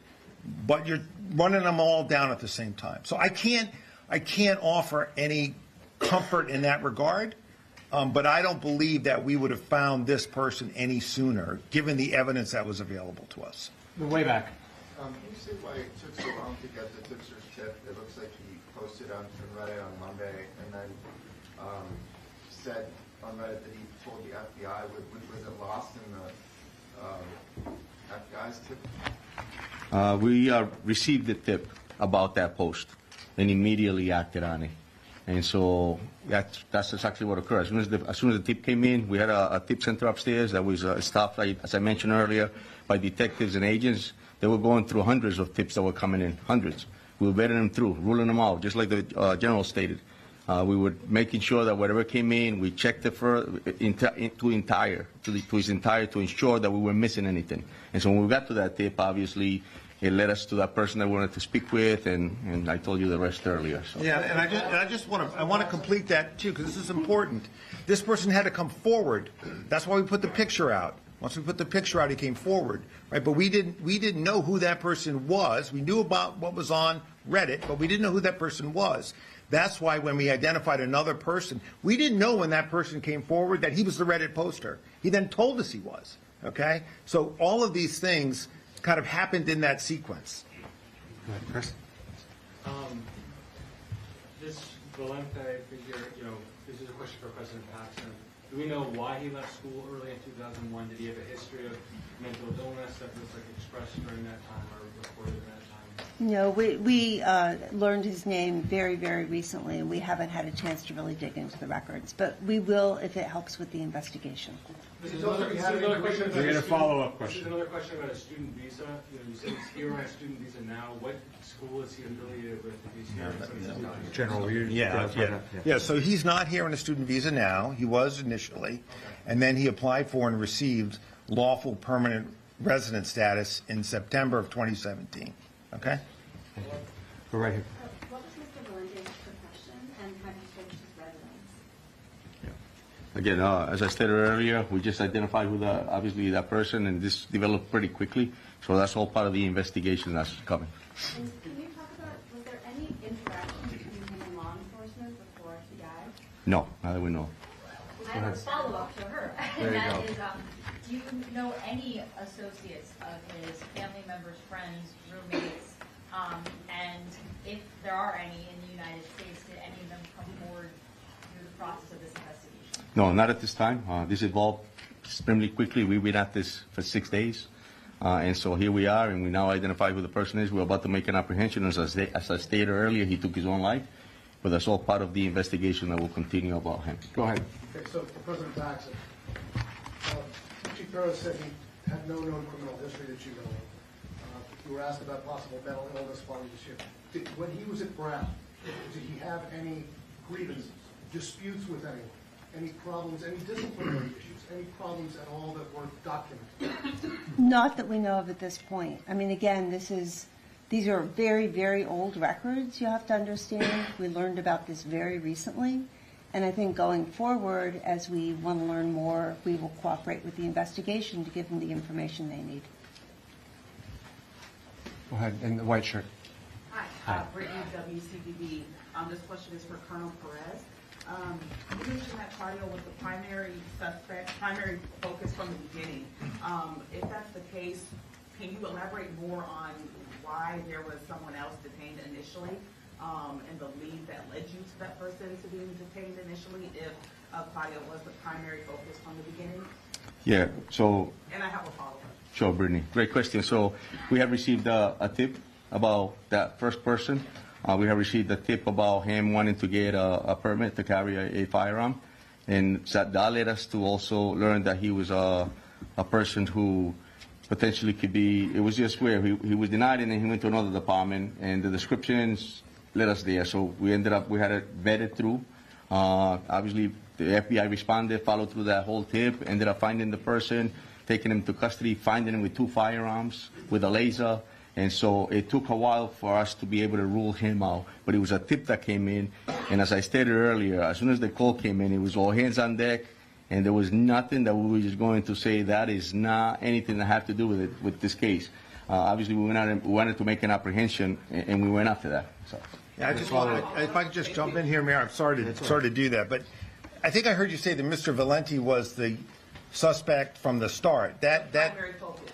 No. He became their primary focus yesterday at around this time. This name was not known to us until yesterday. So when our cooperator came in last night, we were able to track the car, get the name, and then we were in the position of today, do we push that name out so that you can help us find this guy, or do we think we know where he is? And so that was the balance. That was that back and forth analysis in our minds, collective investigative team minds, was going on today. But his name did not come to us until yesterday. As I said yesterday, until you have the name, which we did not have until yesterday, after our press conference together, that's when this thing heated up. As soon as you have a name, I believe you can find anybody in this country. And the fact that this team was able to do it in around 24 hours, I think is a tribute to them, their hard work, around the clock, to do exactly what we have been talking about doing, which is how long is it going to take? And it took, roughly 5 days. And that's a tribute to them. Brittany, if I could just clarify further on that. So what I meant, obviously, it was that the image that we released within hours of that person of interest that was walking on Waterman Avenue and around the corner, that was sent out within minutes. That became a primary focus of the investigation of that person of interest. Thank you for the clarification, and if I may, my Please. follow-up. I believe it said the last address for Valenti was in Miami. Correct. Have law enforcement in Miami been notified? Are they searching this last address for any potential evidence? No, Brittany, absolutely. Yes, that address, I believe, was one that predicated in 2001. And so absolutely the law enforcement agencies, both federal and local, were notified of that. They also went to that residence as well, also talked to the individuals that was at that particular residence to see if they had any type of connections or associations with Valenti. Thank you. Absolutely. On the way back? Question for Coronel Perez, I'm sorry. For Univision in Spanish, you can handle. What's next? Do you have any leads on the motives? Como acaba de preguntar la colega, ya registraron la vivienda en la Florida. ¿Qué es lo que viene ahora? Si es que saben cuál fue su motivo para matar a esta gente. Sí, vamos a seguir. So the question was, what's next, right? What are we going to do next? And so la respuesta es que vamos a seguir, obviamente, trabajando con las organizaciones federales y también entre nosotros buscando esa inteligencia de quién es esa persona, qué motivo lo trajo aquí a la ciudad de Providence a cometer esta tragedia, este incidente. Pero eso va a tomar tiempo verdaderamente, vamos a tener que averiguar y averiguar más para ver qué fue el motivo que llegó a esta ciudad. ¿Tienen alguna pista de qué podría haber sido? ¿Qué es lo que van a estar buscando ahora? No, hasta el momento no. Esto obviamente, como acabo de explicar ahorita, lo identificamos hace poco. Go ahead. Right there. What brought investigators specifically to New Hampshire? Does this person have a connection to New Hampshire? I know you said that the storage unit was in Houston. So it was the financial records that the federal agency followed through the investigation that led us to learn that this person had rented there, a storage unit. And so we responded immediately, and we found that the vehicle that we were looking for of interest was parked there. Just one follow-up here. Kate, go ahead. Chief, can you speak a little bit more to that, again, identification of the vehicle of interest, the person who did that? And as you said, there was video captured. Could you walk us through that aspect of this? Was this the witness who provided to you the vehicle? Can you walk us through how that vehicle of interest entered the investigation? And then I have a follow-up. Correct, yeah, it was part of the tip that was posted actually, and then also the tipster had called and had stated that this individual had a fob and was trying to enter a vehicle that was parked on Benevolent. And so because of that, we obviously knew there was a vehicle and there was a description of a vehicle. When we brought him in, he collaborated further on that vehicle.